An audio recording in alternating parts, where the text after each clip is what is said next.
Yo, this is Set with Set Media, man. I'm here to talk to you about our partner, Kalshi. Kalshi is the largest legal prediction market in the United States with over 1 million users. It's available in all 50 states. They are a real money market, people trading on what they think will happen. You can build a position and trade in and out of almost any prediction you think. Kalshi facilitates trade between people kind of like the stock market. There's no limiting your trades just because you're winning. Kalshi will pay you interest on your position. So if you make a long-term trade, you can earn a return even before the market is resolved. If you want to try out Kalshi, go ahead and give them a try, guys, at my link, kalshi.com/setmedia. Get $20 when you trade 20, so it's 20 for 20, guys. Once again, that's kalshi.com/setmedia. Go ahead and use my code setmedia to get $20 when you trade 20. Let's go ahead and take a look here at Kalshi, because like I said, it is a trading market where you can put in your prediction and you can go ahead and earn interest on that. You can make money off the knowledge that you know, and if you put $20 in, you get $20 back. So all right, guys, make sure to go check out my guy Kalshi, because you can get in on good trades like who will Trump nominate as Fed chair, will Ali Khamenei be outed as the supreme leader, and will the U.S. confirm that aliens exist before 2027. So if you want to get in on this action, once again, go ahead and go to my partners at Kalshi. Go ahead and use the link, or you can hit the QR code above and use Set Media to go ahead and get $20 when you trade 20. This is Set from Set Media, and shout out to Kalshi.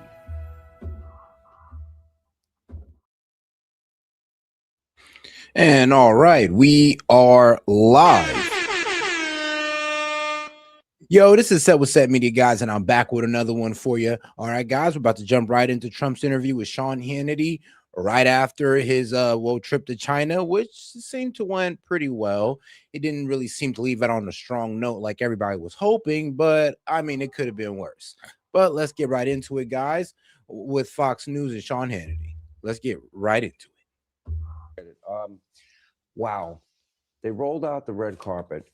I have video of when Barack Hussein Obama came to China. There wasn't as much pageantry. Yeah. From your perspective, that welcome, how did you interpret that? Well, we have a relationship, he and I, and we've been working together a long time. We've gotten along well. When I first came here, China was really taking advantage of the United States. He understands that. And now we do great with China, and we have a very good relationship. We have a friendship, really. He's a tremendous leader. He's been here a long time, very powerful, very strong. There's no doubt about it. And we just have a good relationship. I did actually see other people arrive here that not treated so well, but we were treated very well. So that was meaningful for you? Well, I mean, if I got out of a plane and nobody was there to greet me, I would say that wouldn't be so cool, because it's really respect for our country. Our country is respected. Look, we're the hottest country right now anywhere in the world. But he and I know each other well, I think beyond maybe that. But we certainly got a very nice greeting, and today was beautiful. Yeah, it was pretty good. If there was any meeting that I think I want to be a part of, I think it was kind of cool how we had the kids out there waving the American and Chinese flag for Donald Trump and all that good stuff. I thought that was kind of cool, so I'll give him that. I would love to have been in that meeting.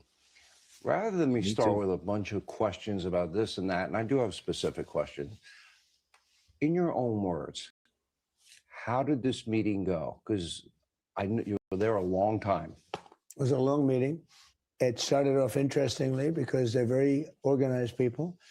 And as you know, we have about 30 of the biggest business leaders in the world, biggest everything, you know, I mean, you name it, from chips to planes to everything. And they're all here. I didn't invite them. They all wanted to come. And they're all here. And I suggested that before we start the meeting, I'd like to introduce them to you. And they were surprised because it wasn't scheduled. Here's the concerning part about that. So you brought those guys over there to pretty much beg China to let them, do business in China?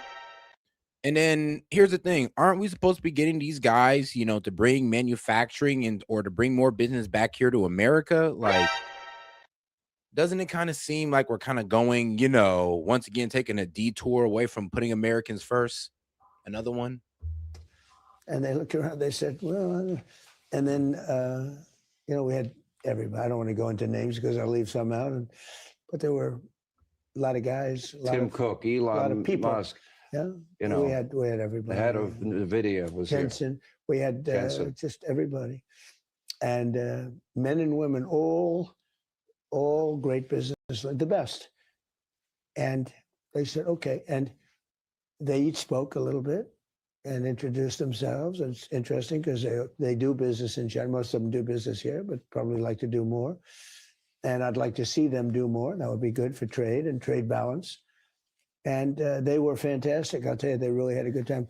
Once the Chinese leadership, because it was President Xi and many other leaders, once they got used to the fact that we're a little off schedule here and we're talking about a subject that wasn't even thought about, but they were outside.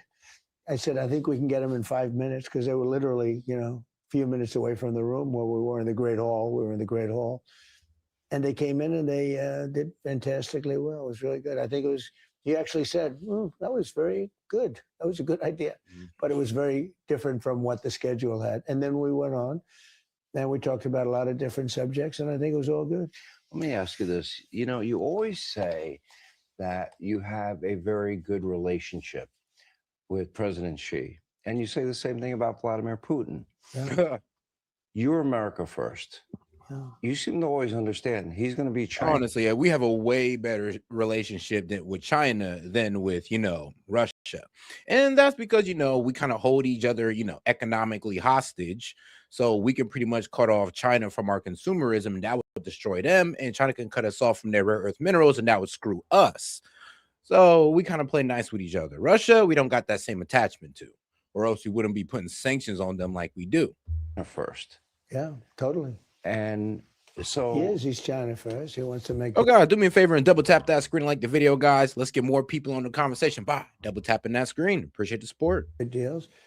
But having a good relationship is a good thing, not a bad thing. I explain to people, you know, it's great when you have good relationships with very powerful countries, and powerful economically as well as we have the most.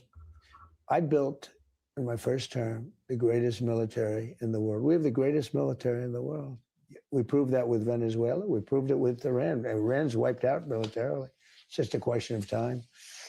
And, you know, we gave them a break by stopping a little while. We have a blockade. They have no boats are going in. No boats are even thinking about it. We talked about it today. It's very interesting. But they're impressed. We have a great military. We have the greatest military we've ever had, but we have the greatest military anywhere in the world. I built it in the first term. A little was given away by Biden to Afghanistan. And as much as it was a lot, but it's a very little compared to what we have. We have a country that is respected. Our country 2 years ago, if Biden came here, I don't even think he would get a meeting with President Xi. I don't think they'd even meet with him. I don't know if he'd be able to focus long enough in the meeting. You know what? He wouldn't come here. But assuming he came, I don't know that he'd even have a meeting. It's amazing. Actually, a lot of people, I noticed even with the business leaders, they're the biggest businessmen in the world, and women, a couple of women. And most of them, almost all of them, but most of them never met President Xi. This was the first time they've met him. So they found it exciting. They all performed very well. They all spoke. And I said, that's a little different position for them because they're hot stuff back in our country. But here they are, they're standing in front of this, you know, massive country. So we brought all these, so you brought billionaires with you to sell out to China is basically what I'm getting. Yeah, that's pretty much what happened there, guys. All those guys who came out there was pretty much going to say, so China, pretty please, can you unblacklist us and let's do business? Pretty please, can you unblacklist the AI companies? You know, let us have access to your 600,000, well, my bad, 600 million AI users. Pretty please, with a cherry on top. Leadership, but they really performed well, I thought. You have in the past described President Xi to me as very tough all business. Yeah. You're not describing the type of business that he normally used to do. Do you think that your relationship has evolved to the point where, oh, he can go along with your spontaneity? I think he's a warm person, actually, but he's all business. He's there's no games, there's no talking about how nice the weather is. He a warm person, but this man be executing people left and right. Bro, this man Xi just disappeared his general. And by disappeared, you know what that means. He's no longer with us. And what? They just try to do a coup against this man. All of them gone. I mean, nah, that man cold-blooded. But there's one thing that everybody like about China when it comes to doing business with China. They don't care what you do. They don't care if you're a dictatorship. They don't care if, I don't know, you're a crazy monarch. It doesn't matter to them. They'll do business with you. Yeah, China got this great I don't care policy. Let's look at the sun. You might want to start adopting that. I'm just saying. Let's look at the sun. No, he's all business, and that's, I like that. I mean, that's a good thing. No games. I say it about him, and I could say it about some, not as complimentary, frankly, for the most part. But I say about him that if you went to Hollywood and you looked for a leader of China to play a role in a movie, central casting. He's central casting. You couldn't find a guy like him. Even his physical features. He's tall, very tall, and especially for this country, because they tend to be a little bit shorter. I'm not trying to sound racist, but that man Xi is tall for an Asian. Like, bro, my height. Like, bro is literally like 6'2". Like, that's tall for an Asian. I ain't gonna lie. He be towering over his whole his whole staff. Be real. You look at the military. I mean, the military today was incredible. That military marching was incredible. But no, if you went to Hollywood, you're not going to find a guy to play the role. He's good. And he's I mean, I'll get criticized. They always criticize me when I say good things about certain leaders, and this one. But he's a leader for China. He's led almost 1.5 billion people for a long time, and he's respected. It's sort of interesting when the fake news said, he said, they'll say, President Trump said that President Xi was a brilliant leader. That's a terrible thing. What am I going to do? But come on now. I ain't gonna lie. There was a like, bro went off on like a 2-minute glazing rant for Xi. Even I was shocked. I was like, yo, I always say you're a good leader. You're a strong leader. You're the best leader, man. Can I grip your nuts? Like, bro, what? Like, it did get a bit weird. Like, I'm not gonna lie. He was glazing them. But then again, I'm sorry, but guys, go watch the video. Actually, I might actually have to pull it up because you should have seen the Xi glaze. It was actually pretty crazy. It's like, wow, I ain't never heard this man ever talk about a world leader like this. And this man, I mean, bro, let's be real. I mean, President Xi, respectfully, he is a good leader. But a humanitarian, I mean, is he an ethical leader, moral leader? Nah, not really. But you could still be a good leader without those. You saw the response. You saw and here's the thing. Those business people are here to make deals and to bring back jobs. They're bringing back massive numbers. China's going to invest hundreds of billions of dollars with those people that were in that room today. That's why they came. It was really an honor. We had just about every major business leader in there. Yeah, I mean, the list was impressive. There's no doubt about it. So maybe to give people some insight into how you act in these situations, you're representing our country, you're the president of our country, and we get to watch you on a regular basis, something that the media did not get a lot of access to when Joe Biden was president. But we watch you. He never did it. And when he did do it, it was a disaster. Okay? So almost 100% of the time, it was a disaster. Pretty much. It was a terrible thing for our country. Can't be represented like that. Our country was left at. Oh, guys, and if you can go ahead and help me hit the goal in the chat of 50 gifts. So, yeah, let's go ahead and try to hit the goal in the chat. And also, if not, double tap that screen and like the video, guys. Let's get those likes up. How we get pushed into algorithm. Come on, let's go, chat. 2 years ago, our country was laughed at. We felt like a stupid country. We were scorned. We were mocked. we were taken advantage of in trade and every other way.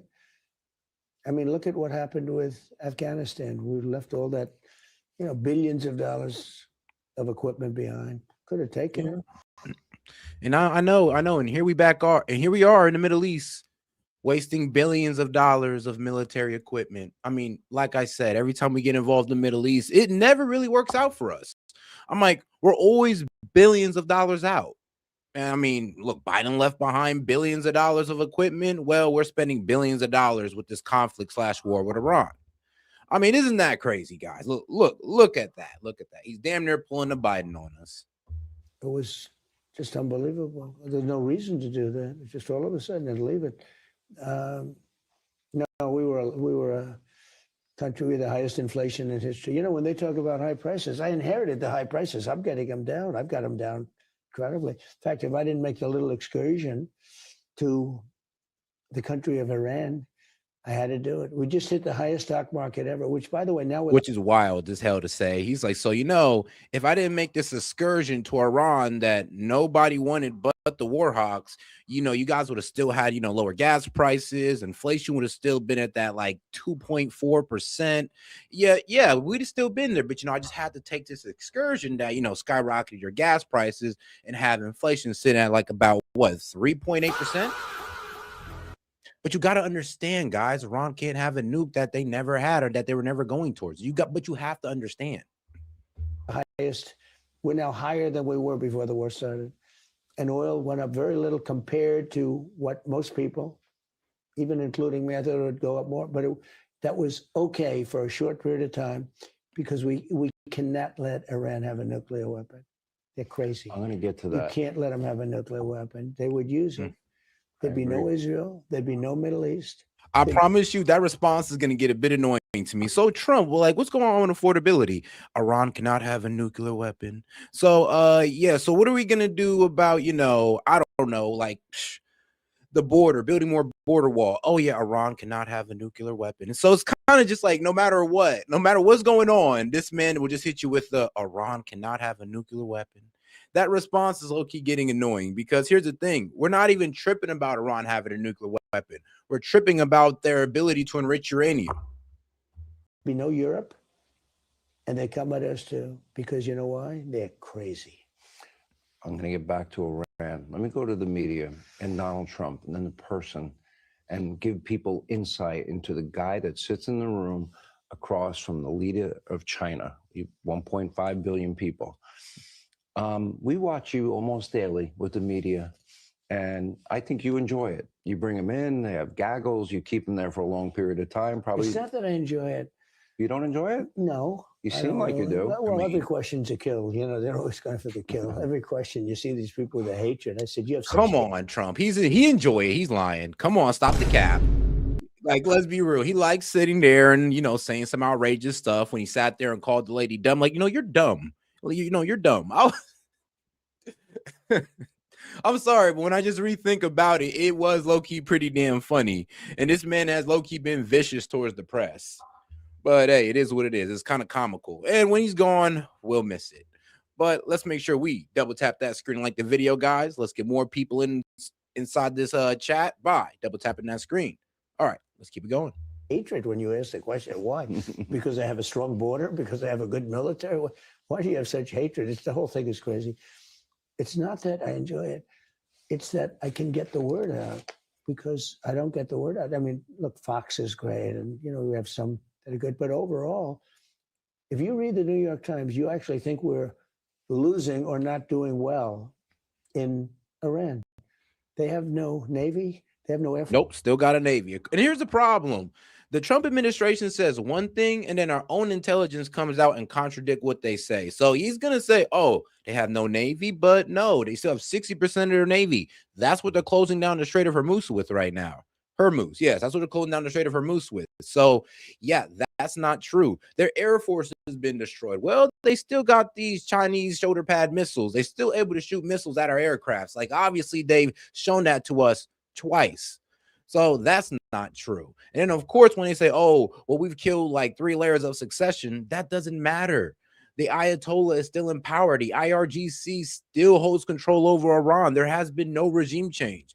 So when it comes to all of the goals, like we have completed none of them. Like, what have we completed? I know he's going to sit here and try to say we've decimated their military, but our intelligence begs to differ. It's gone. It's just a question of time. If we want, we stopped. Could have gone for another few weeks. It would have been over. I did that at the request of a lot of leaders that are friendly with them. It's not going to matter for them. They're finished. Now they can make a deal, or they get annihilated. I don't want to do that. Yeah. But we have the greatest military, and you know when you do news conferences, you're getting the word out that you're not going to read in the New York Times. I mean, I read these things. I see some of your other networks, the way they cover, they will take a massive military victory and make it like we should have done it faster. Yeah. The one thing they couldn't complain about was Venezuela because it was over in one day. So we're comparing it to. So here's my question. You know, here's the thing, and not that we wish you'd do it faster. We wish you'd have never started. That is the main problem here on both sides. On both sides of the aisle, we wish you never started. But since we're in it, yeah, we would wish you to actually finish it within the 4 days to 2 weeks that you said initially. But here we are in day 70 plus. So. Yeah, I think we kind of have the right to be a bit irritated with this war/conflict because a lot of people don't want to call it a war, which it is. Example, Vietnam lasted for 19 years, right? I think Iraq was 10 years. Thousands and thousands of people killed there. Many, many thousands in Vietnam. And we have, sadly, we've lost, in 2 wars, we've lost 13 people. 13. That's 13 people too many, but we've lost 13 as opposed to 75,000 as opposed to 50,000, as opposed to numbers that are staggering. Think of it. We're 19 years in Vietnam. Every war, we're 4 years, 8 years, 9 years. Iraq was 10 years. We're on all these wars. Now, come on now. Here's a problem with that point. And just me being fair with it. You can't really compare an ongoing war to concluded war. So how about this? You end a war and then you could tell everybody about how they was tripping over. Okay, come on, guys. It was like 70 days, bro. What was the last one? 5, 6 years, 70 years? Come on, guys. You're tripping. But you can't hit us with that when the war is still ongoing. I've never, like a couple of months, and the Navy's gone. They have 159 ships. Every single one of them is now happily floating or not floating on the bottom of the sea. No, every one. They have no Air Force. They had a nice Air Force. They don't anymore. They have no Air Force. They have no anti-aircraft. Now, they probably have. I mean, we know everything they've done. They built it up a little bit. We'll take it out in one day. It'll all be gone. Yeah, well, they still got about 70% of their missiles, and that include anti-aircraft missiles. So we still got that problem. If we're about to go inside and try to strike Iran again, it's going to be bad. And here's the thing. Iran is threatening to cut off the internet cables underneath the Strait of Hormuz. And I know, if you don't know, yes, we kind of got a good amount of our internet cables. Yes, the fiber cables underneath the sea in the Strait of Hormuz. Yeah, they can cut that off and cut off internet to that entire region. And that would decimate e-commerce and a whole lot more.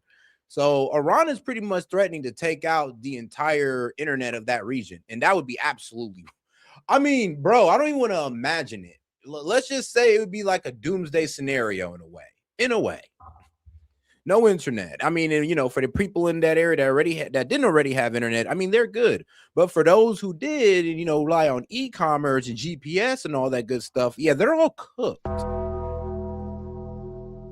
I hope they're watching because all of their anti-stuff, anything they put up, we know exactly what they put up. You know, they had a little respite. And so they're trying to get a few things together. They have taken some missiles from underground. We know exactly what they're doing. It'll all be gone in one day. Everything they've done for the last 4 weeks will be gone in one day. But when you read some of these horrible papers, if you watch CNN as an example, or that other one, they used to go to MSDNC, now it's MS Now. And they got rid of it because it was such an embarrassment. It gets no ratings. CNN has just been destroyed. You were pretty funny the other day. You were in the Oval Office and you go, you know, I think whatever I want to do, I'm going to say the opposite.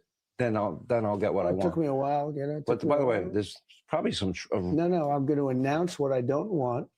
I'll be able to get it. They'll immediately, like, I'll say, We will not build a wall. We will not because I built over 1,000 miles of wall. People don't even talk about it.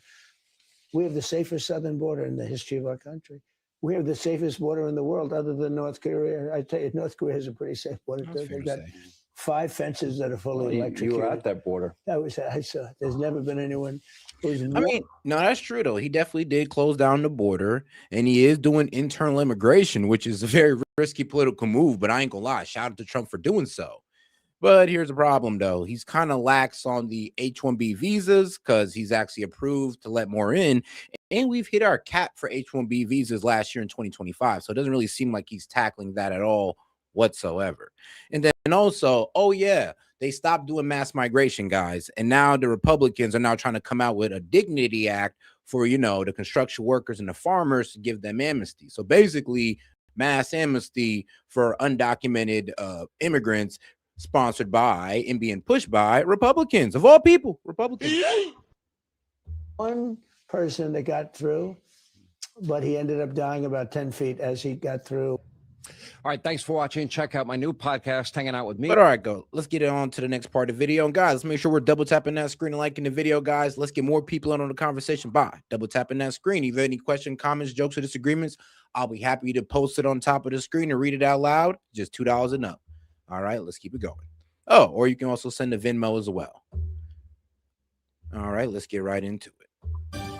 All right, we continue my interview with President Trump for the full hour. Now, of course, this was right after his all-important meeting with President Xi as we continue our interview. Let me go to the issue of trade, tariffs, intellectual property theft.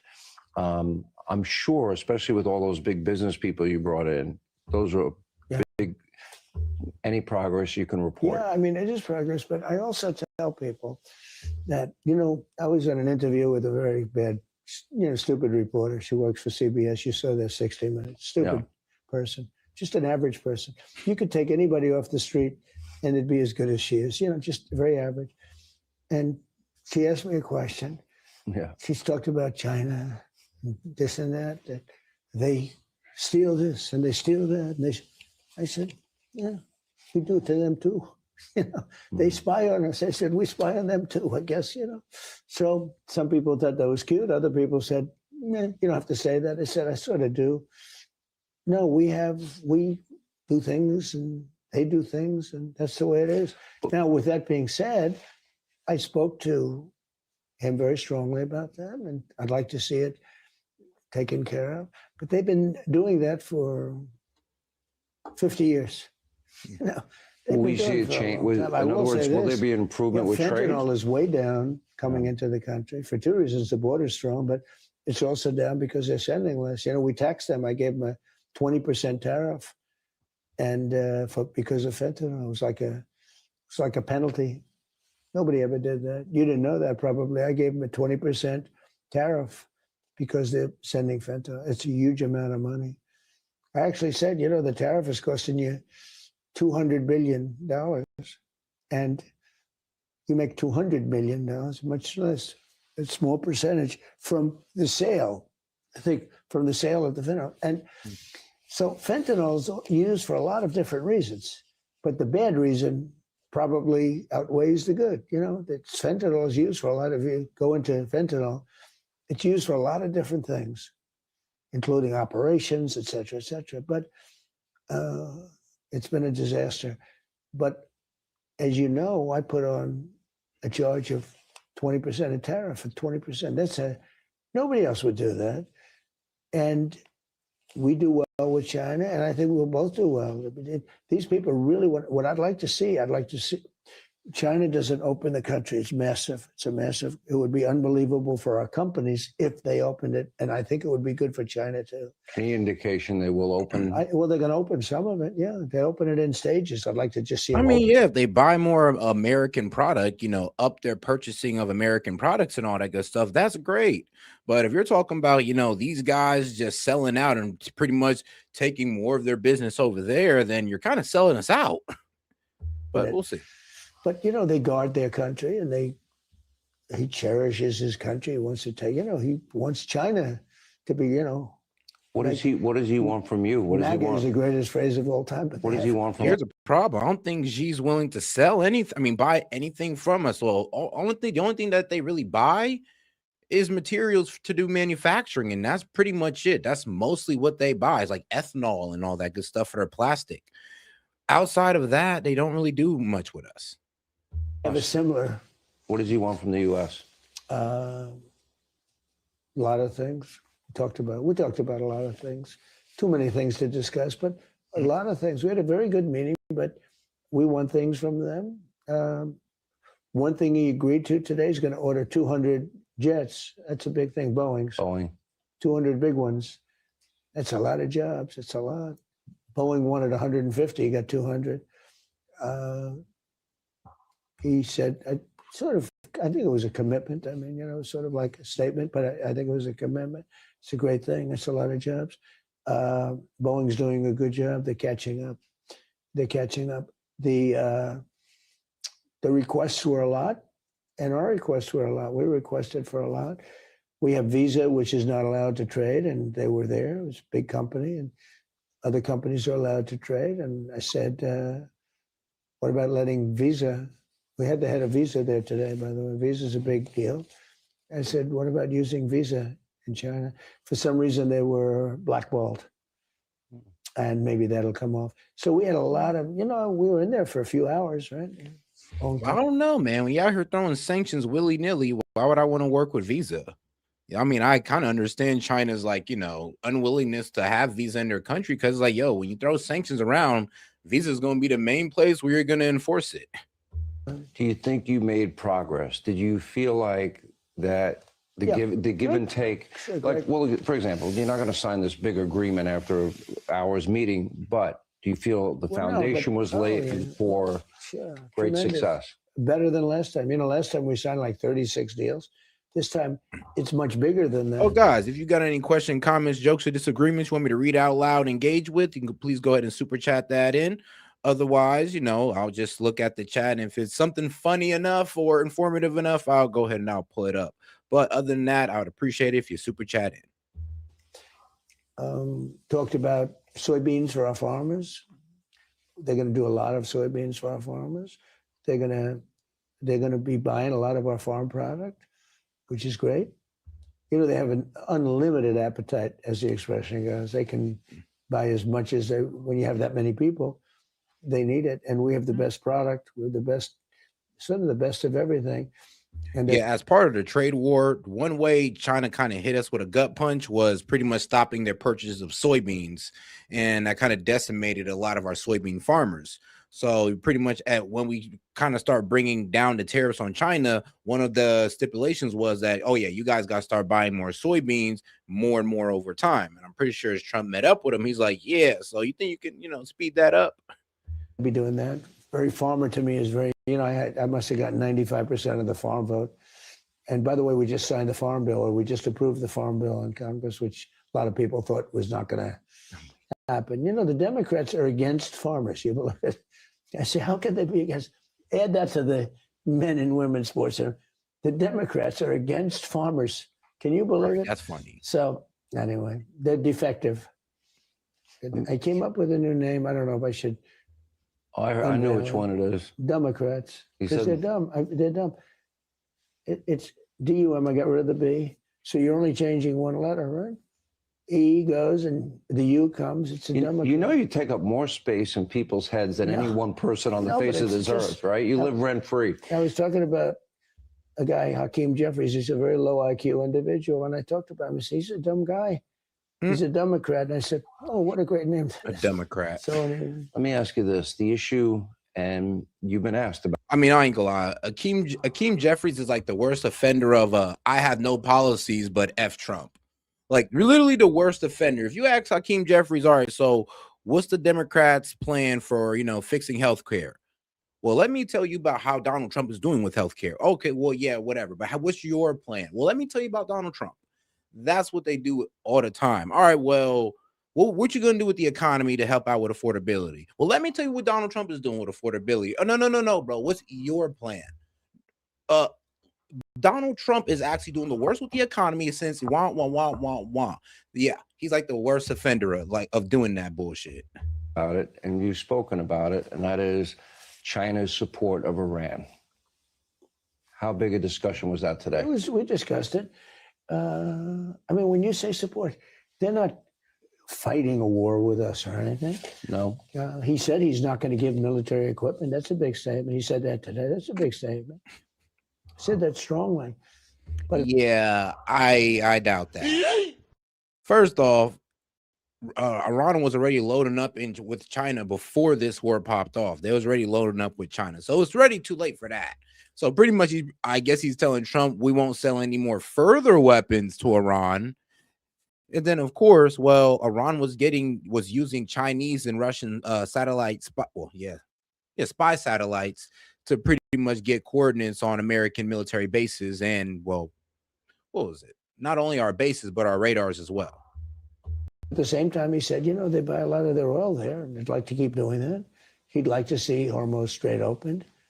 I said, well, we didn't stop it. They did it, then we stopped them. You know, sort of interesting.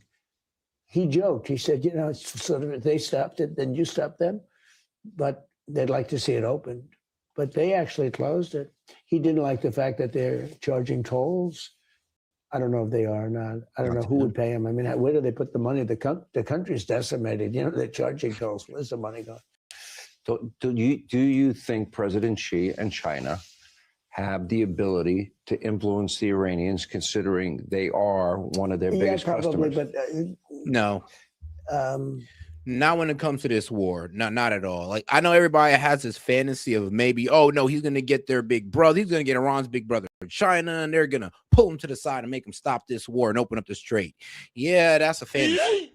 That's not happening. Actually, China's like, you know what? I mean, we can make sure we get our oil. We can make sure we get our resources. And, you know, we could still try to do a good deal with you. But as far as making Iran stop, I mean, we have no say in that.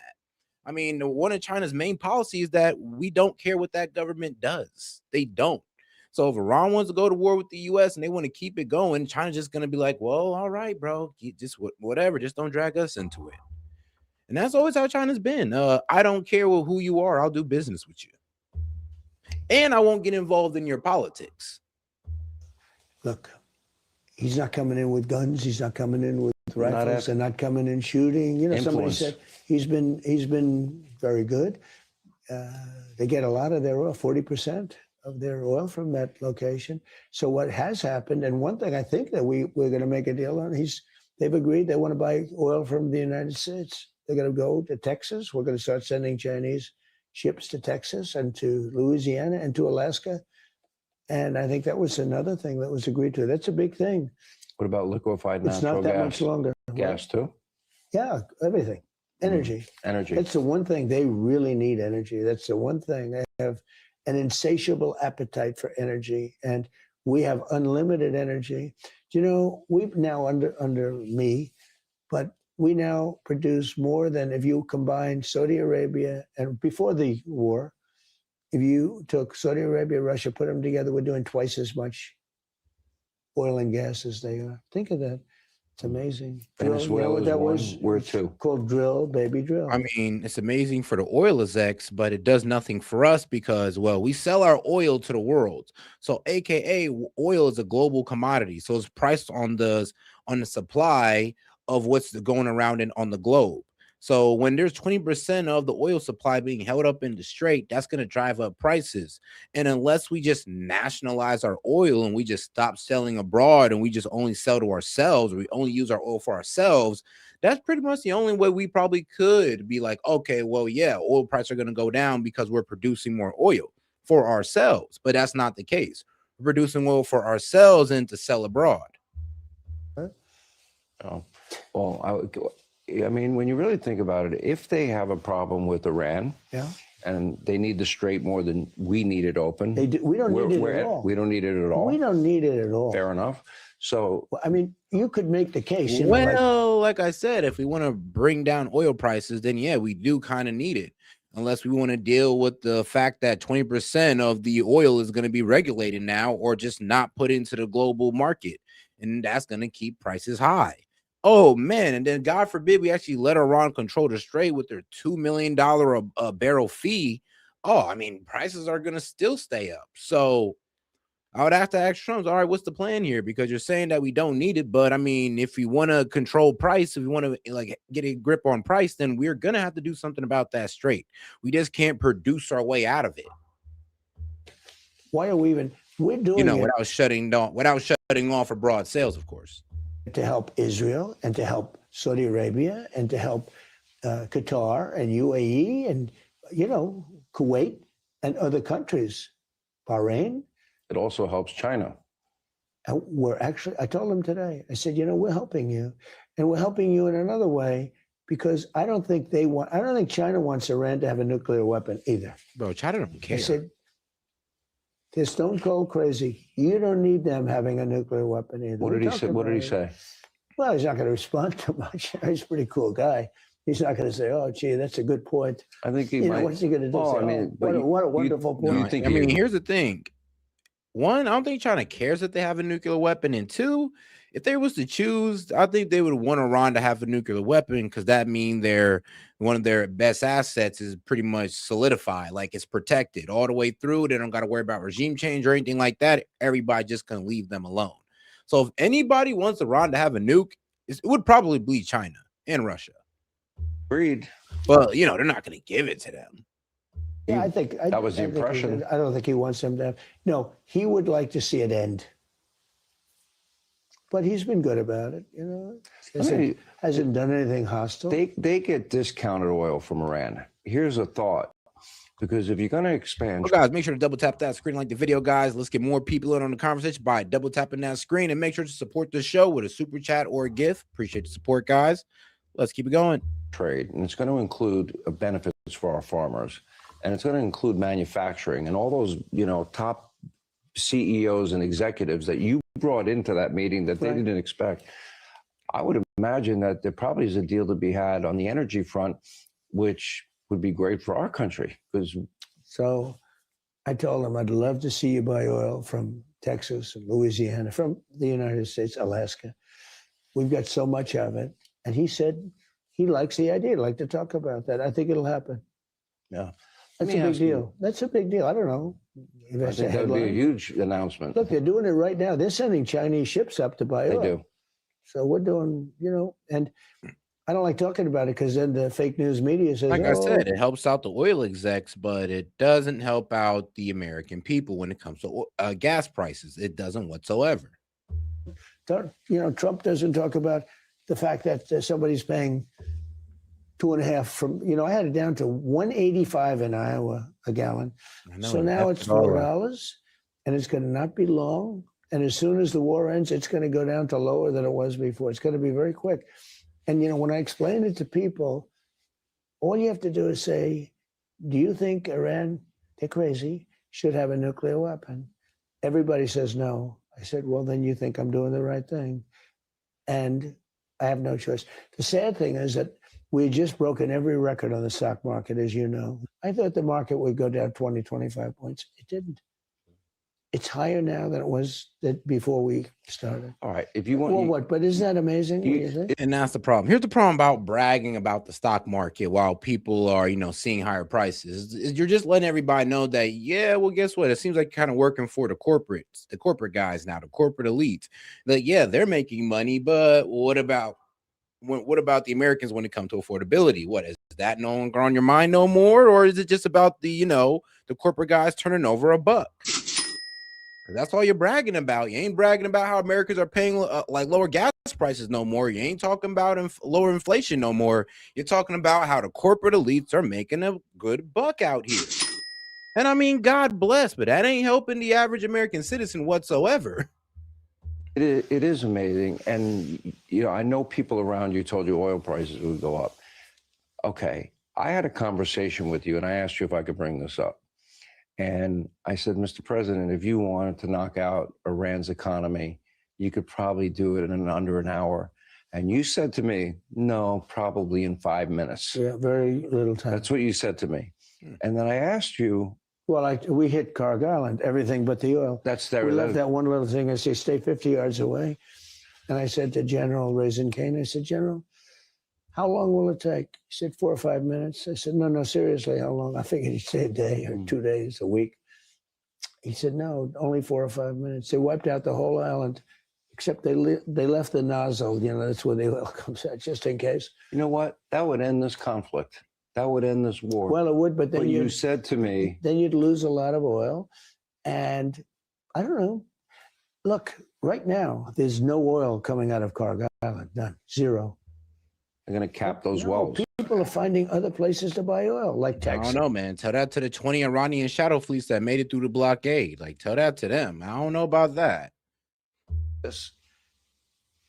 So I don't want to say we're making a fortune. You understand that? Because if I say, they're going to say, oh, he forgets about the little man, you know, with the $4 gasoline. You said the reason you said to me, this would wipe out their economy for over a decade.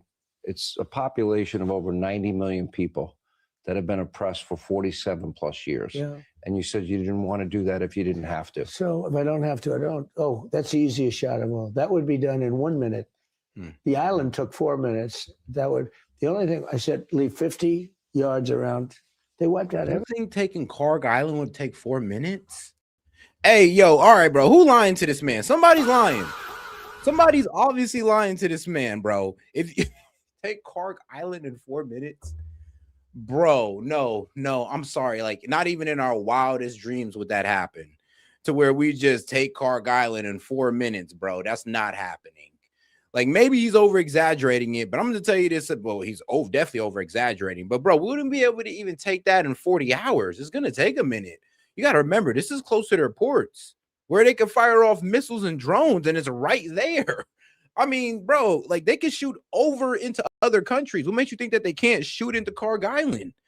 Like, what? That's just not, I'm sorry, that's not logically thinking. Like, and first off, it's almost like he doesn't know the geography of Iran. Well, maybe if he did, and he understood that they have a huge body of water called the Caspian Sea above them, he'd also realize why this blockade isn't really working. Everything. I mean, I don't know, guys. Maybe Trump needs a geography lesson of Iran. Like, here's Iran. Here's these 2 big-ass mountains on the side of it, making it damn near impossible to invade. Here's this big-ass body on the north of it, where they could still transport their goods, and damn near makes it once again impossible to invade. And then here's a Strait of Hormuz where they can close anytime they want. So on the south of it. So this is why we should not invade Iran. Wiped out. It would. That's all we needed. That's all somebody had to say. One plane, 1 minute. That's all it would take. When you do that, you start off. That's a big statement to do that. Now, you also have bridges. You also have electric plants, which I think in many ways are worse because you can get the oil open faster than you can build a new bridge or build a new electric plant. But these guys should make a deal. I mean, only crazy people would not make a deal, but they should make a deal. And President Xi would like to see a deal made. He would like to see a deal made. Should we praying for? And he did offer. He said, if I can be of any help at all, I would like to be of help. Because he did say that. Yeah, he did say that. And look, anybody that buys that much oil has obviously got some kind of a relationship with him. But he said, I would love to be of help. If I could be of any help whatsoever, he'd like to see the Hormuz Strait open. He said, if I could be. Oh, guys, you got any question, comments, jokes, or disagreements you want me to read out loud and engage with us? Please send in a super chat or a Venmo. Appreciate the support, guys. Let's get right back into it. If any help whatsoever, I would like to help. What has complicated things probably the most is the top 3-tier leadership is wiped out. It's gone. Now you have a fractured leadership. Yeah, but I think we have people that are leaders. I think they're much better than, I think they're much more reasonable. You know, if you talk about regime change, that's the ultimate. No, I said, that is serious regime change, right? The 3rd tier that we're dealing with now, I think they're actually much more reasonable and in many ways smarter than the 1st tier and the 2nd tier who are no longer with us. And why do they go forward? I mean, I don't know about that, bro.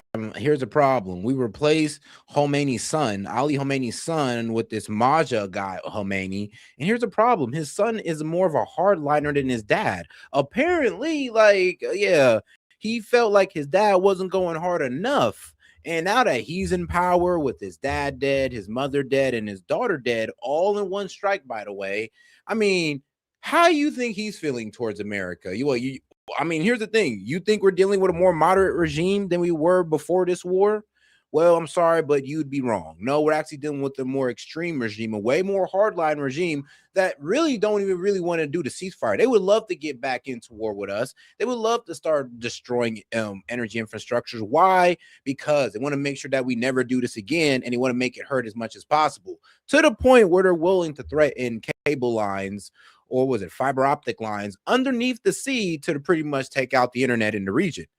Yes, and it's like what, Iran's $10 trillion threat, which would be absolutely insane. You can't get there. They make a deal, and the next day, like, we waited 5 days for a letter that should have been there 1 hour. So where's the letter? They're having a lot of turmoil. They got nothing but turmoil inside. And it's an amazing phenomenon. Nobody wants to be the president. You know, it's like they say, who wants to be president of Iran? Anybody want to be president? Everyone says, I don't want to be president. But I've known you long enough to know you don't have infinite patience. You have patience. You're being patient. No, I'm not going to be much more patient. No, I'm not. They should make a deal. Any sane person would make a deal, but they might be crazy. All right, thanks for watching. Check out my new podcast, Hanging Out with. All right. I don't think we will, Hannity. But guys, make sure to double tap that screen, like the video, guys, and make sure to subscribe to the channel by hitting that icon above. Yep, go ahead and subscribe, guys. You've been watching for about long enough. You might as well. And make sure to double tap that screen. But let's get into the next part of the interview, guys. All right, we continue more with President Trump. We held this interview right after his all-important meeting with President Xi as we continue from Beijing, China. If you were to take some headlines out of this summit,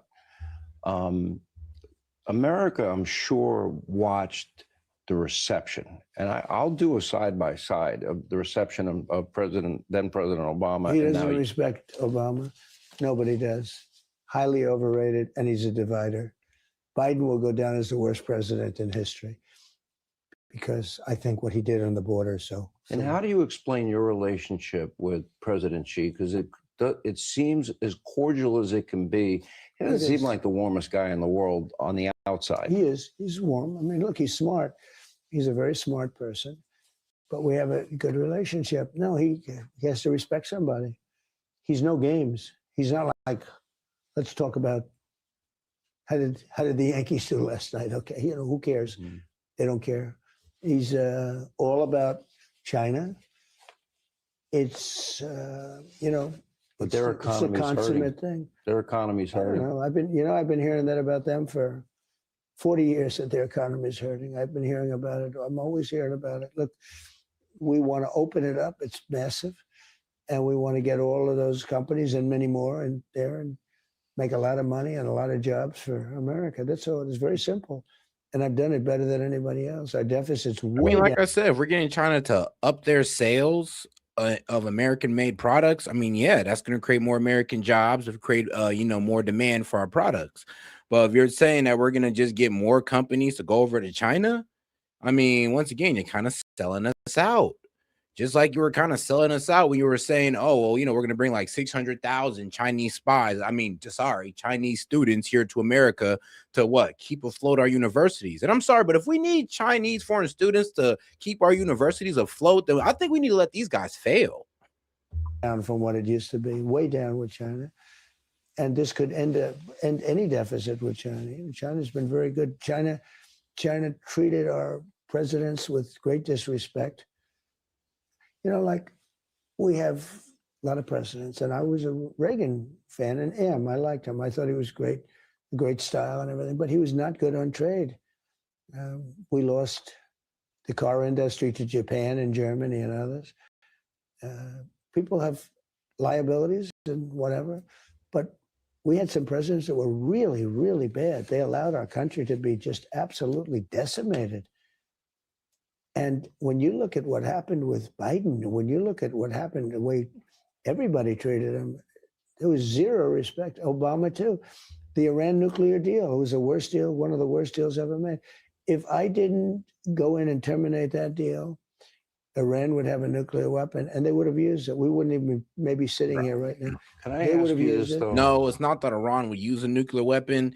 Is that we'd be forced to leave them alone, and we'd be no longer trying to enforce regime change on them, just like we did with North Korea.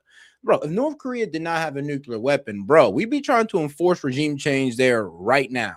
Right this second, we'd be trying to do it.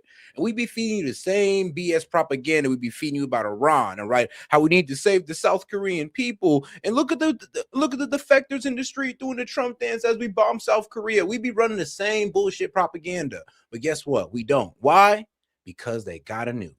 And you know we've shown the world, if you got a nuke, nobody else with you. And if you if you don't got a nuke, you're going to be bullied by the countries, or you're going to need protection by the countries that do.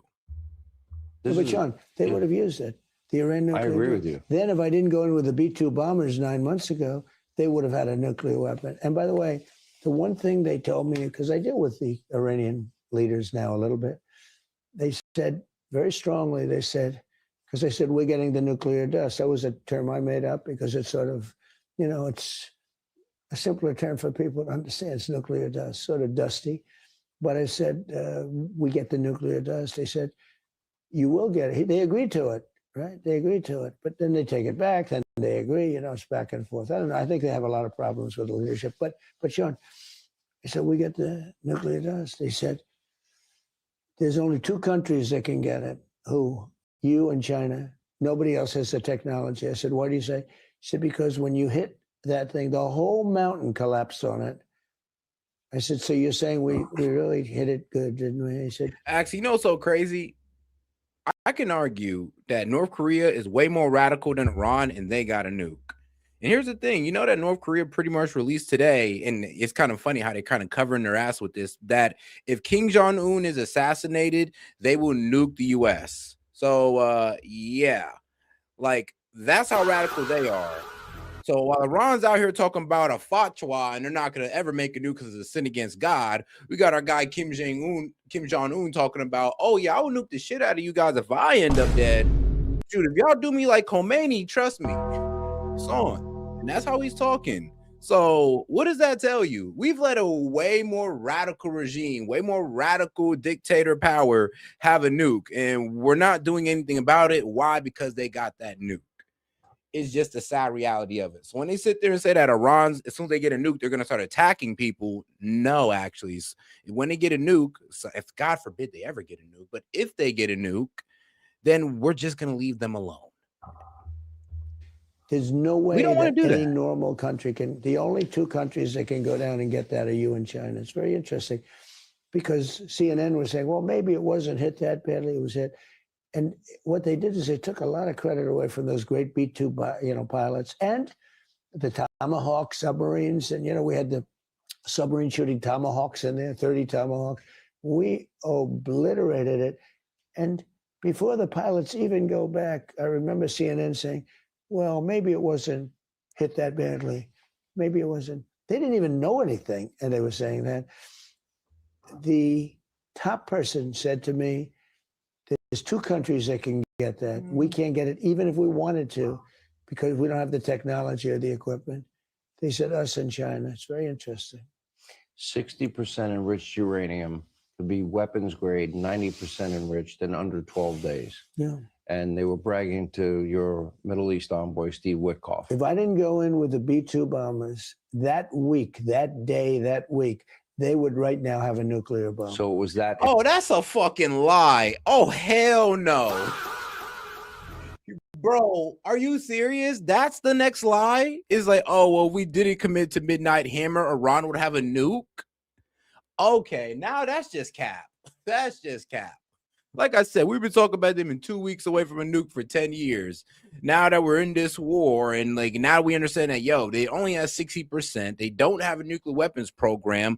And you're over here crying about their 60% enriched uranium, which is reasonable to bitch about. Like, trust me, I get it.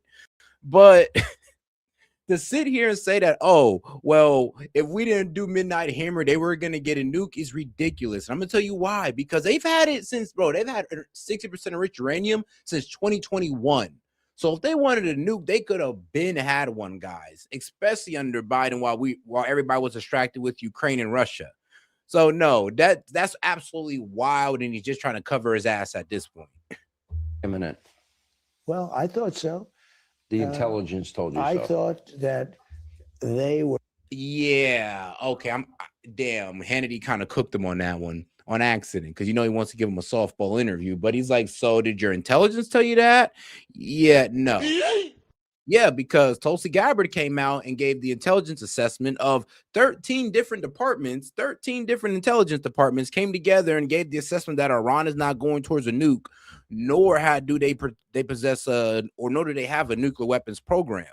So, yeah, it would be kind of crazy for him to sit here and say that, yeah, I have intelligence. Our U.S. intelligence said that Iran was going to go towards a nuke because no such U.S. intelligence exists. That's why he's going to say, well, I had a feeling. Which is wild, by the way. But hey, instead of listening to our intelligence, he wants to go off his feelings.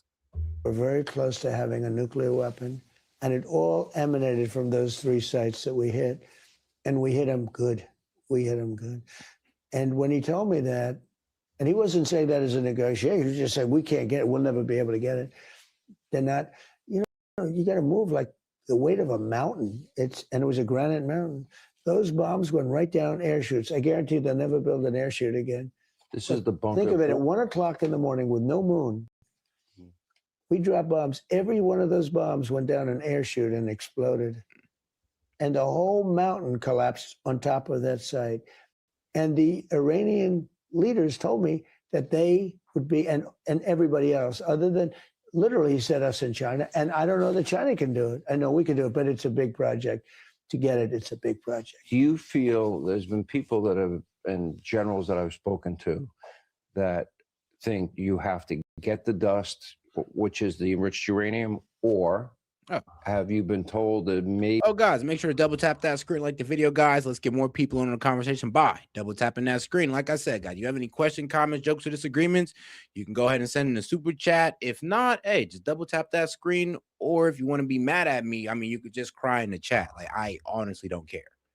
Be a way to entomb it that they could never get to it. So we were thinking about doing it early on, and it would take a while. It would take a week and a half. That's a long time to be in enemy territory. No, you got to move these massive amounts of granite. It's a granite's the hardest stone. It's amazing. I wonder if anybody's really going to grill Trump on the fact that he just said, I felt like if we didn't, do Midnight Hammer, Iran was definitely going to get a nuke. With no intelligence to back that up, no nothing, just feelings. Yeah, that is wild. It's those were really powerful bombs that we used. And don't forget, we hit it on top of that. We hit Tomahawks on top of that. No, I don't think it's necessary, except from a public relations standpoint. I think it's important for the fake news that we get it. I'm the one that said we're going to get it, and we're going to get it. We have our eye on it. So Space Force was my creation. I did that in my first term. It's going to end up going down as one of the most important of all of our military. So it can be entombed. Yeah, it can be. With eyes on it. It can be, but I'd rather get it, to be honest with you. It can be, a lot of things can happen, and even despite the statement that, they can't get it, they are, first of all, if we left right now, it would take around 25 years to rebuild, and it can never be like it was. It would take 25 years. I would rather get it, but we have our eyes on it. We know exactly what's happening there. We had the other day, there was a man that tried to get into the chute. We saw there was a door that was blown to smithereens, and we know everything that's happening. If they ever moved on, and I told them that, if they send a force over there to try, where I see somebody's trying, all we'll do is just hit it with a couple of bombs, and that's going to be the end of that. They won't do it. I said, we have 9 cameras on that site, on those 3 sites, 24 hours a day. We know exactly what's. I know, and that's why if Iran was ever try to go towards 90%, we'd catch them on the spot, just like we did with North Korea. Except, we had a choice to make. It's either we tried to stop them through isolation, or we stop them through putting boots on the ground. Now, I don't know. I'll leave that to your own opinion. I would actually ask you if you were president and you know North Korea was going towards that nuke, what would you have done? Would you have put boots on the ground, or would you just kept on sanctions? Because, well, guess what? I mean, spoiler alert, if you don't know, yeah, the sanctions didn't work. So would you have put boots on the ground to stop North Korea from getting a bomb, putting South Korea at risk? Would that have been okay with you? I mean, that's kind of the dilemma we are in now, right now with Iran. And here's the thing: we got no proof that they're going towards 90%. And here's the thing: like I said, like Trump said, we got tracking all over that country, satellite and everything. If they were to try to go towards 90% enrichment, we'd find out, and then it'd be a race against the clock at that point. It's happening. Nobody's even gotten close to it. They looked at it at the beginning and they said, "There's no way that anybody can ever get down to the nuclear test." You think it's? But I'd still rather have it. I'd rather get it. I just feel better if I got it, actually. But I think it's more for public relations than it is for anything else. The other thing we could do is bomb it again, just make it absolute. But I would feel better getting it. So, and we will get it. Let me go back to a question that has come up before for you, and I want to get into more detail because we are in Beijing. The issue of Chinese students in our universities. More importantly, in my mind, is that Chinese nationals have been buying up thousands and thousands of acres of farmland, ranch land, and I mean, yeah, they take up farmland that Americans could buy up and use to farming to bring down what food prices, adding more into the supply. So we could be using it for that, but we're letting Chinese companies buy it up. We'll let Chinese students pretty much take opportunity away from American scholars to go into colleges by letting their students fly in here. And then also they also get in through H-1B visas as well. So they also take jobs. So they take in land, jobs, and wealth. I mean, and we just let it happen. This is the insane thing about China. This is why everybody kind of is like, yo, we don't go hard enough on China. Like, honestly, we don't. Land near military installations.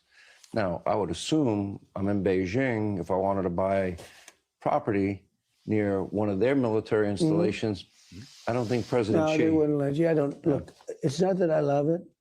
You want to see farm prices drop? You want to see farmers lose a lot of money? Just take that out of the market. But they've had a lot of land for a long time. Obama did nothing about it. They bought a lot of it during the Obama administration. He did nothing about it. As far as the students, it's 500,000 students they come, good students. I could tell them, I don't want any students, is a very insulting thing to say to a country. They would then immediately go out and say, yeah, what do you mean, bro? It's kind of insulting to us. They're like, bro, so you're telling me saying China, like, look, bro, we'll do business all day, but I don't want none of your students, bro. We got enough of y'all here. It's all good. We actually need to start opening up a lot of opportunity for our own people. So sorry, bro, but yeah, we can't do this exchange no more. And let's be real, the exchange ain't really equal because you're not really letting a lot of us go into your, industry. So yeah, let's just end this relationship right here. This one-sided one. And he's just like, well, it'd be a very rude thing to not letting these Chinese spies into our universities. It'd just be so rude. Like, bruh. Start building universities all over China. But if you don't have those students, good students, by the way, if you don't, and we do another thing, if they're good and they want to stay in America, we won't give them a green card and things like that. And that not only them, but other countries. But if you want to see a university system die, take 500,000 people out of it. And the ones that won't be hurt are the top schools. The top schools will do fine, but your lower schools, the ones that don't do quite as well, they'll be dying all over the place. I frankly think that it's good that people come from other countries and they learn our culture, and many of them want to stay here. I think it's good. Not everybody agrees with me, and it doesn't sound like a very conservative position. And I'm a conservative guy. I'm really a common sense guy, I think, more than a conservative guy. I think MAGA is common sense. People understand we want strong borders, we want strong military, we want good education, we want low interest rates. Well, I'm gonna be real with you guys. Actually, Trump actually has brought back a good bit of manufacturing. Like if you're actually looking this up and you don't have TDS, you look it up, all the manufacturing projects that's starting up, you're going to get like a whole lot of them, a long list of them across like 7 different sectors. So when you guys say you really thought Trump was going to bring back manufacturing, well, be real with you, those tariffs actually did bring back some manufacturing, especially in the car sector, aerospace, chips. I mean, you can't, I'm sorry, but that actually did work. His whole tariff agenda to bring back manufacturing definitely did work, especially the sector Pacific ones. So let's just be honest, guys. I can actually give you a laundry list of companies that are going to start doing manufacturing here. And you like, oh, and then food processing too. But I think people would argue they worry about, do they have nefarious intentions? I know, and we worry about that. And honestly, you know, they do things to us and we do things to them. It's a very, very fine line, the whole thing with students. So they have 500,000 students, and our university system does great. Bro, you know, it does great. I mean, like I said, if you're telling me that we need foreign students, 600,000 Chinese students to keep these universities afloat, then they need to fail. I mean, I don't even know how they even got like so dependent on foreign, like well, not foreign influence, but foreign students or foreign money coming in. Like that's kind of crazy. And we all know that the foreigners pay like double tuition. Like, yeah, okay. But if you're telling me like they depend on that, oh yeah, that's a problem. You want to screw it up? Take 500,000 students out, and you're gonna see bankruptcies at the lower end of good colleges, but they're not known or whatever. You're gonna have a lot of problems. So it's something I'm always looking at, but it's a very insulting thing to tell a country, we don't want your people in our schools. I mean, it really is. Now I'll have people say, "Oh, that's a terrible thing," you know. It is a very insulting thing. And it's very interesting. It's something didn't come up today. Came up last time. But I will tell you that school systems don't want that to happen because you won't have much of a school system. All right, Mr. President, when they look through the history books, this summit, what will people be saying 10 years from now? Well, I think it's a very historic summit. It's the two great countries. I call it the G2. This is the G2. They have G7. They had the G8. This is the G2. And I think it'll go down as a very important moment in history. And maybe more than anything else, a great moment of respect. Mr. President, we appreciate your time. Thank you very much. Thank you. All right, thanks for watching. Check out my new podcast, Hanging Out with me, Sean Hannity. I'm weak. Somebody says go there, actually study one, meet people. I mean, sweetheart, I went to one of these universities. Like I went to Wright State University. If you don't know, that's a university in Dayton. That's right across the street from Wright Pad Air Force Base. So trust me, I see this. Yeah, I seen the Indian students, the Asian students. I seen them all, and I talked to them. And yes, they are bright people. I'm not saying that they're dumb. That's not what I'm saying. I don't got to insult these kids to pretty much prove the fact that they are taking opportunity and they are pretty much filling in a slot that another American could be filling. That, well, I'm like, honestly, like, let's just be real. It's not like throwing shade on them. I'm not saying that they're dumb. I'm just saying that they are taking away opportunity. And that's just the truth. It is what it is. But all right, though, let's get right into it. Let's start on we started off on the right. Let's get over to the left. Let's see what CNN's saying. CNN Business senior reporter David Goldman to make it make sense. He is tracking the 5 key numbers steering this summit. So, David, help us break through the noise. What do we need to know? Yeah, Kristen talked about sticky issues. They are sticky indeed, because the first number you need to understand is 600 million. That's the number of Chinese AI users, according to China. That is why President Trump brought with him Elon Musk and Jensen Huang and Tim Cook. There's a massive market to be tapped in China with the key technology for U.S. national security, and that is AI. The second number you need to understand is 93%. That is the control of the second number. You see, there is Chinese citizens using AI. 600 million users, that guys like ChatGPT, Claude, I would say Google. These guys want to have access to these 600 million people. I mean, like I said, it's opening up the market for AI use. I mean, I'm not really sure how that really helps us, Americans. I guess more data centers get popped up that increase your electric and water bill. But I mean, at least, the Chinese people get to use our AI, right? Right. You need to understand is 93%. That is the control of the rare earth market that China has. We know that the United States needs to restock its weapons after the Iran war. What makes those weapons work? Rare earth minerals. China has control over that. That will be a big sticking point. 80% is the next number you need to know. That is the percentage of Iranian oil that China buys. It's probably even more than that. That was before the war. China needs the Strait of Hormuz to be reopened. Yeah, but here's the thing, though. If you actually look at a map of Iran, you can still see how they're able to still get their oil to China. And the fact that China and Iran are using shadow fleets to get their oil past the blockade. This is why our intelligence came out and pretty much said that, these guys could last out at least like 6 months.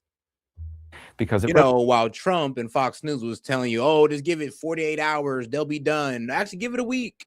And then once it passed, then we're like, okay, we're going to keep it real. Yeah, it's going to take months. And, strangling them with a blockade is not really working. Relies so heavily on Iranian oil. President Trump knows that. That will be a big point of leverage as well. $25 billion is a big number. That's the amount that Taiwan just approved to buy U.S. military equipment. You just heard Kristen talking about how serious she is about this issue. That will be a topic of consideration as well. And then 10% is the last number you need to know.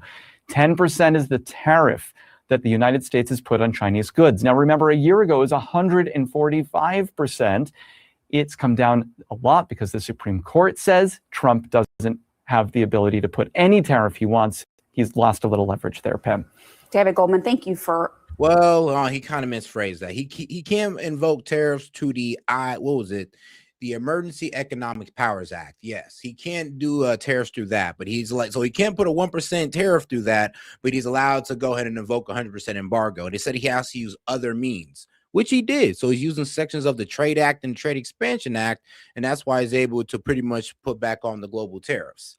That the courts are trying to strike down again, ironically. I mean, hey. And here's the problem, though. The pretty much the small businesses that are pretty much complaining about it are going like, whoa. I know we're supposed to get these refunds for the tariffs, but we're still paying tariffs.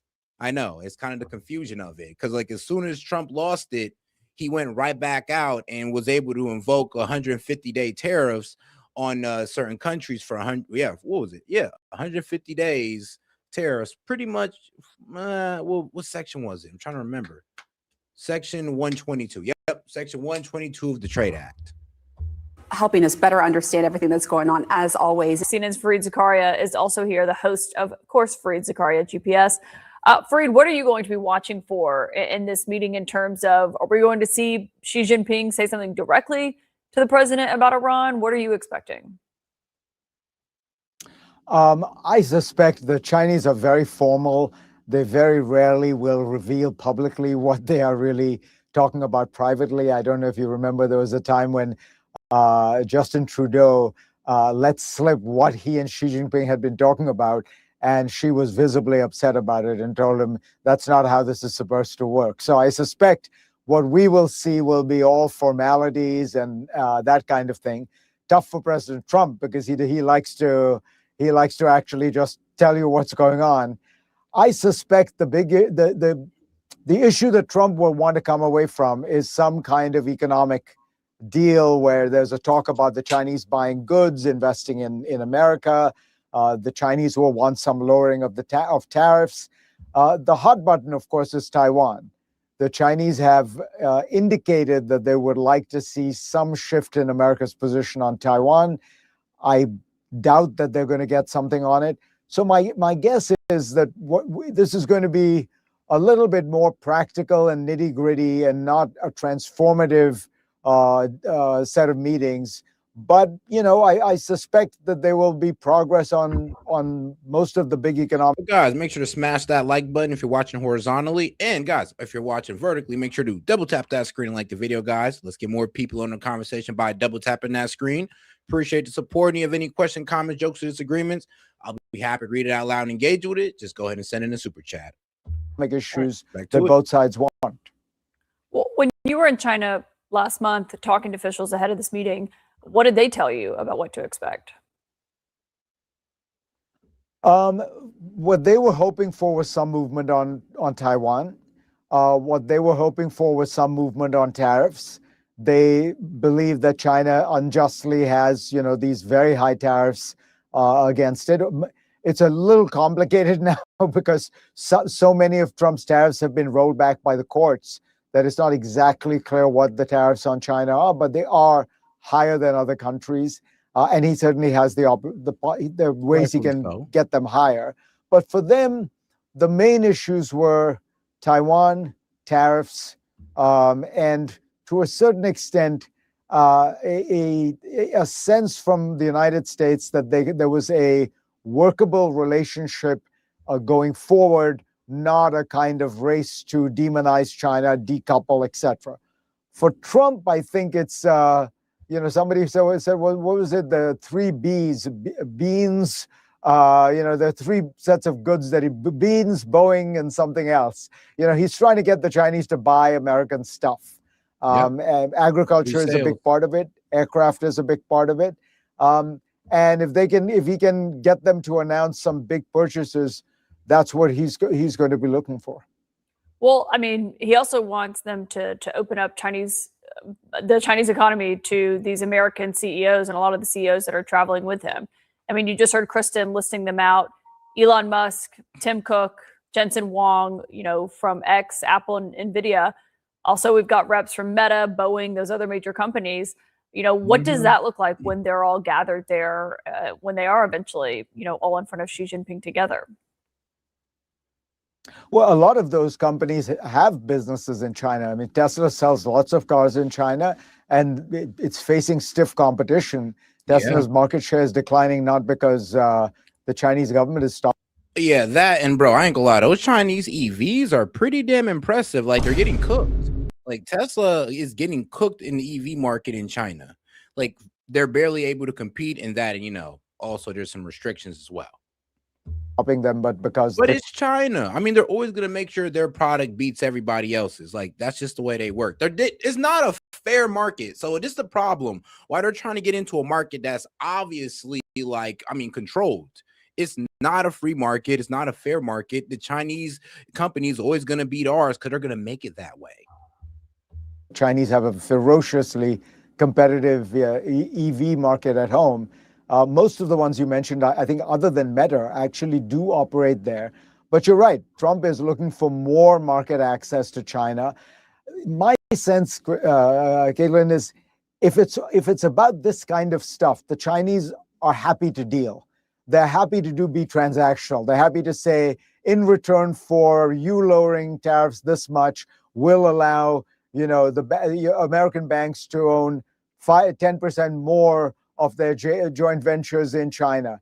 The issue that they find with Trump is he's very unpredictable, he's very disruptive, and he does things like the Iran war, which completely disrupt and upend their planning. I mean, the Chinese get a lot of imported energy out of the Persian Gulf, and I think they find that it's the wild card of Trump that they find harder to understand and deal with. Trump, as a transactional businessman, they're happy to cut a deal. We're learning more about the first day of talks between President Trump and Chinese leader Xi Jinping. The two men toasting each other today at a state banquet in Beijing and praising the long, sometimes strained relationship between the two countries. Xi and Trump both emphasizing the value of cooperation between the world's two economic superpowers. And Xi even seemingly reaching out to the president's base in these comments through a translator. Listen to this. Achieving the great rejuvenation of the Chinese nation and making America great again can go hand in hand. We can help each other succeed and advance the well-being of the whole world. 2.5 centuries later, that first connection has grown into one of the most consequential relationships in world history.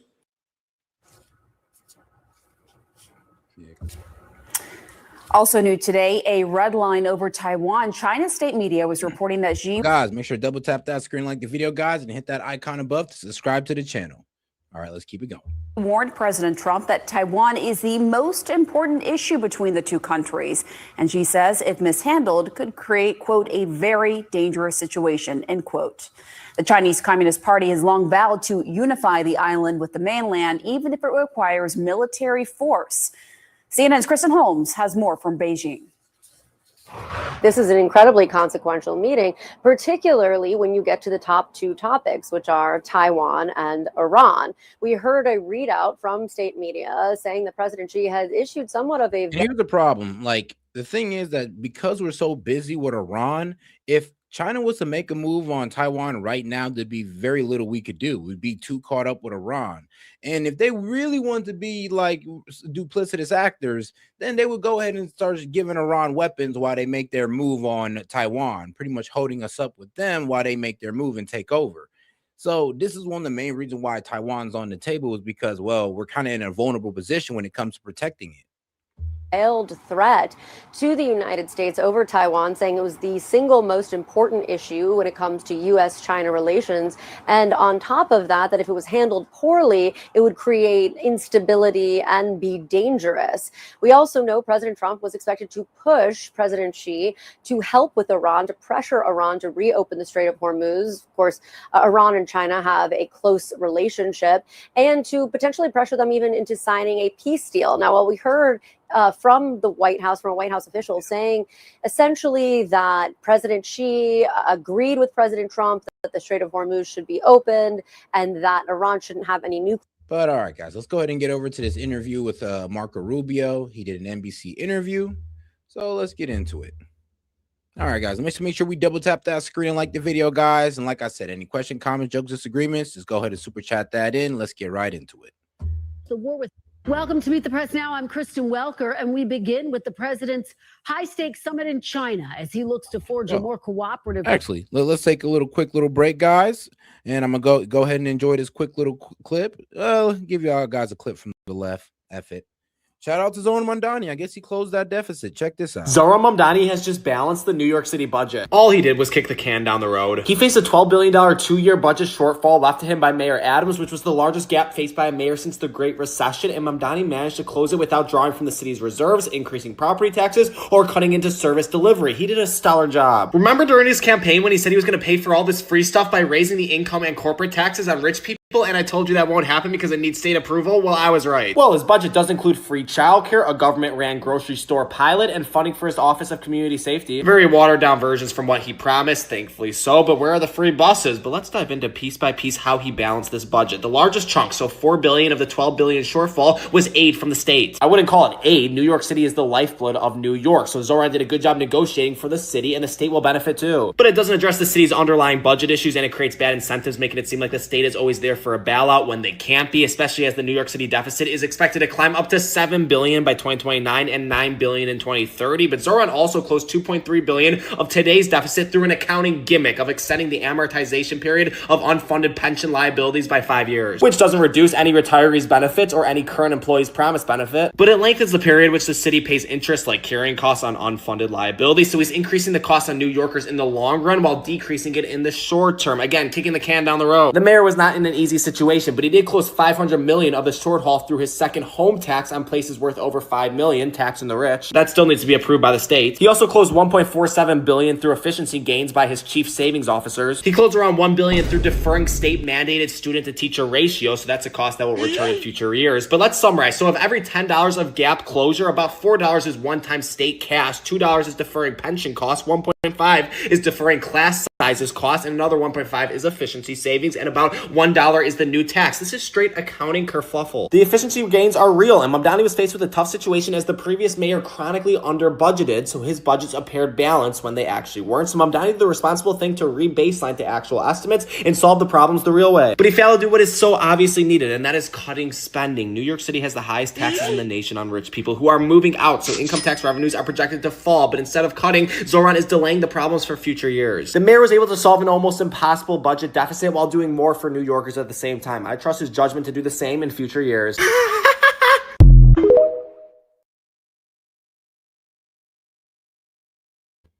Okay, correction. He kind of fixed the problem, kind of. All right, guys, let's get into it. Relationship with Beijing amid major tensions between the two nations tied to Taiwan, trade, and of course, the war with Iran. Today, China rolling out a literal red carpet with President Xi greeting President Trump in a formal welcome ceremony, complete with school children jumping and cheering while waving flags, a military honor guard, and the performance of both countries' national anthems. The two leaders then sitting down for the start of the summit. President Xi saying the U.S. and China should be partners, not rivals, and that the world has come to a new crossroads. President Trump, in turn, praising his relationship with the Chinese leader. We've had a fantastic relationship. We've gotten along. When there were difficulties, we worked it out. I would call you and you would call me. And whenever we had a problem, people don't know, whenever we had a problem, we worked that out very quickly. We're going to have a fantastic future together. Such respect for China, the job you've done. You're a great leader. I say it to everybody. You're a great leader. Sometimes people don't like me saying it, but I say it anyway because it's true. I only say the truth. That closed-door meeting lasting over 2 hours and, according to both sides, included discussions about several contentious issues. Beijing saying President Xi warned the U.S. about, quote, clashes and even conflicts over Taiwan, the democratic self-governing island that China's communist government claims is part of its territory. The U.S. maintains an informal relationship with Taiwan, including the sale of billions of dollars of weapons. I ain't gonna lie, China, they're kind of desperate for Taiwan. They literally send Chinese spies over there to subvert their government into and subvert their politics into pushing a reunionizing with China campaign. So yeah, there's people in Taiwan that are Chinese spies that are trying to push the Taiwanese people into reunifying with China. Notably, Taiwan, which is kind of smart, I ain't gonna lie. And was not mentioned in the White House readout of today's meeting. NBC's Tom Yamas sat down with Secretary of State Marco Rubio and asked him about the discussions tied to Taiwan. Here's part of that exchange. President Xi stressed to President Trump that the Taiwan question is the most important issue in China-U.S. relations. Talk to me about that moment when that was discussed. Well, they certainly feel that way, and they always raise that issue, and we understand they raise that issue. From our perspective, any forced change in the status quo. And that's fair, because if you understand the history of Taiwan, I mean, it is kind of theirs. When the situation that's there now would be bad for both countries. One of the things the Chinese emphasize, which we agree, is strategic stability in our relationship, a constructive relationship, but also one that establishes strategic stability so that we don't have misunderstandings that could lead to broader conflict. And so we always reiterate the point. We hear them when they say this. We always respond by saying anything that would compel or force a change in what we have now would be problematic. And we would certainly, our policies on that have not changed. The summit in Beijing is also happening against the backdrop of the U.S. war with Iran, with questions about what role China, a key economic partner for Tehran, could play in easing tensions, particularly in the Strait of Hormuz. In an interview with Fox News, President Trump said President Xi told him he would, quote, love to help, and said the Chinese leader wants to see the strait open. But traffic through the Strait of Hormuz remains largely stalled, causing oil and gas prices to rise. Tom Yamas also asked Secretary Rubio about his message to Americans who are facing. People are paying doubling gas price. So like whatever you paid to fill up, it's probably went up by about 45%.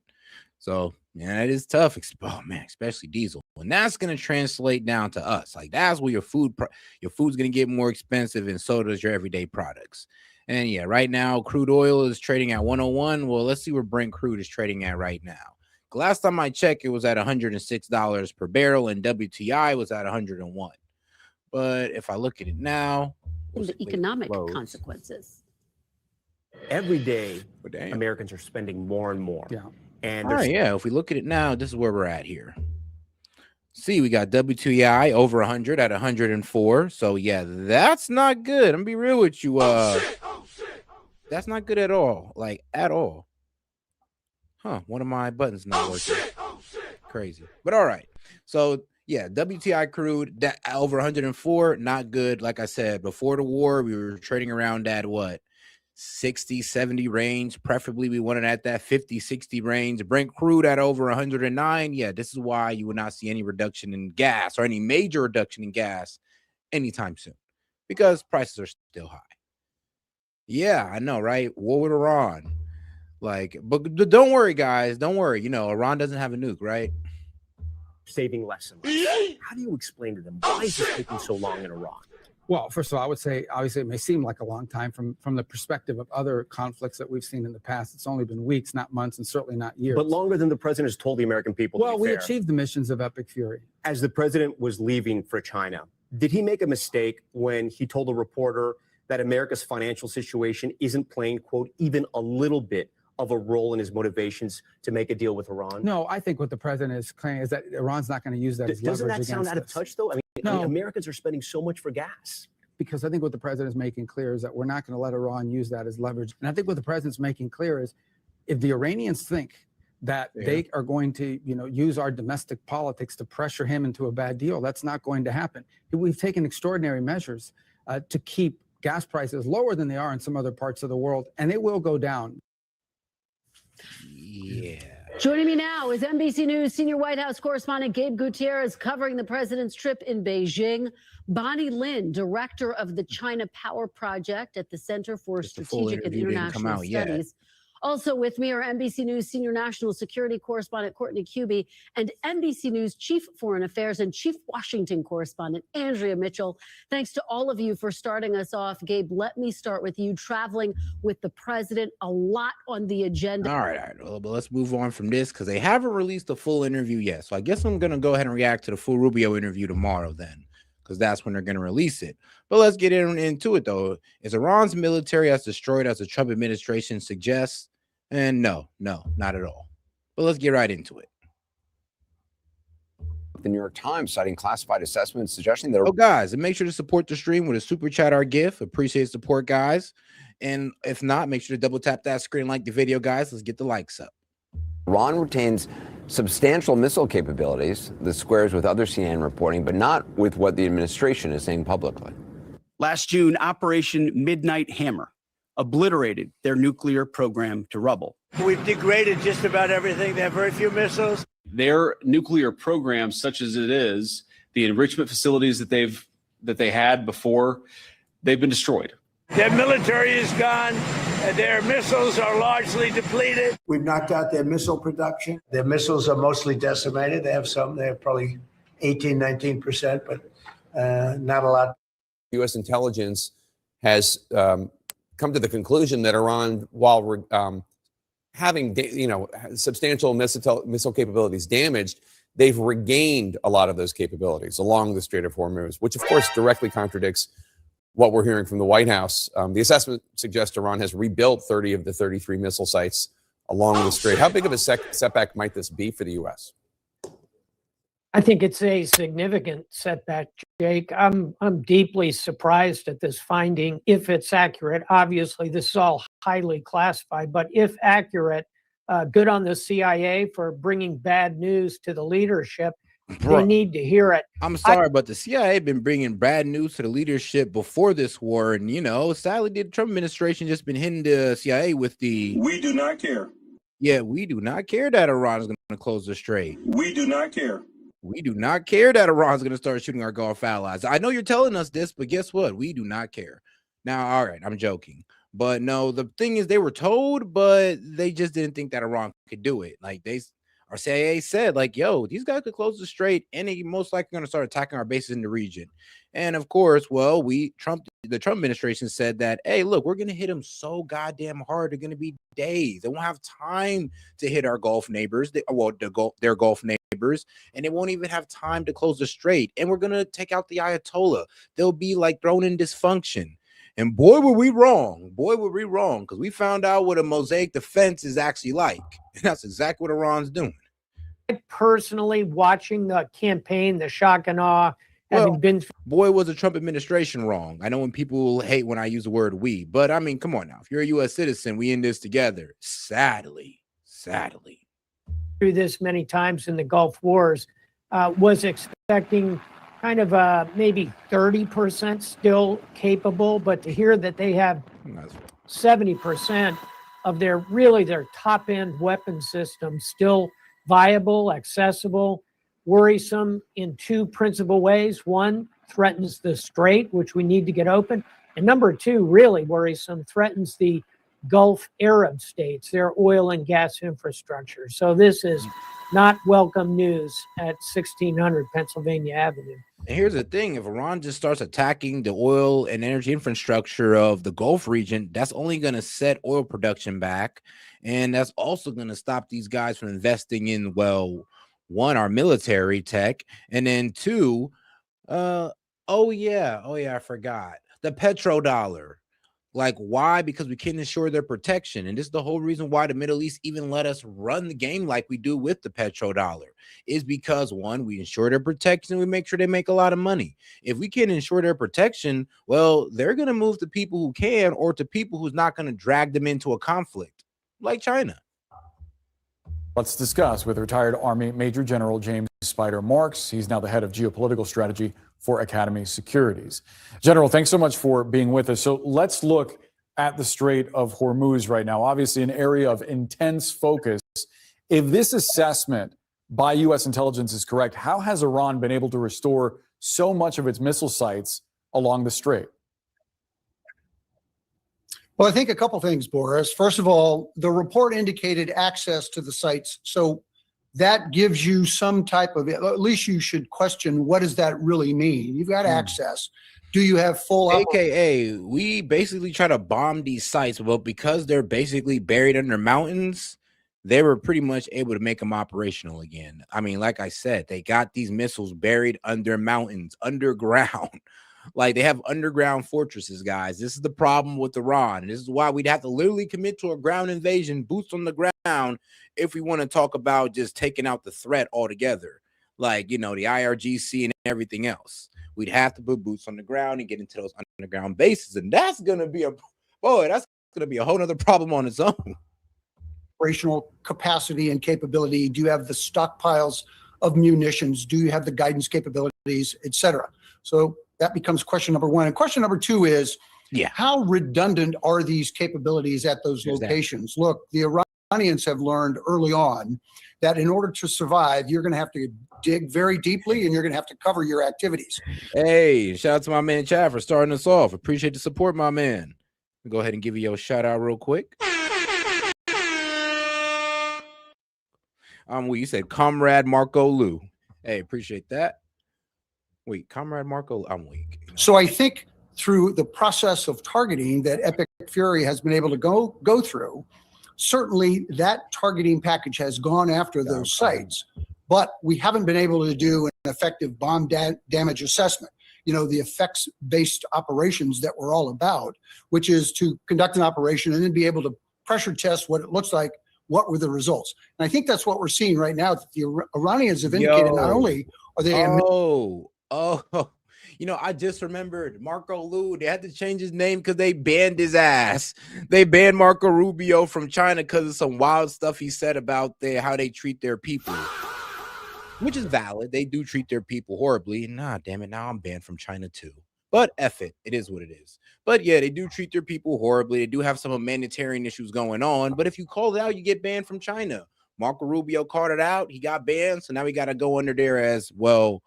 Marco Lu, which is absolutely hilarious. I'm not even gonna lie. Like, come on, guys. That's hilarious. Immensely politically resilient, but militarily resilient as well. To your point, there has been evidence gathered of Iran recovering some of its missile launchers, and you see some of the dump trucks there, the front end loader as well. So it seems like a lot of this is mobile, much of it hidden underground. The Times is reporting that Iran retains roughly 70% of its pre-war missile stockpile, including ballistic missiles and cruise missiles. Obviously, that means that as we look at Boom. All right. This is the perfect time right here to give you guys a bit of a geography lesson. Now, of course, we all see Iran right here. Do you see what's north of Iran? Yeah, this body of water right here is how Iran can still get their oil out. And of course, railways to China and Pakistan is also helping them out with a route as well. So you see the problem, guys. You see the problem. And then, guys, look, not only could Iran pretty much close out the Red Sea with just their missiles alone, but so can the Houthis. They can close that shit out as well anytime they want. So there's the problem right there. Like Iran has what we call escalation dominance. the range that Iran is capable of reaching, there is still an enormous threat that it poses in the region. Yeah, it does, and it will. We have to be very clear-eyed about what the effects are of this operation. As we've indicated, the Iranians have been able to resist the onslaught of Epic Fury, and let's be frank, that has been immensely well executed. But any nation that is... And like I said, here's a problem. It's Iran's proxies as well. If we could just go back to this map. I mean, you got these guys over here in Yemen. So this is Yemen right next to Oman right here. So yeah, if you want to know where Yemen is, right next to Oman. Now, these guys over here in Yemen, the Houthis, yeah, that's who can close down the Red Sea. Then we got these guys up here in Libya, like right up north of Israel. And you know what? They can't really do much. I'm gonna be real with you. In the grand scheme of things, they're kind of just dealing with Israel right now because Israel's pretty much bombing them to hell. So they're kind of distracted. But the Houthis, I mean, they're just waiting for the call. And we're just hoping that Iran doesn't do that. And then we're also hoping on that Iran just doesn't start firing off missiles into these countries, destroying their infrastructure, their energy and water. That would just be terrible. But you know what? I don't think Iran's going to do that if we don't attack them. So you know what? Maybe we could prevent the Middle East from being completely decimated if we just stop this war today. But then there's some of you guys who actually want Trump to commit the power play in Bridge Day, which is going to cause the complete devastation of the Middle East. There is still an enormous threat that it poses in the region. Yeah, it does, and it will. We have to be very clear-eyed about what the effects are of this operation. As we've indicated, the Iranians have been able to resist the onslaught of Epic Fury, and let's be frank, that has been immensely well executed. But any nation that is relying on, its definition of sovereignty is all about its position opposite to its regional partners, wants to destroy Israel, doesn't want to be a member of the global community of nations, and wants to eliminate the great Satan, us. Well, they are part of the United Nations. I mean, wait, what? I'm sorry, but to say that they don't want to be part of like the world or part of, nations, they signed the non-proliferation treaty. I mean, they kind of do have a right to enrich. And then, like I said, they are part of the United Nations. Like, what the hell? And I'm like, I'm sorry, but yes, we can sit there and call them a terrorist state all day, but they are a sovereign nation. So this is a nation that has spent close to 5 decades digging deep, creating redundancy. And what we see now is a lack of command and control, that operational command and control, where these units that have the missiles, that have the drones, they've got the capability to operate within what's known as commander's intent, kind of a mission, a broad mission statement. I don't need my boss to tell me what to do. He already did early on, and I'm going to continue unless I hear something different. And guess what? I'm not going to hear anything different because my command and control network has gone away. So you're going to see this type of capability of resilience. Yeah. On the other side, there are indications that the U.S. has significantly depleted its stockpile of key munitions, including precision strike, THAAD, and Patriot missiles as well. What does this mean not only for this conflict, but potentially future conflicts? Well, it's conflicts where they might occur. Look, every one of these combatant commanders, European Command, Indo-Pac Command, Southern Command, all of them rely on the same stockpiles that are being used right now very liberally, have been used very liberally and effectively against Iran, the Central Command. So all of those combatant commanders go forward on a routine basis, daily, minute by minute. They evaluate their ability to execute their tasks, and it's all about their readiness posture. And a part of that readiness posture is access to the stockpiles that all of them rely on simultaneously. So yeah, and here's the problem though. These stockpiles, yeah, we actually do got to get those. Due to the threat from the leader of the Iranian parliament, due to his threat, I mean, we actually got to take this serious. You know, like before that threat, I was like, you know what, guys, if we just make a deal, you know, and not attack these guys, I mean, bro, we can go ahead and get that enriched uranium. But here's the thing though. If we commit to an attack on these guys, yeah, their leadership pretty much said they're gonna go towards a nuke. They're gonna enrich to 90% and go towards a nuke. And here's the problem: if they make it in your underground base, we're gonna detect it, and the clock will now start. It is good. We are gonna most likely have to put boots on the ground if the goal is Iran can never have a nuke. And if we continuously strike Iran, then guess what? They will go towards a nuke. They've pretty much said it out loud. So, like I said, if we strike Iran and we commit to power plant and bridge day, don't be surprised when you hear the national alert talking about, oh, we've discovered that Iran is enriching uranium. We got it on the sensors. Because, I mean, yeah, and I'll also let you know that, you know, we will know. We'll know, guys. We'll know when they go from 60 to 90. It will be obvious and it will be read all over the world. So I need y'all to understand that if we strike these guys and they go towards that and we find out, oh, man, I mean, I don't even want to imagine what we might do. But let's just say best case scenario would be boots on the ground. we have always understood, irrespective of Epic Fury, that those stockpiles must be routinely replenished. And through the normal operations that we've conducted over the past. Oh, yeah, guys, let's get those likes up, man. Let's get to 200 likes by double tapping that screen and liking the video, guys. Appreciate the support, by the way. But let's make sure we're double tapping that screen and subscribe to the channel while you're at it, guys, by hitting that icon above. 20 years, those overseas contingency operations in Iraq and Afghanistan, we have dwindled those stockpiles, but we continue to build them up. And what we've seen now with Epic Fury is clearly, I would state with some level of confidence, that they've been depleted. I could not quantify what that looks like, nor would I add an adjective to it. All I'd say is it's been depleted. There has to be a legitimate effort across the board to make sure that we reach that level, that minimum essential level to operate along those tasks. So it's not surprising at all that we're probably at a level that bears some significant consideration of making this a priority moving forward. Yeah, Major General James Spider Marks, thanks so much for joining us. Some perspective now. Joining us is CNN national security analyst Alex Pleitsis. So what do you make of the administration's claims? Obliterated, degraded everything, military gone, missiles mostly depleted. If Iran retains the ability to resume full-scale military strikes, I mean, do you think we've knocked out their facilities as much as the administration is saying? It sounds like some of it actually may have been recovered as well. So some of the entrances to the tunnels to underground facilities and caves or things of that nature had been struck.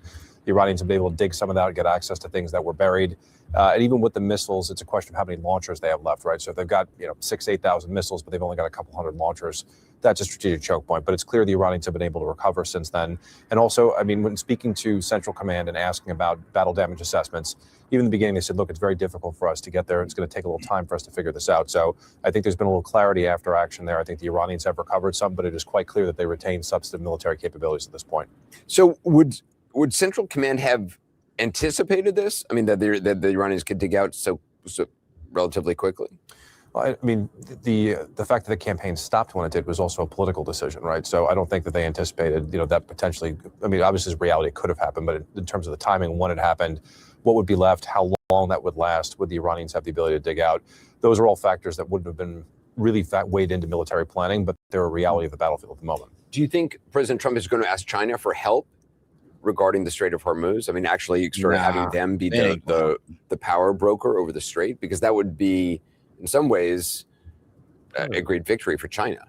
It would be. And so the Chinese have been, largely hands off the Middle East for a long time, but they've gotten more involved in recent years. They had a pretty big diplomatic coup not that long ago in which they were able to broach the rapprochement between the Iranians and the Saudis before the conflict kicked off. And there was a desire to potentially get involved in the negotiations between the Israelis and the Palestinians, particularly over Gaza. Oh, man, it's crazy. I just found this excellent map of Well, we're about to get into this whole, underwater cables, that connect our internet and all this good stuff. Is pretty much how our internet goes across the world.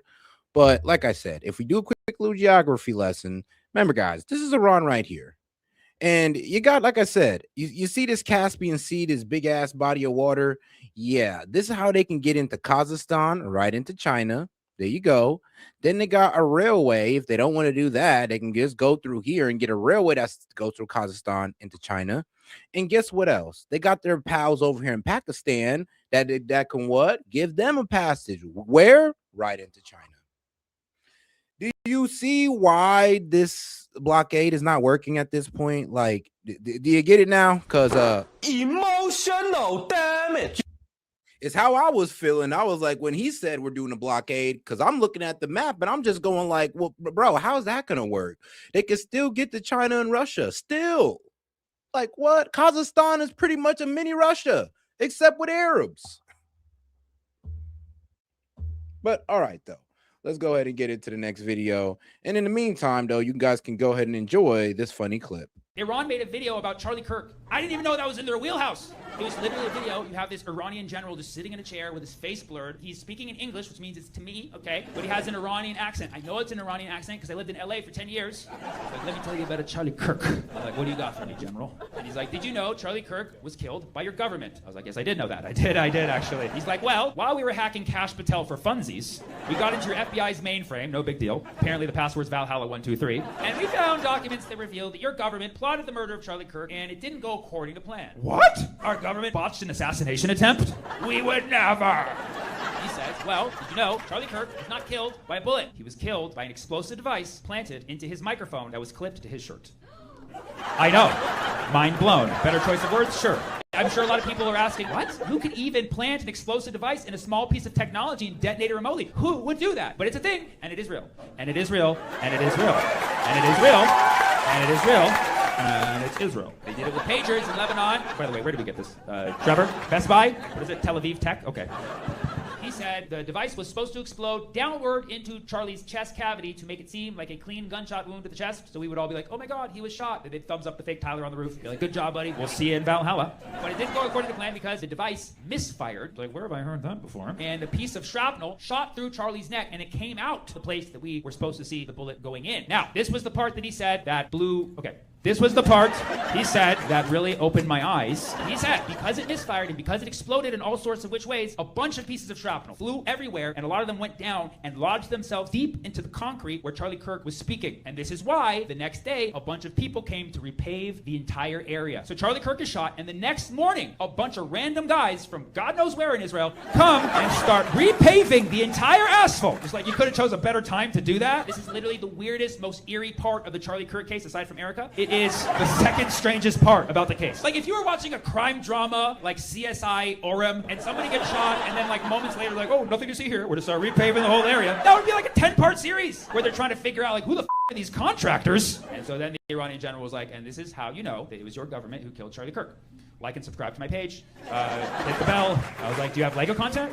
The Iranian intelligence, they understand the American mind because they know that Charlie Kirk is a very sensitive issue in the United States. They understand that even better than I did. Because after Charlie Kirk was shot, I honestly didn't even know that much about him. I was like, oh my God, that's horrible. But I still did a stand-up routine because that's what I do. I would do it to any of you. Don't take it personally. I posted it on YouTube and YouTube took it down instantly. That's never happened to me in the history of my whole career. And you've seen some of the things I talk about. That's how many people flagged it saying no, they were upset. They were very sensitive about it. I didn't know you can't make jokes the same day. All right, that was up on my part. I should have at least waited for the cement to dry.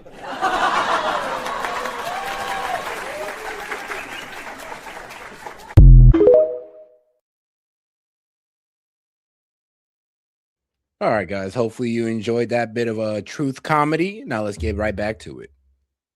3,000 miles? Well, allegedly. Do you know 97% of the internet that we use, to upwards of 99%, is it satellites or is it underwater? Cable. It's cable. And cable is where?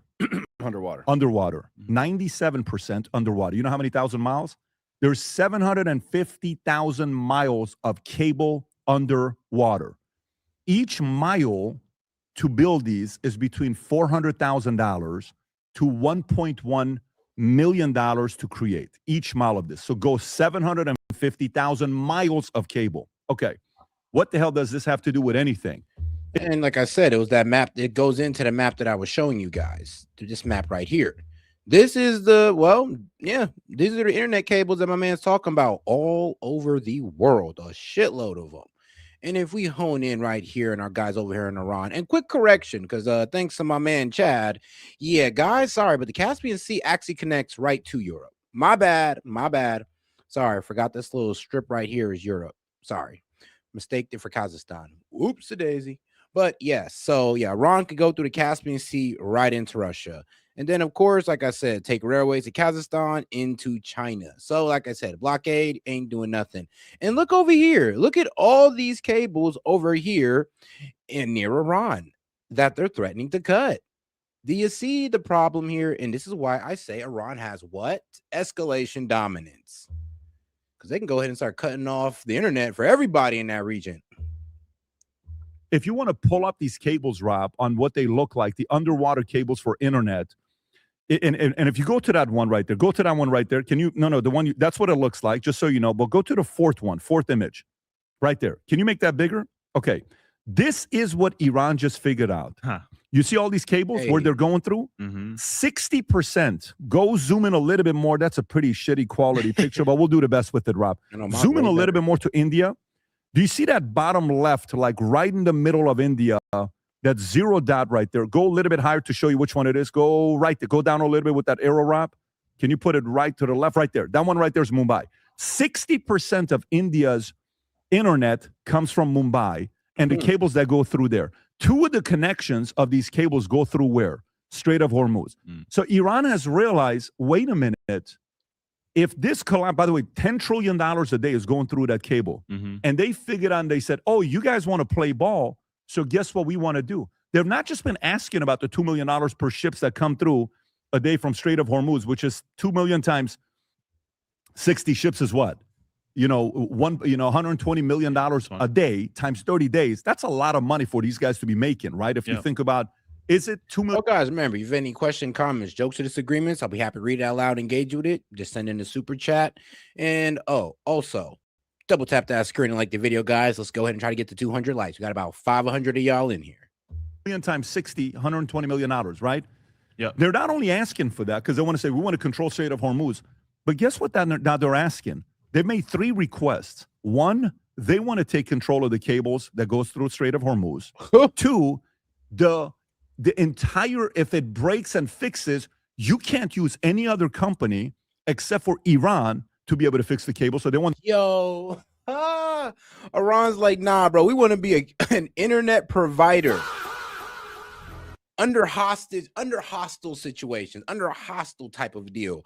AKA, this internet you get from this line right here going through the Strait of Hormuz, we about to make you wish you never laid it down here.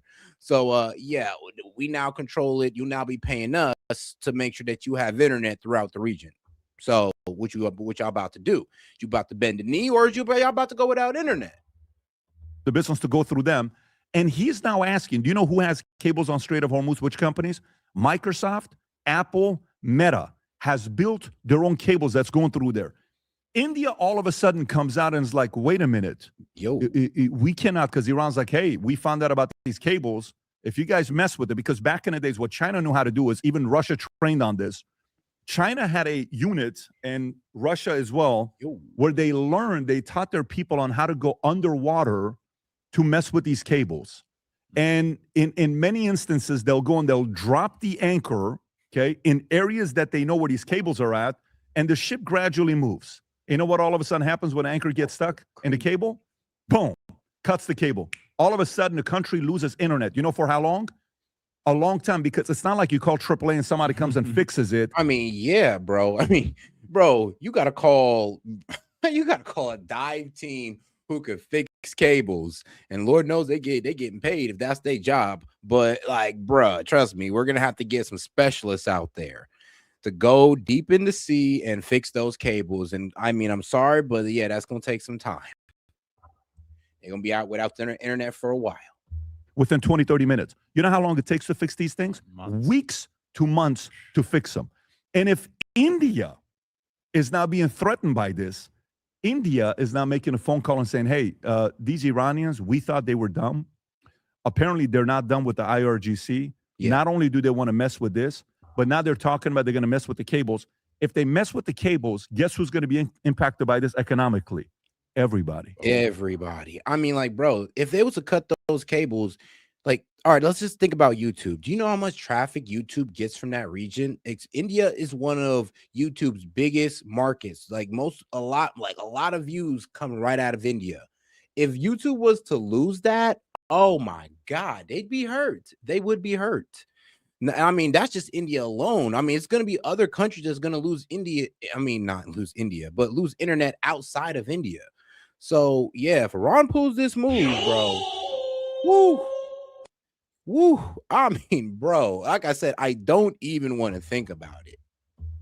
The whole world. And is there a country that is famous for saying things like death upon America, capable of messing with these cables if you really push them to the corner? Oh, yeah. Probably yes. So now this leads to you thinking about one of two things. Does the Strait of Hormuz impact the West more, or does it impact China, India, Russia more? Oh. Who does the Strait of Hormuz impact? Oh, no. Iran's about to make sure it impacts everybody. That's the thing. They don't care. It's like, you see, I don't need the oil? All right, what about these internet cables down here? Like, yeah, what about those? Like, whoa. Hold on now, Iran. Let's not get too wild here. That's a pretty pernicious thing you could do, like, to yourselves as well. Act negatively more us or China and Russia? China, Russia. Okay, beautiful. So if it's China or Russia, don't you think this will be a conversation that they're going to be having? Because we're not at a point with the satellite. Oh, we're going to go. The internet's coming from the satellite like Starlink. You know how long it takes to fix those things? Yeah. Long time to fix it. Internet is underwater, and Iran just brought. Can you pull up the story, Rob? They just brought this up a week ago. You've not even heard about the story until about a week ago when Iran said, here's when we want with these cables. You know what's hilarious? I actually, what was it? Yeah, I low-key called this out like a couple weeks ago that, Iran could start striking internet cables. Actually, it was Professor Zhang. Shout out to Professor Zhang. He actually brought up the theory that, Iran, last case, like worst case scenario, they could start striking these internet cables that run through the strait and they could start cutting off internet. And I remember I was like, yeah, that is true. They could do that. And I remember I was echoing that to y'all, and people were saying I was tripping, of course. Iran doesn't have that capability, but I mean, hey, look where we're at now. And trust me, Iran's exposed a lot of capabilities that we didn't even know they had. So let's not get a bit, cocky here. Let's not underestimate Iran any more than we already have. Whoever's given this intel to them, is that it? Yeah, there you go. Look at this. Iranian state media proposes charging international companies a fee to use fiber optic cables in the Strait of Hormuz. Go a little bit lower. Iran's semi-official Tanzanian agency as a could start tsunami. It says change Iran. So they ask for three different things, which they're getting. And you're starting to see this is becoming a topic. So I wonder if this will be another one of those things that they'll talk about, because if they all of a sudden get reckless and they mess with this, the world is going to be saying, hey, we got to stop, specifically India. So India will be in the middle saying, well, U.S., listen, we kind of got to finish this war because we can't get anything. And the U.S. is going to be like, nope. Number one priority for us is making sure those guys don't have a nuclear weapon. So this India's going to be like, bro, but my internet, like, bro, my Wi-Fi, like, bro, my way of life. Like, I'm sorry, but yeah, if I was India, I'd be like, I'm sorry, but bro, I don't even think we should let you continue this. Like, I know we can't stop you, but pretty please, like, dog, my internet. This is a bit of a right there. Go to the bottom left. That's how they set up the cables. So look at that guy. That's a maintenance. That's your AAA to fix the cables. Look at that. That's your AAA. And by the way, when you have 750,000 miles of cables, how do you secure them? Do you have cameras down there? Do you have security waiting for them? Do you have people that are waiting there? You ever hear the saying that 94% of the ocean has not been discovered? So if 94% of the ocean has not been discovered, how the hell do you protect 750,000 miles of cables that a country like Iran? I'm weak. Like, Colorado gamer, I'm sorry, but I'm the last guy you could say that to. Trust me, both the left and the right, both the far left and the right do not like my black ass. And understandably so. I get it. But like, you gotta understand, dog, that ain't me. Trust me, and I heard about it. Yeah, there are YouTubers that are literally getting bought out by big corporations to spew whatever that corporation wants them to say. Like me, nah, that's not me, dog. Trust me. Shoot, I have a Kalshi partnership, and I'll sit here and talk about how gambling is bad for you. Like, trust me, ain't nobody controlling me. I mean, really, like I said, I'm viewer supported, so make sure you guys super chat in and send a gift. But yeah, this is a viewer supported channel. I'm gonna be real with you. Ain't nobody paying me. If they wanted to and for complete transparency, dog, even the Kalshi deal, that's affiliate marketing. If I don't get nothing unless you sign up. the world, they could. This is it. Look at this. These are all the cables on Strait of Hormuz. And look, the connections with Iran. They know, like, they're starting to talk with, I don't know where this information is coming to them, but this has been a known topic for a lot of people, but it's becoming a conversation just in the last week. Brandon. No, that's fascinating. And I was thinking the exact same thing, that somebody had to have been putting this in their ear and getting it in their ear saying this, because for it to come out of nowhere like that, with them to have a plan. You almost don't want them to be talking about this. Yeah, no, because if you're dealing with somebody who has nothing to lose, like, you could have all the resources in the world, but they always say that an equal or even more scary opponent than that's. Yeah, I mean, wild thing. You think Iran care about the internet when they've been shutting it on and off? It's like, you think these guys care about internet? Yeah, I don't think so. He has nothing to lose. So if they're living in pain and no energy, turmoil, what is it to them to do this to set the? Nope, not me. Shoot, I can't be bought. And shoot, people have tried, but nope. Like, shoot, they were trying to pay me to support Ukraine, and I told them nope. World on fire. And I was ready too far in. I was like, y'all trying to pay me to change my opinion on Ukraine? Like, I'm sorry, but I'm gonna still say y'all losing and y'all getting y'all land took. It's like, I'm not switching up. Like, trust me, it's already been attempted, brother. It's already been attempted. Nothing to them. It's nothing to them. Yeah, Tom, they already know my what are your thoughts on this? You know what? This is the backstory of economic pinch that is going on all over the place. We saw it before. Well, shout out to my Ukrainians. No hate against y'all, but there are people willing to pay influencers to support you guys. And, that's a problem. Not just Israel. Shoot, it ain't just Israel. It's also Ukraine. Don't realize what you're seeing it. And the mainstream media is just not diving in. There's some smart people in mainstream media. You have to squint and look hard to find them. But there are some people out there. Think about Nord Stream. What was Nord Stream? Natural gas pipeline that went from Russia to Germany. All of a sudden, in the middle of the Ukrainian war, way over there, everybody goes, boom. What was that? Did you hear a thump? And all of a sudden, there's natural gas foaming out of the North Sea until the Russians got it turned off. In 2021, Pat, what percent of natural gas to Europe, EU, came from the United States? 6%. Yeah. By 2024, after Nord Stream got bonked in 2022, that was 28%. The end of last year, it was approaching 40%. By the end of this year, the natural gas, LNG, to EU from the United States will be 80%. And guess who's no longer collecting money on the Nord Stream pipeline because they haven't been able to fix it? Russia, because they've been kind of busy with the Ukraine thing, and there's like this, and maybe our guy's got cancer, maybe he doesn't. Now, fast forward here, these are the backstories of economic pinch. Everybody was saying the CIA cut the Nord Stream pipeline. It doesn't matter who you think cut, who benefited later. The U.S. is now up to 60% natural gas. And you hear Trump say, we got lots of natural gas, lots of gas going to Europe, lots of gas. Yep. And guess what? He knows he's got the card there. 60% will be 80%, they say, by the end of 2028. 80%, because Europe is moving from fossil fuels. Natural gas burns cleaner. So guess what? You've got all that going. Now you've got this. This doesn't surprise me at all, Pat.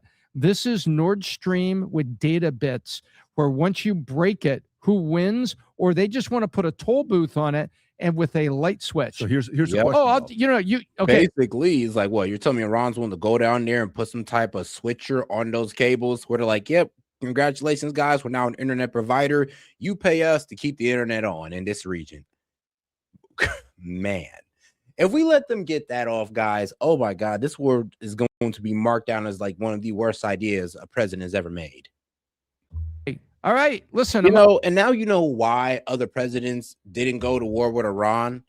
And now you see why Trump is not brave, or he just has the balls to do it, is that no, he's the only one gullible enough to fall for the selling that Bibi Netanyahu gave to him on going into war with Iran.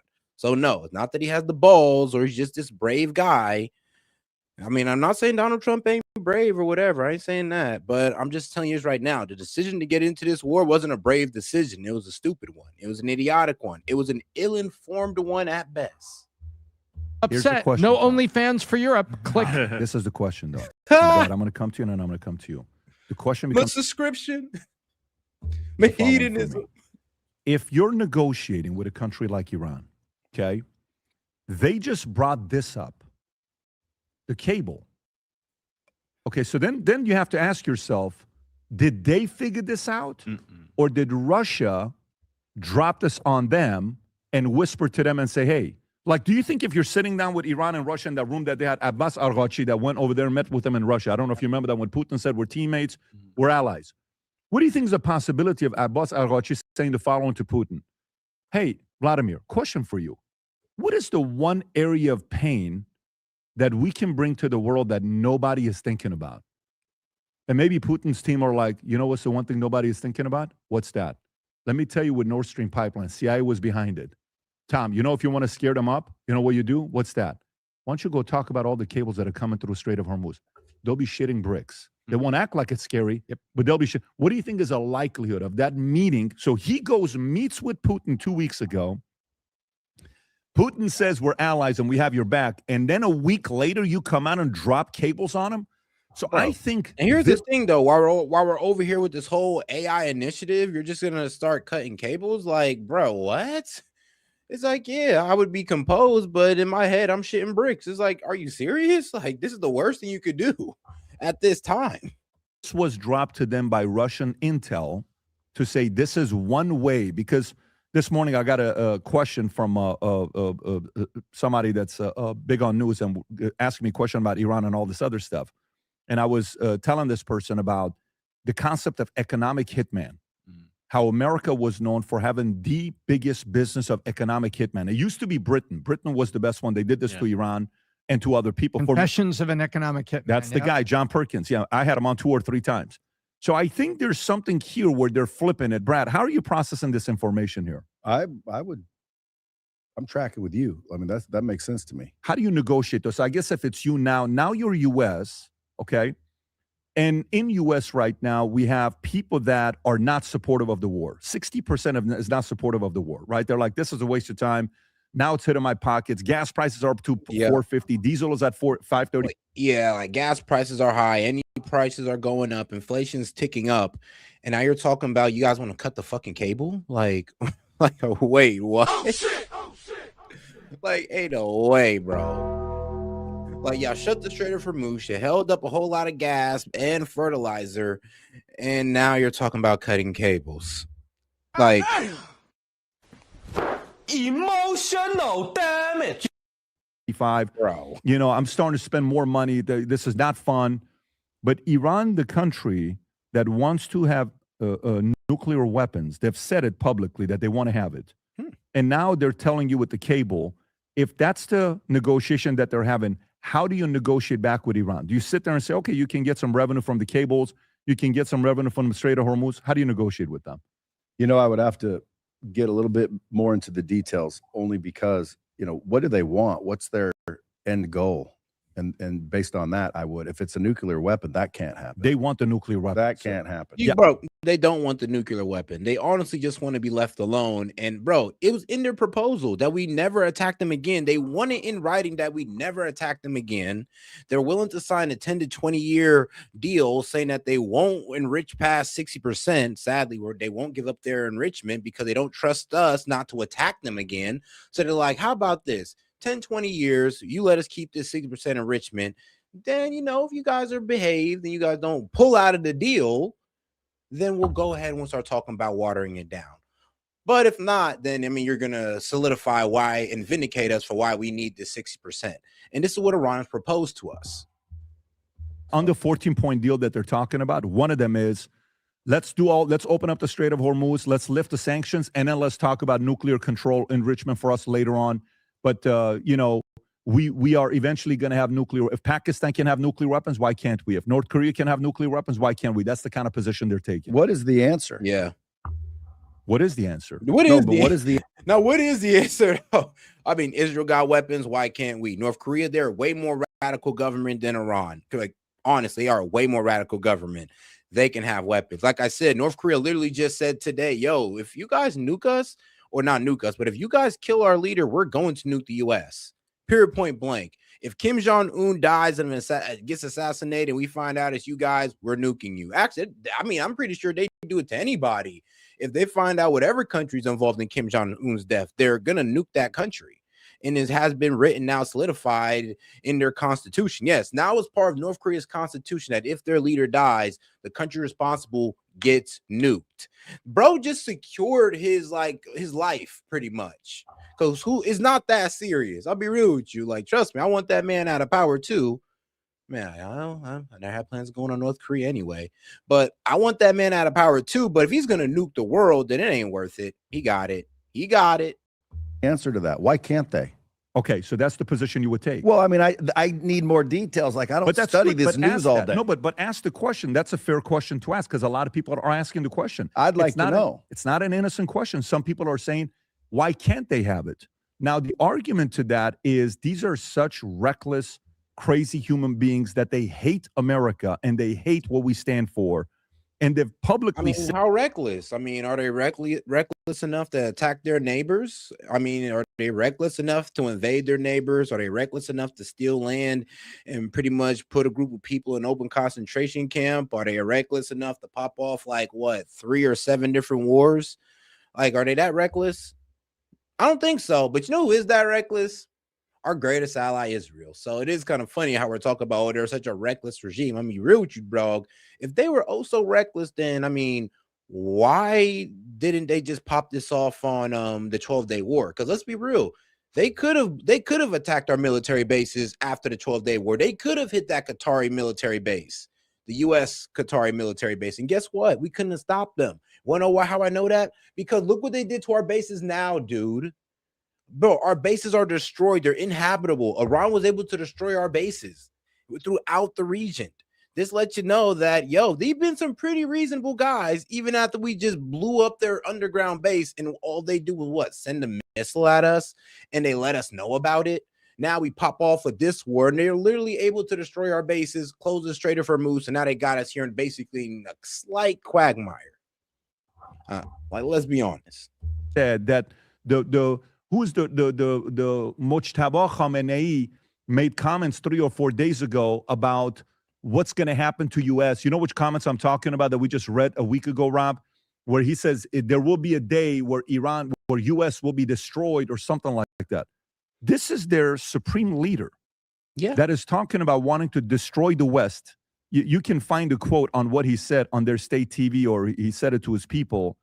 I mean, yeah, when you find it, we'll talk about the new one, because I mean, bro, we did just kill his dad, his mom, and his daughter in that strike when we took out, the Ayatollah, the one before, the old one.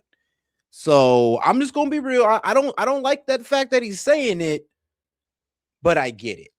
I don't like it, but I get it. So, but some people are saying, do we want a leader like that to have nuclear weapons? No, I don't think there should be nuclear weapons ever again. There's enough to annihilate the whole world. So what's the purpose of having one? Why can't Iran have it? Look how great it is for North Korea. We leave them alone because they have one. So you can't really do anything to a country once they have nuclear weapons. So you are saying... I told you. It's like, bro, like, it's going to be like North Korea. We did the same fear-mongering with North Korea. As soon as they have a nuke, oh my God, they're going to destroy us. What happened? They got a nuke. We just left them the F alone. Why? So they wouldn't start firing off. And this is what a lot of these countries are seeing. Like I said, North Korea has been vindicated.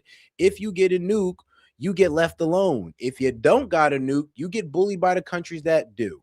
So what's smart for Iran to do if they want to be left alone? Get a nuke or make America sign a deal. But it would still probably be safer for them to get a nuke, sadly. It's okay if they have it. No, I'm saying that's why they cannot have it, because once they do have it, they have too much leverage over us. So okay, so let me come to you as a negotiator. Think like a negotiator with the access to information that we have right now. Mm-hmm. What are you doing with Iran? They're telling you what they want with Strait of Hormuz. They're telling you they want you to lift the sanctions. They're telling you that they want to have a nuclear weapon. They're telling you that we want to get revenue on this cable. Bro, come on. PBD, you're being disingenuous. They're not telling us that they want a nuclear weapon. They're saying that they want to enrich. They're saying that they have the right to enrich uranium and they don't want to enrich it past 60%. Part of that deal is allowing them to enrich uranium, well, for 10 to 20 years and to stay below that 60%. So, yeah, it's not about, they don't want a nuke. They have not said, oh, we want a nuke. We want you to let us have one. I mean, come on now. Let's be real. System that we have in Strait of Hormuz. And if they wanted a nuke, they'd have made one in like 2021 when it was at 60%. Under Biden, and then the clock would have really been ticking. How do you negotiate with them now? Yeah, I mean, is it at all cost? Is it using leverage by China to team up with you and say, China, stop helping Iran? How do you do it now? Yeah, give them the money. You have to match their level of savagery. Unfortunately, like it's not going to be a pretty situation. Okay, so you're saying match their savagery. Like, you're saying give them the $30 billion that's sitting in the account. Tom, what do you do? No, Match their savagery. I mean, bro, if you want them to agree to a deal, you're gonna have to release some frozen Iranian funds. You're gonna have to pull an Obama, and Trump don't want to pull an Obama, but that might just have to be done. You might have to freeze some Iranian money, and I know what you're gonna say, but they're just gonna spend it on proxy and missile set. Well, look, man, look. What's more important? Okay, you got A, B, or C: nuclear enrichment. You got their missiles and you got their proxies. You only get one. Which one's more important? Well, if you're reasonable, you're just going to say, all right, the nuclear enrichment. All right, then let's get that done. And the missiles and proxies, we'll leave it to Israel. Why? Because that's an imminent threat to them, not us. That's their problem. So let's leave it to them. You have to push them hard. And the issue is you got to control Russia. No one's talking about Russia here. Russia is so pissed at the United States because our entire government, except our president, was willing to help Ukraine. Now, I'm not going to take sides in the Russia invaded first, and basically Biden gave him the wink, green light. But then we gave all this aid to Ukraine, and they bought all the things that you needed to fight a war, like yachts, tanks. You missed my punchline. Tanks, planes, drones, Bentleys, and yachts. All the things you need to fight a war, according to what they were buying. And then what did Russia do with Iran? The first weeks of the engagement, they did this. They gave them satellite. Actually, wrong. Actually, no. The JCPOA, they got release funds. Yeah, they got release funds for staying to enrich at 3.6%, not enrich at all. I mean, bro, some of y'all don't even really got the JCPOA deal down right. Like, it's kind of crazy. Imagery of where we had concentrations of equipment, Pat, in our bases in the Middle East. That was Russian satellite imagery. Hey, if you're going to launch these drones over toward Oman and UAE, Boris, this is what you want to do. Here, and here, the Americans have got a lot of supplies and things built up. You might want to hit them. Then Russia was caught giving there's an Iranian drone called the Shahed drone, SHAHED, Shahed. That's the main one they make. But it had poor tracking system on it. The Russians gave them technology to improve the tracking system. Yep. Along with they gave them the targeting information on the ground. So if Russia is giving that to Iran and they are so pissed at us about Ukraine, do you think they're also giving them a map of the I mean, that's what I'm saying. This is like Russia's perfect time for get back. They could now sit there and be like, oh, okay, you want to hold us down in Ukraine by giving Ukraine weapons? Great. We'll hold you down in Iran by giving Iran weapons. Oh, yeah, and satellite information. So prepare yourself. So, yeah, I can definitely see Russia taking this time to get their get back. Cables? Yes. Probably. Do you think Russia's got better intel on the undersea cables than Iran does? Yep. Yes. Absolutely. And so what do you got to do about this? You either have to be more ruthless than the other guy and push it all the way over in a war that got far deeper than you wanted. Because if you stop now, we'll talk about nukes later.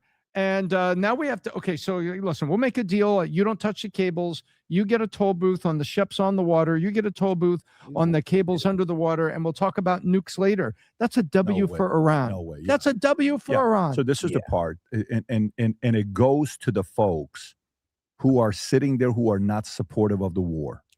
Okay? So you finish up today and you give everything with Iran. We get the gas prices to go back down to 289 or 325 or whatever the numbers are. Great. But they get control of the Strait of Hormuz for the $2 million. They're able to enrich. You give them the $30 billion. And they have control because the three requests they made is maintenance, that anybody that's using a cable of Strait of Hormuz, they have to pay Iran a fee. The asks they're making. And by the way, just so you know, it's ridiculous on what can happen. So some people are like, I don't want to deal with it. The 60% of community. Guess what? We'd never be dealing with this if we didn't get into this in the first place. I always want you guys to remember that. Not do any of that stuff. Let's give Iran everything they want. Is that a better position? This is a very complicated situation. You just gave your competitor 2 new product lines, a toll booth on the water and then a toll booth on the cables under the water. Now he makes economic money on that to raise more havoc that he's already been doing. That becomes the Panama Canal of the East. Yeah. That's a lot of control. With the wrong guy. If you're giving them control, like, you can take it back. So it's like it's almost like pacifying them. Like, you want control? Okay, here, you can have control. You only have control until I say you don't again. So at the end of the day, do you really have control? Or are you just pacified, calm down, and we can carry on? Because at the end of the day, who controls it? Well, whoever's the most mighty and powerful is who controls it. If I allow him to think he's controlling this company, when I own the shares and I own the board, he don't control shit. You don't, though. But you don't. In this case, it wouldn't be the case because that would not be the case. In this case, if everybody is going through paying the $2 million to them, it's 60 a day. If everybody, that's a lot of money to them. And guess what they're going to do the longer time goes by? More cash, more weapons, tougher. We learned that Iran is not Venezuela. And they'll most likely use that cash to push their influence, build their militia groups in Yemen, Gaza, Lebanon, and then they'll probably start trying to take out the Sunni monarchs in the Gulf region because they rule over Shia majorities. Like, it's going to be bad. It's going to be bad. Like, Iran could actually take over the Middle East, worst case scenario. Venezuela was easy. Boom, boom, we got Maduro, we're out, right? And now they're joking about making Venezuela the 51st state. I don't know if you saw that or not. They're talking about, hey, what can we do to make Venezuela the 51st state? Iran has shown they're more relentless and they're not wired like other people are. Like, it's celebration if I die for my country in Iran. It's a if I die for my prophet, it's a celebration for them. Their mothers celebrate. I cannot believe my son killed himself on behalf of our religion, on behalf of what we stand for. It's a very, very different community. Here we mourn. They celebrate. I mean, PBD, they're doing the same thing. I mean, let's be real. If you die for your country, it's always going to be an honor. No matter what country you're fighting for, if you're dying for the country that you love, I mean, you're always dying an honorable death in my eyes. In my eyes.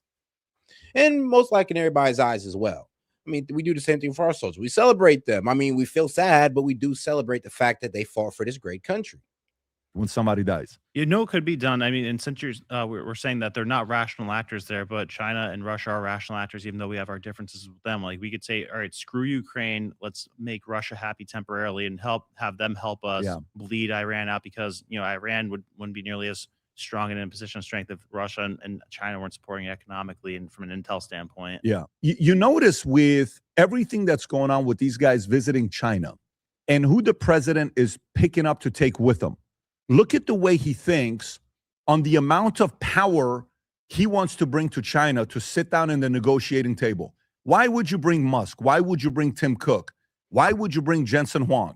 Oh, because there are oligarchs. And I mean, you got to bring the leaders of our country with you. Yeah, guys. I mean, that's kind of the first time we've been exposed as an oligarch. When you got when the president and a whole bunch of business leaders pull up, what does that tell you? I mean, it tells me that we might just be an oligarchy. Why would you bring all these guys? Why would you take all these guys to go? Maybe this whole thing is about sequencing. No wonder money and decision making that's going to lead to the end of being what he can get with Iran. And hey, give and take. And he knows the leverage that he has. All of this comes down to one thing. And that is, if you want to win in life, you have to know your next 5, 10, 15 moves. So once we host a conference called the Vol Conference, I want you to watch this video. It'll give you a little bit of details about them. We'd love to see you at the event. We do this every year. This is the all right. Yeah, let's go ahead and move on here. But all right, guys, go ahead and get into the next video. Hopefully they let me play this. If not, I guess we'll just move on. But look, what was it? It was Tucker and Kevin O'Leary that had a pretty interesting debate on these, data centers. And what was scary about it is, it kind of seems like Kevin O'Leary could honestly give a damn about the American people, and he cares more about his obsessive, competitive, like, I guess his competitive disorder with China. It's really fair to call it a disorder, but I'm gonna be real with you. He's putting the American people over. I mean, I'm gonna be real with you. He wants to get back at China so bad, he's willing to throw the American people under a bus. I'm just gonna phrase it like that. But let's get right into it, because that was a pretty interesting debate on data centers. And I've been ringing the alarm on data centers for a minute too. It's like, yo, it is not helping the American people whatsoever. How did you? I read. Kevin O'Leary, thank you so much for doing this. How did you? I read. First, I just want to check the facts here, but I read that you are building the world's largest data center in Utah, 40,000 acres. If that's, how did you get into the data center business? How did this start? I've always been in real estate, and I sort of came up in commercial real estate with climate control storage for pharmaceutical companies. Data center development is very complex, but very similar in some ways. It requires permitting. It requires dark fiber. There's only 5 tenants in the world. You know them all: Amazon, Google, etc., Microsoft. And so the thing that got me motivated, though, was watching in the last 2 years this narrative in North America about how negative data centers are. It started in Virginia, actually. The idea that they're raising energy costs, they're polluting water. So it's not really working out for the American citizen, and they're only producing 10,000 jobs, which is not really much. So it's pretty much the American people are paying more for it than it's actually benefiting us. they consume a lot of water, that they are very noisy, and all that's true from stuff that was built. The sad reality is we benefit data centers more than data centers benefit us. 15 years ago, but today that's not the case. And yet the narrative kept going. And I thought, who's doing this? Who would not want us to have compute power? Who would not want us to build our power grid out? Because when you build a data center today, you have to develop your own power and you can sell it back to the grid. That's what we're doing in Utah. I'm thinking to myself, the Chinese, they don't want us to do that. Bro, look, it's not Chinese propaganda that people are telling you that their bills are rising and water is being polluted because of data centers. Like, I'm sorry, but that's not Chinese propaganda.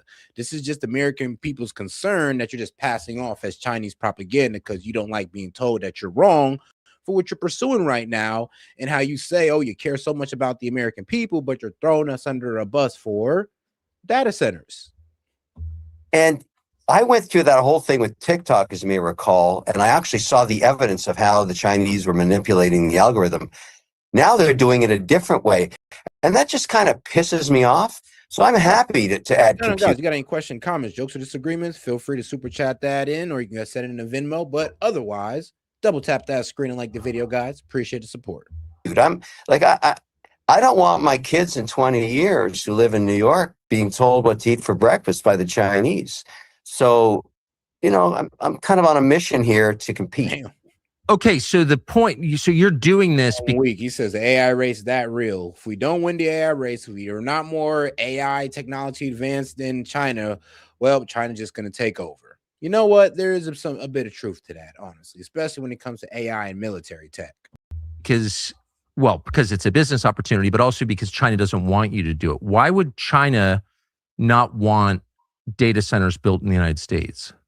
Because we're in a competition for AI compute. The nation that has the best AI models will be the winner of future wars. It'll have the most productive economy. We already know now, just looking at earnings that are coming out as we speak, Tucker, the earnings. Oh, that's the problem, though. Yeah, I mean, the production, that's great, but at the cost of jobs, though. So these companies make more, the production goes up, and that's great, for them. But American people, Americans lose their jobs.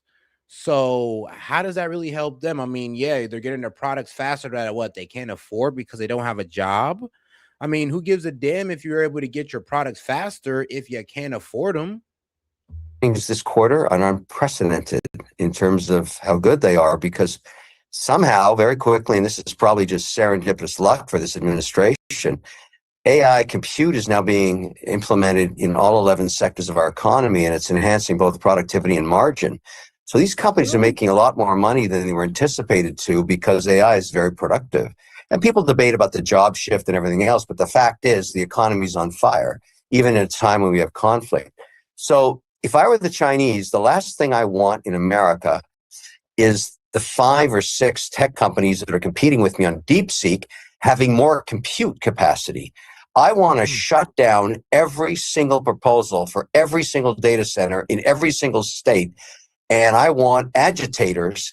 I want paid protesters. I want environmentalists. I want to shut it all down so that they can't train their models as fast as I can. Meanwhile, the Chinese just built, in terms of new power in the last. Yeah, but the Chinese just don't give a fuck. That's the thing. Like, you look, it's like this. He's trying to beat his enemy. It's like, but what's the old saying? You know, don't become your enemy, trying to defeat your enemy or beat your enemy. And that's what happened to Kevin O'Leary. He's literally becoming or thinking like the Chinese do. You like, you don't give a fuck about the environment, so you're willing to do whatever to get get ahead. And you don't give a F about American jobs and the effects on the American people. F all that. Like, look, long we get these data centers erected. So yeah, guess what? The Chinese think the same. That's why a lot of people live in poverty and like pretty much the way they do now. They live in literally destitute poverty, and they're eating grass in the outskirts. I mean, if you go in the inner city, I mean, guys, it looks like they're living in the effing future. But that's not all of them. And Joe, you think being poor in America is bad? Yo, try being poor in China. That is way worse. It's just way worse. So yeah, the very people that you say you don't want us to be like, the very people that you want to beat, you're kind of turning into. 18 months, 400 gigawatts of new power, all with coal burning turbines. Coal. You know, they're not worried about the environment. The big guy over there says, build one here and then stick a data center beside it so I can train my DeepSeek model faster. And you've heard it from the Anthropic CEO this week. He came out, the stereo guy, and said, hey, they're going to catch up in 6 months. So everybody wake up and smell what's going on here. And I started to dig in the last week, looking at all of these strings that are attacking the Utah proposal and the one I got up in Alberta. I mean, look, bro, you waking up to money. People are waking up to higher energy prices and an eerie sound. Like, I'm sorry, but yeah, like people are not waking up to the same thing. Going to where I can find power and developing these things. And I want the Chinese to see what we're doing. We're coming after you, buddy. Can I ask, I've got a million questions, but let's just start with the competition between the U.S. and China on AI. If data centers are the key to AI, why has China built so few of them? Oh, no. So I think there are about 365 data centers in China, almost 4,000 in the United States. So clearly they haven't prevented us from building data centers. What do you think that is? Okay, let me walk you through the math of the last, this is moving very, very quickly, but the data centers of even 24 months ago were 100 megawatt facilities. And they were useful for cloud storage, like your Excel files and all the rest of that. They were useful for just basic compute and storage of data. But then when these models started emerging, such as we have going with Anthropic or Gemini, and any of them, Grok, all of it, and all of the tools built on top of them, the amount of compute power geometrically grew, and it was no longer 100 megawatts. The minimum was 250 megawatts. I mean, and that's also one of the things about AI is that sadly, the upkeep of AI is a bit too much, and it's kind of outweighing the profitability of it. It's like the problem is we're too busy kind of chasing a way to keep AI running, and it's kind of draining away at the profitability of AI, which may lead to this popping of the AI bubble that may be coming soon. God forbid, but you never know. Then 4 months later, the minimum was 500 megawatts. Yes. Wait, here it comes. And then 2 months after that, it was 1 gigawatt. Now, try and get a gigawatt out of the American grid or the Canadian grid or the Mexican grid. Not a chance in hell. We're tapped out. So the Chinese were building these 1 gigawatt facilities. So it doesn't matter about the number of facilities. It matters how many are gigawatt plus for training AI models, because you need a lot of compute for the modern day chip. And this technology is advancing very, very quickly. So it's the size of the large ones are the ones that they're beating us on, not the small 100 megawatts. Nobody cares about those anymore. You can't train anything on that. So we're competing now for campuses, 10,000 acres and more at a time. And that's where the Chinese are kicking our asses. So you said you will go wherever the energy is, but I thought you're bringing your own energy to the project. Can you explain how you're going to power this? Sure, that's a good question. You can't tap in, and you can't, you tap into somebody's grid. Let's take a place like Texas or in Mississippi or Utah, for that matter, where I am. The electrical bills in that this is where the administration, I think, effed up. Like I said, they put the cart before the horse. They should have found out a way to, for these AI, for them, not AI centers, but these data centers to make their own energy before they was even built. Like get your own mini nuclear reactor, get your own little power grid, and then we built the data center. It's like we built the data center and now it's dragging on the energy grid, and now we're like, oh shit, did they need to produce their own energy? Well, duh. We knew that, and we was telling people that in the first place. And actually, the Trump administration was telling us that. So it's kind of crazy how they kept going without completing that goal first. When, like I said, the first thing they should have done was make sure that these data centers can produce their own energy without dragging on the grid. And everybody would probably be happy. I mean, the water would still be a problem, but at least your electricity bill ain't going up. County are going to go up 30%. And that's what pissed off so many people in Virginia. They went out of their minds as the electrical bills kept going up. So you can't do that. You have to bring your own power. So you do that is you find low-cost stranded natural gas. You acquire the new technology, turbines that burn very, very clean, require a lot less water, because that's a big debate too. And in some cases, no water. They're air-cooled. And you build those turbines first. So basically, the data center game is about power. Now, here's another reason the Chinese would not want, forget about data centers. Let's just say we're building new gas turbines that make electricity. The Chinese don't want you to do that either, because they know that that's how you're going to solve the grid problem. You know, the people in Utah are telling me, look, is there any way when you build these power facilities for the data centers, you could sell back some of that power to our local grid? And the answer is yes. And I mean, that's what y'all should have been doing. And then y'all would have been to be able to avoid this whole problem with data centers, this whole complaint about these data centers. It's like, that's what you should have been did. First step, make the power generation, mini nuclear reactor, own energy grid, whatever you got to do, make sure that they're producing their own energy before you build a data center. So now, instead of being the evil data center guys, we can be the guys that are actually powering the Utah grid, which, by the way, taps into the national grid. So we want to build as many of these power generators before we build any data centers. But where does the gas come from in this the world's largest data center, the one you're planning in Utah? Well, mine won't be the largest for years. That's another piece of misinformation being spewed everywhere, and I'm going to tell you who's doing it soon. Guys, make sure to support the stream with a super chat or a Venmo. You could go ahead and use the Venmo code above or below, depending on how you're watching. And you go ahead and super chat any question, comment, jokes, or disagreements. And also make sure to double tap that screen and like the video, guys. Appreciate the support. Let's keep it going. And oh yeah, don't forget to subscribe to the channel if you haven't already. We're going to build 1.5 gigawatts first, so a fraction of the 9 gig proposed, and make sure everything works. And the people there in Box Elder County can come and inspect it and see the air quality EPA standards we're going to hold up to, the water rights permits that we're going to maintain and be compliant with, the noise EPA requirements that we have to be compliant with, the air quality we have to be compliant with. Get the first one up, a small fraction of it, and show everybody how it works. That's the plan. And then I didn't need 40,000 acres, but that was the parcel available. That's twice the size of Manhattan. It's called the MIDA designation, right beside the Hill Air Force Base. So I'm not using it 3 times bigger than Manhattan. Yeah, it's huge. Yeah, but I don't need all that. But that was what was available. I'm going to lease it back to grazers, do some manufacturing. Maybe there's plenty of land. We don't need it all. But the power for it, where does that come from? So what we do is there's the Ruby pipeline there. It's only 17% utilized. It's one of the most underutilized pipelines in America. So it's not like we buy gas from the Ruby pipeline and we put it into a clean generator and it generates electricity. And we tie that back to the grid if they want it, or we power a data center. That's the idea. So we have to build the power first.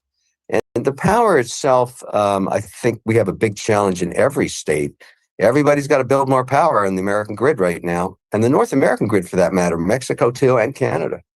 So the older you get, you realize how fast everything can change. And all right, guys. Shoot. Oh, yeah. Any question, comments? Nope. All right.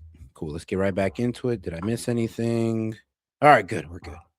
Construction jobs, 2,000 maintenance jobs just for the first is correct. And that nobody else, it creates 100% of its own power.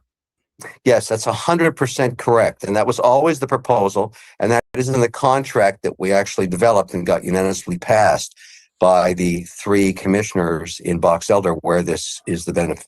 It's to the benefit of the Box Elder. 66,000 people there. They're going to get a lot of tax revenue, a lot of jobs, 10,000 construction jobs, 2,000 maintenance jobs just for the first 1.5 gigawatts. So there's a lot of economic upside. But I must tell you, like I said, you add in 10,000 jobs, but in a data center, yeah, it can add 10,000 jobs, but AI is taking away like 50,000. Do you see the problem here with that math? And it's like I said, it's not like the web, like where the web took away 1,000, but it added like 20, 30,000. It's like it's not the math ain't mathing, bro. And this is the first time this has happened to me. I have a pretty big team, as I'm sure you do, on social media. I'm managing a network of 12 million plus followers on different platforms, on all of them. And so about 4 hours after the vote was unanimously passed on, it was a Monday night at around 6:05 Utah time.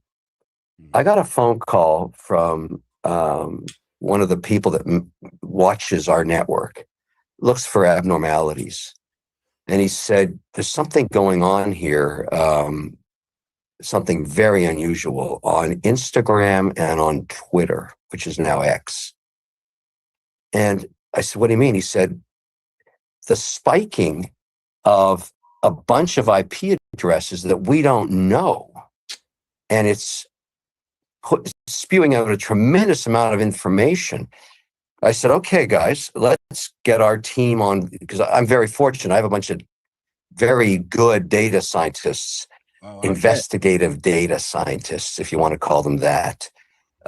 Probably one of the best teams privately outside of the government in the Department of Defense. My team's pretty good. You can make the assumption they once worked in these agencies. All right, let me give you some names here, Tucker. Party for Socialism and Liberation. Apparently. No, you can see Tucker's face like, bro, are you serious? So so we're just gonna pretend like data centers aren't making things more expensive on America. It's not making water more expensive. It's not making electric more expensive. We're just gonna pretend like none of that's real. The numbers aren't real. The reports from American citizens aren't real. It's just all Chinese propaganda, guys. Your suffering's not real, and if you tell me it is, it's Chinese propaganda, bro. Oh man, O'Leary. O'Leary shares offices with the CPP all over my social media.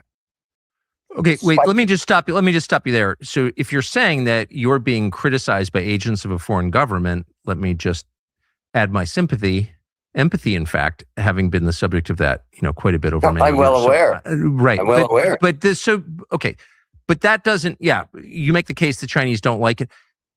If you're that concerned about the Chinese, what percentage of the materials in the data center come from China? And if you wonder why I'm going so hard on data centers, like, guys, one, I'm in Columbus, Ohio. We have a good amount of data centers. I've seen the effects of them, and I've worked in data centers before, kind of exposing my profession a bit. But yeah, I've worked in these data centers before, and I kind of still do.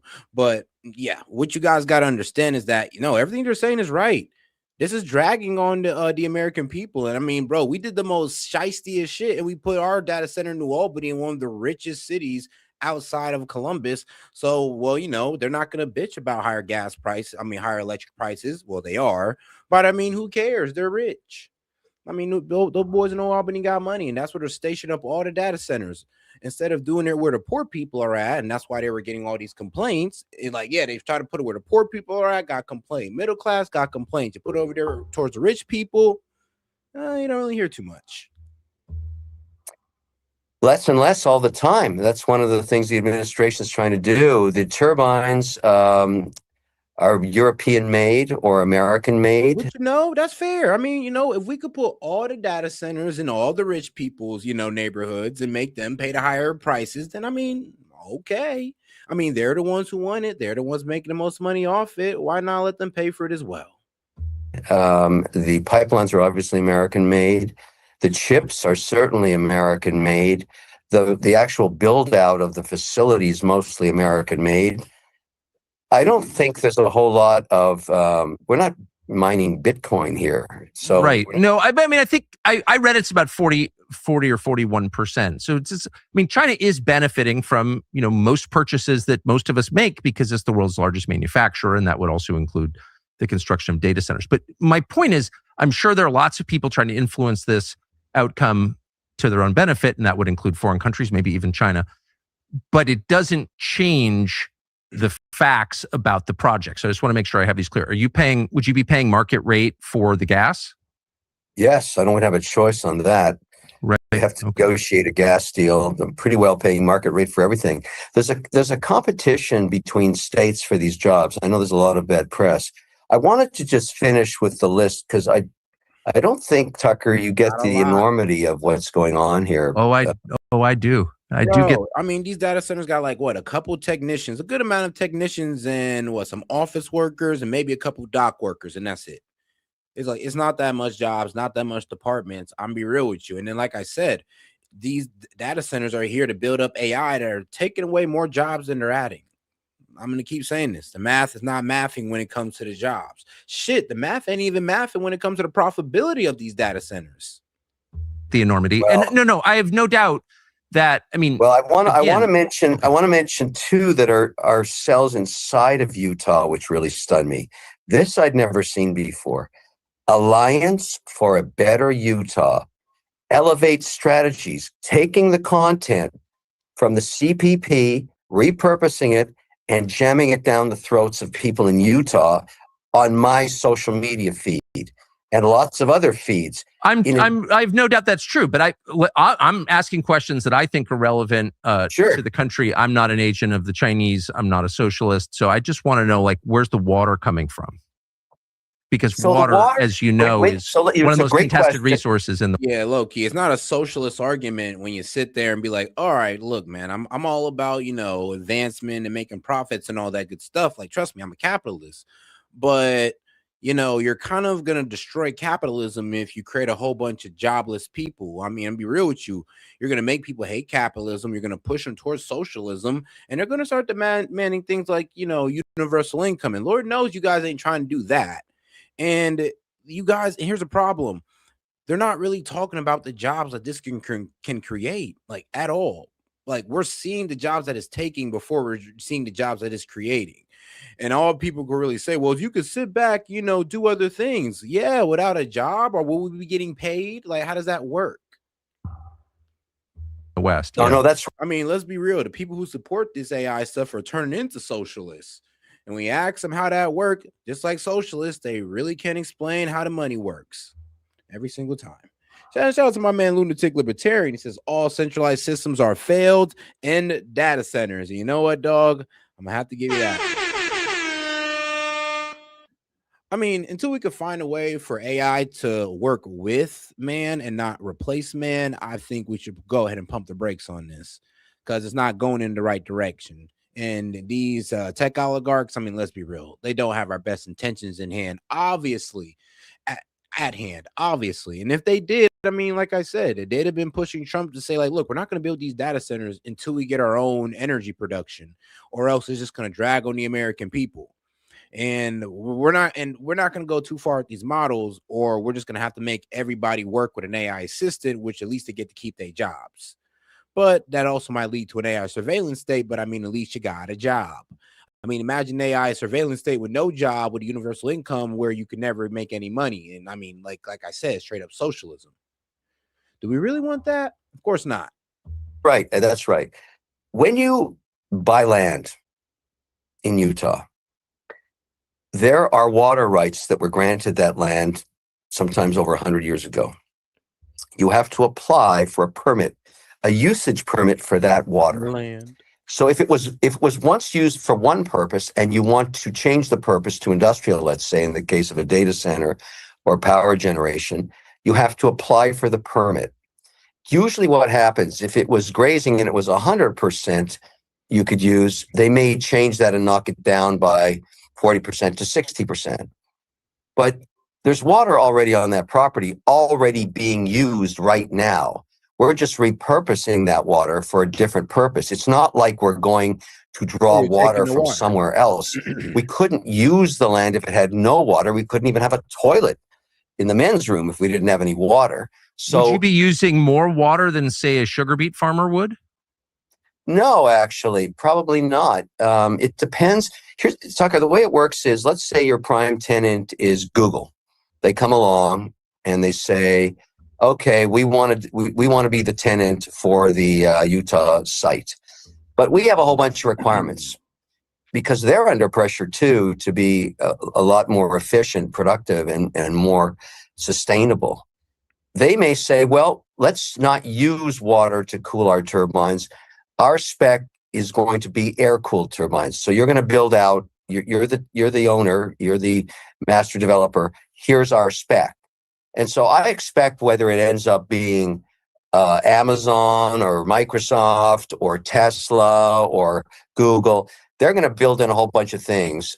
And we can't deliver them water we don't have. So my guess is it's going to be contained cooling for the chips, which is like a radiator in your car. So you're not using a ton of water there. And then for the turbines themselves, it may be air cooled. We don't know yet. It depends what the tenant wants. So what's your as you game this out, expected water use over the first 10 years? Well, not knowing what my tenant wants yet, probably less than we had originally anticipated in terms of what is given us on the water rights. We've applied for that. I mean, we're anticipating we'll get, whatever we're going to get. I don't think we're going to use it all at all because what people... Do you expect water rates in the state of Utah will go up? Yeah, not because of us. I just think they go up anyways over time. But if they go up... If they go up at a quicker rate than they have, bro, from his body language, he come on now. Even he knows that's cap. Been going up. If there's a spike in water price, would you compensate the state for the difference? No, in other words, if your business causes water prices to rise, are you on the hook for any of that? Yeah, I think we would be. I mean, we're negotiating that, but I don't think water is the constraint. Because most of the technology, which advances every 24 months, is reducing the requirement for water. So I mentioned the air-cooled turbines. Those just came on the scene 18 months ago. So they're the first to actually generate 5 megawatts at a time, like Lego blocks, put them together, and you're using air. But they're also, you have EPA regulation about air quality. So you've got to be very careful that when you're using air cooling, you're not breaching the air quality because in Utah, and I studied this when I was back in college, it's a unique geography. They get inversions there because of the mountains. So you really, as an old environmental study guy, that's the one they'd always show us would be Salt Lake City. So I'm well aware of the problem, and I know what the new turbines can do. The amount of hype and hysteria and over all of this stuff, well, I've already pointed out, I think it's being generated by our adversaries, but it's also misinformation. Everything that's been said about that site is false. Well, I'm grateful that you're able to present your side of this, and thank you for doing it. Things around the world are moving so fast right now, it's impossible to keep up with all of the changes. Bro, coming up with the most, poor excuses of how these data centers are, not hurting Americans. Like that That is crazy. But all right, no, let's get right back into it, guys. And make sure to double tap that screen and like the video, guys. And if you have any question, comments, jokes, or disagreements, go ahead and super chat that in. Brings us closer to hitting our goal and opening up the call-in line. Sure, let's see if we can get it opened up within an hour. So, because, you know, I'm trying to close it down within the 4 hours or 4 hours and 30 minutes. Depending on the support, I might go longer. But make sure to double tap that screen and like the video. Let me ask, because I mean, and subscribe to the channel as well, guys. And make sure to hit that bell, hit that icon above, and subscribe to the channel. this is just a huge new thing, and I think it's understandable that people would be anxious about it. I don't think they understand it. I don't fully understand it, that's for sure. Let me ask, though, about why taxpayers should have to pay for this if it's a private business and your tenants are some of the richest companies in the world. Why would taxpayers be required, as they now are, to subsidize this? They don't necessarily have to do that. They just won't win any contracts. It's a competition. But why are you getting tax breaks is my question. Yeah, everybody, you go back and you say, what incentives can you give us to invest $15 billion in the first 1.5 gigs? That's what it takes. I have to go raise $15 billion. Well, That's just okay, the but anyone who first one. starts a business, why should taxpayers have to pony up for that? They don't. But Well, of course they do. If you, I mean, if you're getting a tax break and they're not, they're making up the difference. There's a state budget. Hey, that's no problem. That's no problem. I can build it in Texas. I can build it in Jacksonville, Mississippi. But why, if it's such a good business, would you be asking taxpayers to help pay for it without giving them equity in the company? Are you giving tax? I mean, and here's the thing, though. If that's what you could have done instead of making it drag on, the American people in that state, then why don't you go do it there? Because obviously they don't want it. It's kind of crazy. It's like, like I said, he could honestly care less about the American people when it comes to these data centers and beating China. Taxpayers shares? No, the investors get the shares, but here's why they would do it. Why would the taxpayers have to? Well, I mean, in other words, if you want to start a business, but why am I as a taxpayer forced to pay for your business? I don't get it. Well, let's forget about data centers. Let's go any manufacturing. Let's say you're going to build an aluminum sheet manufacturing facility. Mm-hmm. You go to the government there and say, look, this is going to huge capex expenditure. I'm going to hire 2,000 people. I'm going to build a community center. I'm going to pay a lot of tax on the profits in your state when I sell the aluminum. Mm-hmm. And I'm going to hire all these people who they will also pay tax. And we will build a school because our workers need a school. And. What can you give me to incentivize me versus the state right beside you? Yeah, but your workers are pretty much building AI that's going to take jobs. And trust me, those jobs are going to be around them as well. So I'm sorry, but like I said, you're taking more jobs than you're creating. You're not helping out here. Like, he's mainly concerned about the success of these data centers than the success of, the American people and like what these data centers are producing. And if it's AI, then you're producing the loss of jobs. And I'm be real with you, data centers aren't producing enough jobs to replace these jobs that will be taken at all whatsoever. Which is willing to give me an incentive package. No, I understand. I understand that you're gaming a system in place. You didn't come up with this, but I'm just trying to understand. So the trade typically is jobs, okay? But these projects don't actually. Well, no, it's also jobs and taxes because you're going to taxes. Yeah, but then you're getting a tax break, so that doesn't really make any sense. But only on the front, you're getting. Tucker, welcome to America, buddy. This is how it's gone on for 200 years. Okay, I don't know. Lots of bad things go on for a while. But I think at some point it's worth assessing, like, why are we doing this? So not for its entirety, but I mean, trust me, not for its entirety. I'll be real with you. If the forefathers was to see the type of capitalism practice today, a lot of these corporate owners would probably be put to the gallows, to be honest with you. On the job question, you're doing it because there's a competition. Well, I run a couple of businesses and we're not getting any tax breaks. I think they're every bit as virtuous as data centers, but I'm not availing myself of that and no one's offered. And I wouldn't take it anyway because it's not the job of taxpayers to subsidize a private business. It's a fair comment, but my job is to create a data center, create 2,000 jobs for long term and 10,000 manufacturing at the beginning or construction. And I'm obviously looking at multiple sites, and this won't be the last one. And like I said, the data centers are going to be great for construction, but that's temporarily. Once these data centers are all done, that construction boom goes away. Well, unless they want to also make sure these factories are getting built as well. So once that goes away, then what? That's the major problem that he just can't answer because he don't care. When I build, that's fine. May I ask 2,000 jobs? Okay, so relative to the size, the physical size of the project, which, as you noted, is multiple times the size of Manhattan, and the power draw at peak, this data center, your projections, will consume as much energy as New York City does. But New York City provides almost 5 million jobs. And this project, by your own description, would provide about 2,000 jobs. Wild. I don't see the trade here. You definitely got that calculation wrong. By building a data center that trains AI, that provides productivity to the entire nation, we create millions of jobs, high-paying jobs. So AI is going to create jobs?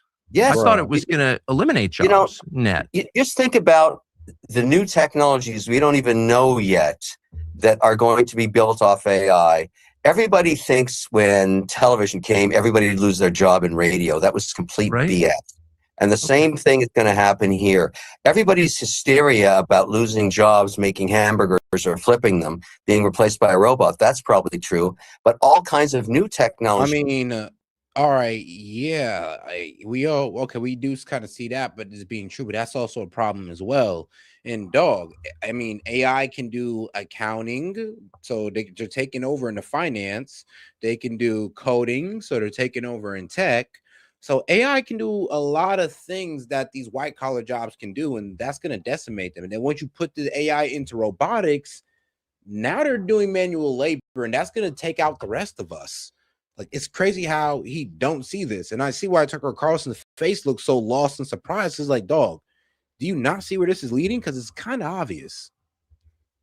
It will become available over time, including in medical science and biology and all kinds of things where the models can be used. I'm extremely optimistic. What I'm doing is creating a whole... I know some of you guys in the chat's also like, wait, are you serious? This is really, he's really saying this? Yes, he's really saying this. And he's thinking that this is the best thing for America. Whole new opportunity for my children. What kinds of jobs?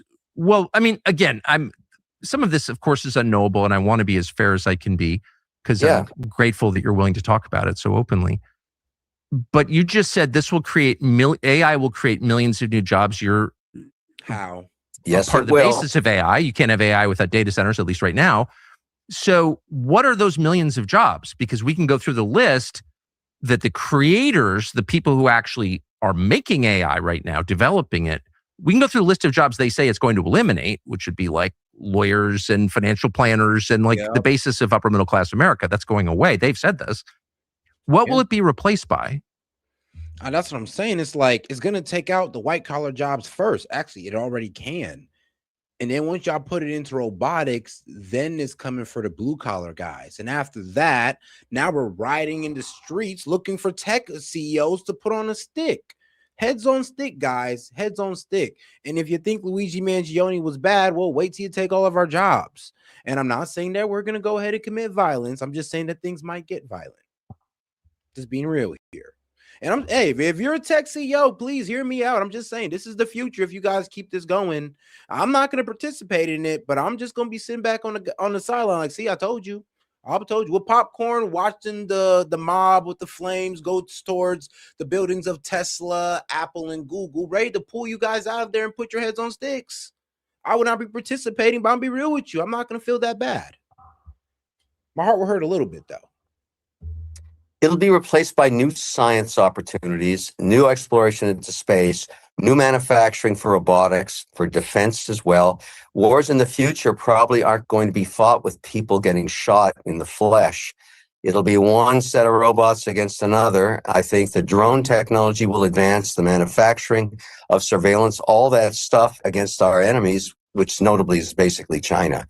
So if you think about how you debate the data center. I think it's fair to do that, what you're doing. But I would be very concerned if I were living in Taiwan that one day my electricity just goes out and I get invaded by basically robotics and high precision ordnance.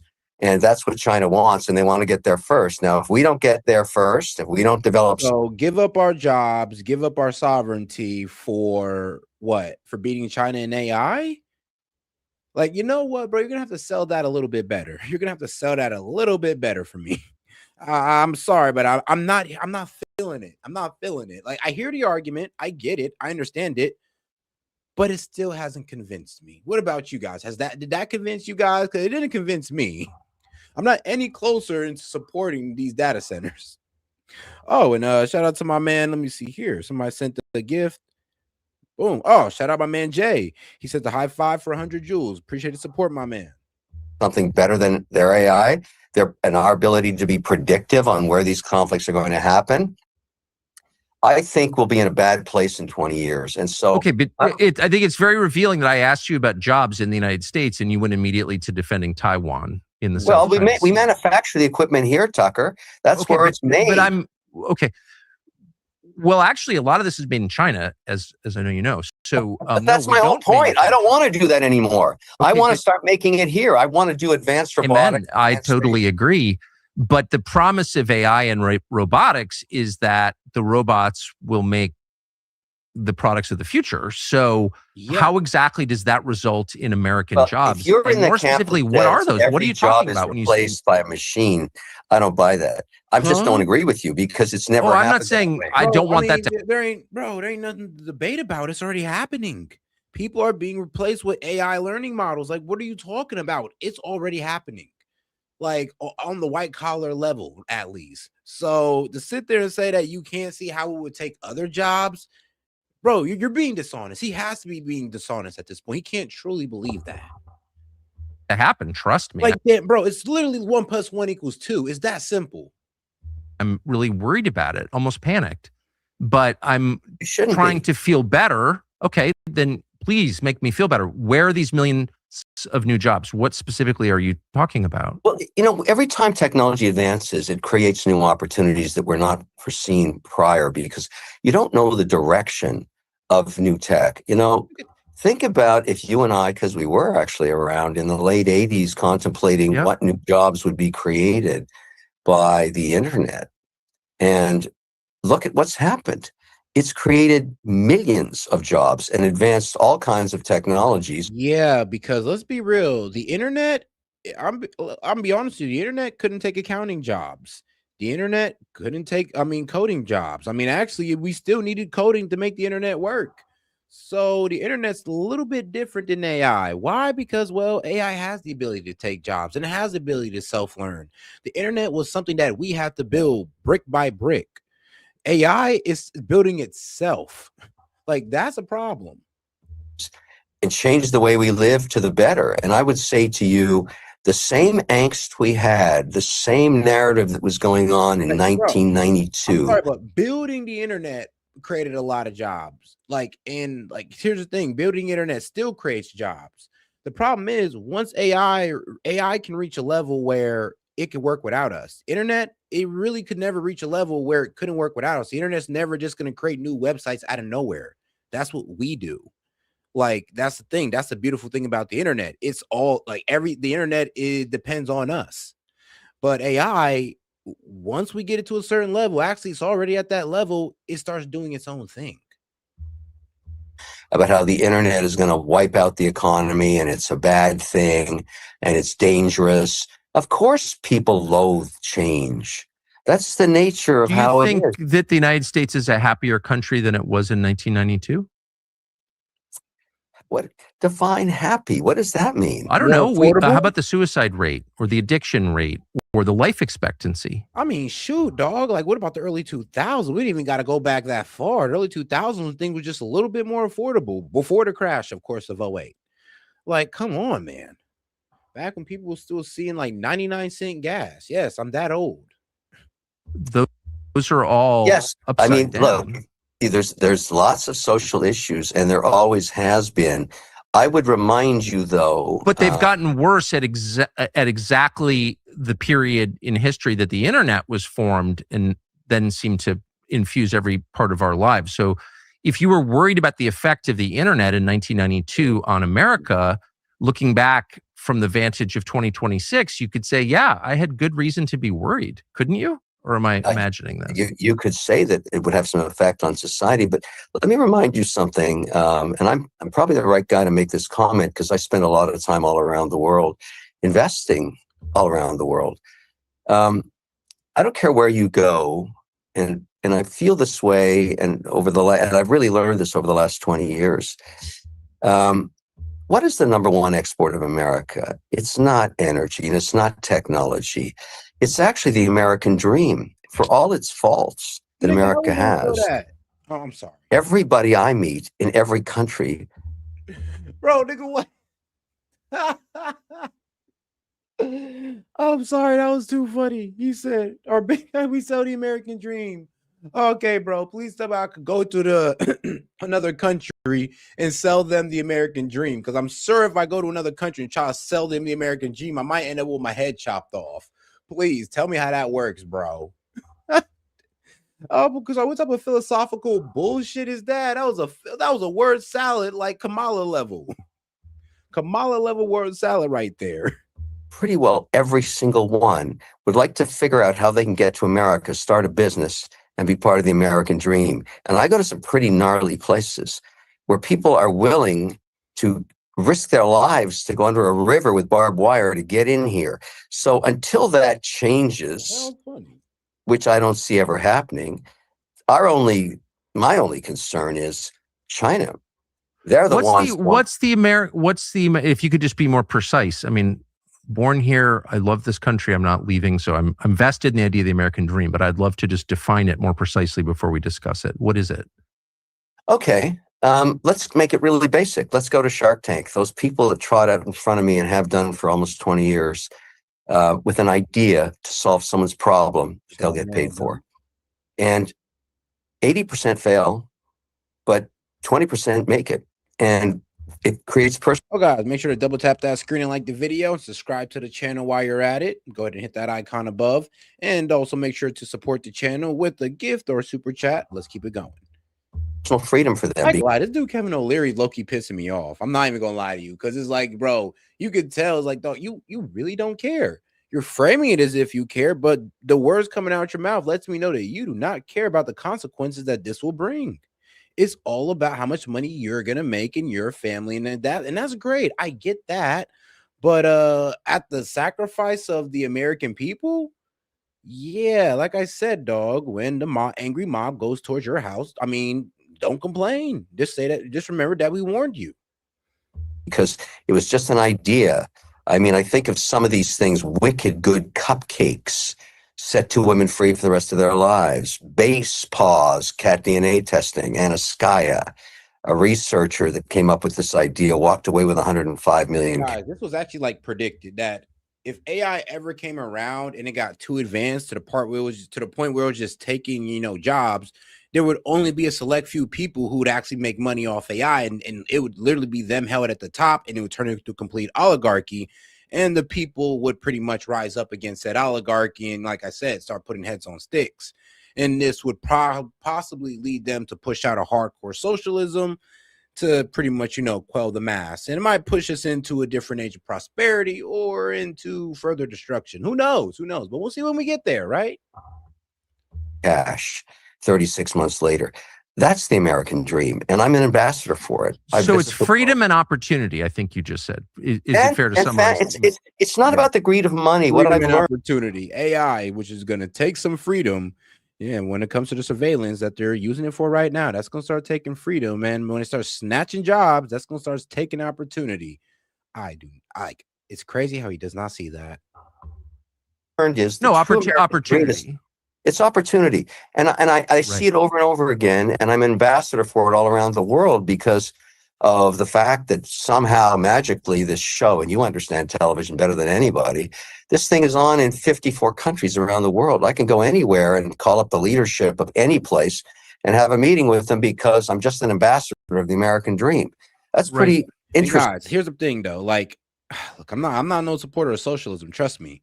But you could only piss off people so much with the crony capitalism that's going on. And I'm not a supporter of no crony capitalism. I would actually like, fair capitalism. And trust me, Like, we all know what I'm talking about. And guys like this don't really believe in that. And this is what's going to turn people, this was going to turn people away from capitalism, making them take more of like a socialist approach, or maybe an in-between approach. You might start hearing the term, capitalist socialist or social capitalists. You might start hearing that term, guys. Why? Because people aren't going to be all the way done with capitalism, but they're sure as hell going to be done with this shit. Well, it's a great thing, the American dream. If freedom and opportunity is what the American dream is, then, those are things worth dying for. Yes, I think that's what people are doing. So the question is AI going to bring us freedom and opportunity? Because AI is the big bet that the entire American economy is making right now. And I want it to be a good bet more than anything. But I wonder if it's going to bring us freedom and opportunity. So let's just start with opportunity. The concern that people have is that their jobs, and not just their jobs, but their purpose for being alive, will be replaced by machines. Yep. To which you say that's not true. Great things will happen. To which I said, okay, what are those great things? To which you talked about Shark Tank. So I just want to be a little more specific about what the upside of AI is, because then everyone will calm down and feel happy about your data center. What is the upside? Well, let's start in medicine. Nah, he did say, but Shark Tank. And I think all of y'all was low-key pissed off at that. I think even Hammer was like, bro, did not answer the question whatsoever. He just started talking about his career on Shark Tank. Because there is no defense for this. There is no defense. There's only gaslighting. Like, what, you don't want us to beat China? All right, then let AI, let AI take your job, or we can't beat China. Like, wait, bro, what? Like, I'm sorry, dude, this needs further debate. Like, I hear you, but I don't like it. I'm sorry. I reject your position. This needs to be debated a little bit more than just, but China. Let's use specific cases everybody can understand. I was in Miami 2 weeks ago and went for a full body scan, the price of which has dropped 80% in the last 3 years. So in an hour and a half, this machine went right through my body. 2 years ago, it would have taken 3 weeks to get the results, looking for cysts on your liver or whatever it is.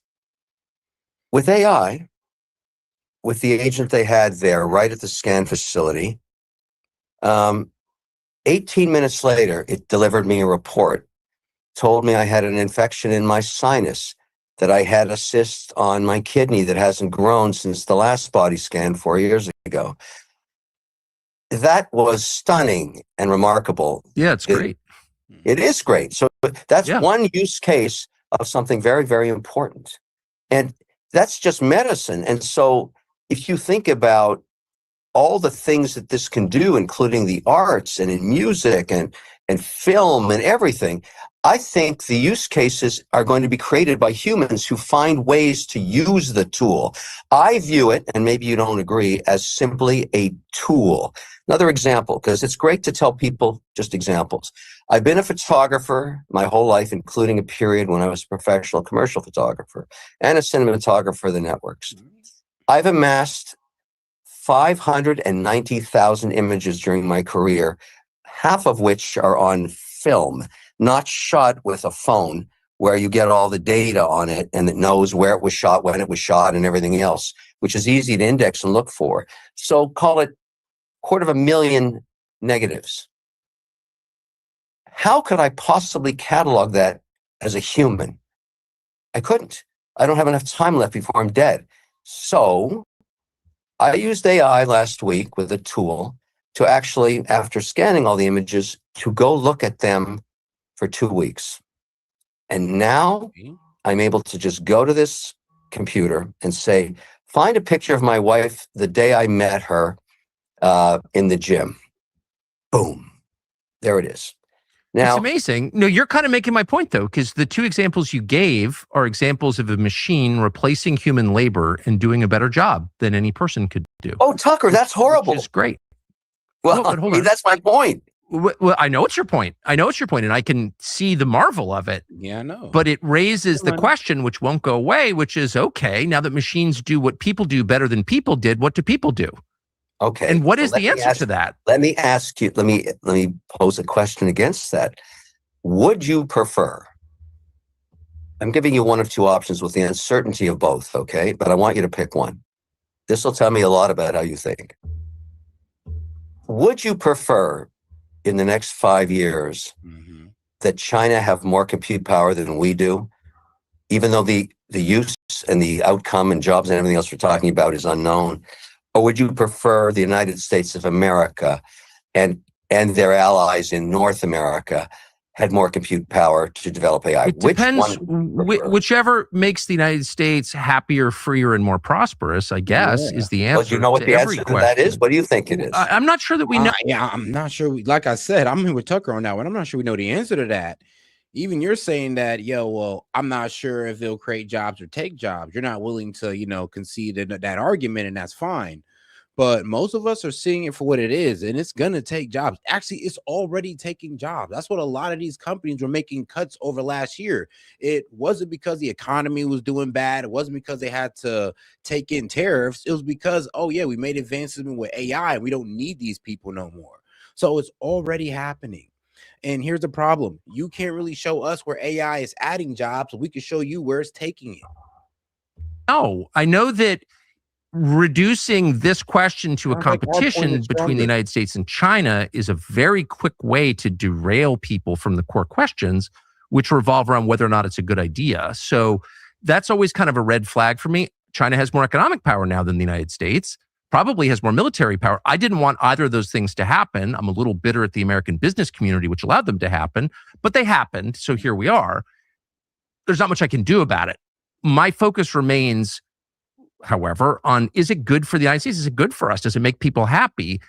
And I don't understand what people are going to do. I mean, the problem is, does it make people more productive? Of course, AI can make you more productive. I'm not going to sit there and deny that fact. But I mean, the problem is, though, does it make people happy? Well, there's been kids and adults who've committed suicide through the assistance of AI, or these chat, or literally saying, "Hey, I want to kill myself," and AI is like, "Okay, I hope you self-delete," or these chat boxes that convinces you to self-delete yourself. So yeah, I'm not sure about the whole happiness thing. I'm not really sure how much happiness AI is really bringing. Honestly, you could damn near say the same thing about the internet. How much happiness has the internet truly brought? I mean, it's a really, we could have that debate. I mean, we could really say it destroyed a lot of lives. We could say it enhanced a lot of lives. For a living, if machines are going to be able to do most things that people currently do better. Sure, you can make the same argument with OnlyFans. Better than people do them. What is the answer? And a lot of people are honest enough to say nothing. We're just the oligarchs are gonna send out checks to everybody, the bread and circuses. Nope. And everyone's just going to kind of stay home and be obedient. But I don't. It's crazy. How much money would it literally take for these tech oligarchs to pay us for us to just sit there and be like, all right, I guess we'll just let AI run everything? Dog, you'd have to literally make sure everybody's living I'm gonna be real with you, at least maybe $500,000 lifestyle. Hopefully that's still worth something in this, in these times. But, or at least 700,000. Everybody would have to get paid about 700,000 a year for you to shut the fuck up and let AI take over. And that's probably, I think a lot of people would still actually go out there and work regardless of the universal income. But how much you'd have to pay us for us not to ride in the streets? Probably somewhere around there. And that's a hefty ass bill. I don't know that.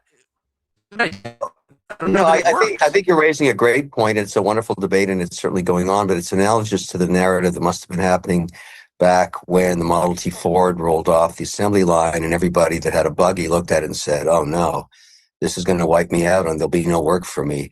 That the American economy is very resilient as it develops new sectors. What happened after the Model T was rolled out? We had two big events in the, say, 40 years after we that. Actually had one was the First World War and one was the Second World War. The Industrial Revolution, all technological change, caused dramatic political and social change, which resulted in the biggest bloodletting in human history. So I'm it's worth thinking this stuff through. Technological change forces social and political change. Unfortunately, capitalism and the freedom it provides is volatile, and it has lots of periods, including the Great Depression, where it taxes the people that support it. But it's still better than the alternative anywhere on earth, it seems, 200 years later. And so, when you start looking at the American economy and the vol it's had, it's been unbelievable. But the system, with all its faults, and you're raising some good points, I agree with you. I'm just trying to think what's the alternative. And regarding AI and the ultimate issue around your job issue, and I think it's fair. I'm looking at it differently. I'm looking at it as insurance. I would prefer, even though the future is uncertain and the outcome, and the end is always near, to quote Jim Morrison. I love that line in his song, Roadhouse Blues. The future's uncertain and the end is always near. Words I live by. But it's sort of, if you had to give me the two alternatives, let China do this first or us, I'll take us. And I'm part of that now. And in the controversy of it, we started our conversation. I've never seen a controversy like this. I've never seen attacks like this. I know you have, but I haven't experienced it. And I'm hiring. Well, I mean, if you take money from taxpayers, you should expect them to weigh in too and take their complaints seriously and not just dismiss them as agents of China. And you're right, but this has been going on. Incentives. I'm glad he said it. It's like, yeah, you should actually listen to the taxpayers who are helping out with your data centers instead of just saying they're agents of China. Like, they have real concerns. Yes, their tax bill went up. There's a water problem. So you can't sit there and just say, oh, you're just an agent of China who don't want us to beat China. No, these are real concerns that American people have. And please just don't sweep them under the bus for, but China. State by state in every sector happen, even real estate. Not incentives. It's a forced transfer of wealth from taxpayers to people who are richer than taxpayers. So like, no, they're not. Of course they have you get a tax break to create 2,000 jobs, and the taxpayer wouldn't do it if it wasn't the long-term outcome. The taxpayer has no choice. The taxpayer has no choice. They can say no. That's not what happened. They tried to say no to this. Not really. It's like, it's these commissioners that, the taxpayers vote in, but when this stuff comes around, the taxpayers come to their commissioner, tell them they don't want them to vote on it, and they vote on it anyway. Why? Because they're getting bought out. So no, actually, just because you bought out some commissioners doesn't mean that the people agreed with this data center, and they got laughed at. And then the governor, Spencer Cox of Utah, who really is a kind of living symbol of our ruling class, said that the state has an obligation to do this, and basically, as you were doing, waved away concerns as like foreign propaganda, when I think they're probably non-crazy people who live in Utah are like, why is this good for me? Why should I pay for this? It's fair. All this is fair. How about we forget the data center and just talk about the power for a second? Because there aren't going to be any data centers in America unless we build power generation. Do you have the same visceral reaction to power generation as you do to data centers? Inversely, I think we need more electricity in the United States, and I think that's what I'm talking about. I mean, here's the thing, though. It's like, no, I'm like, here's a problem. That's what you guys should have focused on first. Is power generation, is finding a way to generate more power. So these data centers and they're taking up of power and water wouldn't be a problem. Maybe if you had sat around and worked on ways of advancing instead of rushing this, we wouldn't be here. But since y'all didn't, and y'all put the cart before the horse, you're getting all the complaints because you didn't think it all the way through. Speaking of agents of China, in fact, I want to talk about what about power generation? Oh, the thing you should have did first. Oh yeah, please, let's talk about it. If you're looking for agents of China, it's the people who told you that you could live without fossil fuels, that babies wouldn't die without fossil fuels. Babies will die without fossil fuel. Civilization will collapse without fossil fuel, and that right there is the foreign op telling us that, people are causing global climate change. People are not causing global climate change substantially. We're having global climate change, as we always have, but to blame it on natural gas is just a flat out lie, and a lot of rich Americans fell for that. So no, I'm strongly for energy. I'm just very concerned about replacing people, their purpose for living, which is to create, with machines. That seems like hell to me, literally hell. So I'm I think it's fair to ask, like, how is this not? Guys, make sure to smash that like button. And if you're watching vertical, make sure to double tap that screen and like the video. Appreciate the support. If you have any questions, comments, jokes, or disagreements, feel free to super chat it in or send it in on a Venmo. Appreciate the support. Not hell. And no one has been able to answer it. Yeah, I think trying to stop advancement of technology with the uncertainty it brings has always been a dilemma in capitalism and in America. And it's a fair comment. But how is this capitalism? If taxpayers are paying for some of it, how is that capitalism? That seems. Oh, I think that's no different than building an apartment building downtown in Austin. You can get incentives for that too, and that's just part of how it works. I mean, incentives, yeah, but you know, the operation costs, yeah, is not being paid by the taxpayers. Like that's the difference here. Debate how is that? How is that capitalism? How is that free market? If politicians are handing you other people's money to do it, how is that capitalism? Well, capitalism is built into the Constitution, which I think was genius because it couldn't have even thought that far ahead, was the idea of competition between states. Why is there an exodus out of New York City to Miami, where I live? Why are people leaving New Jersey and Massachusetts and moving into my building?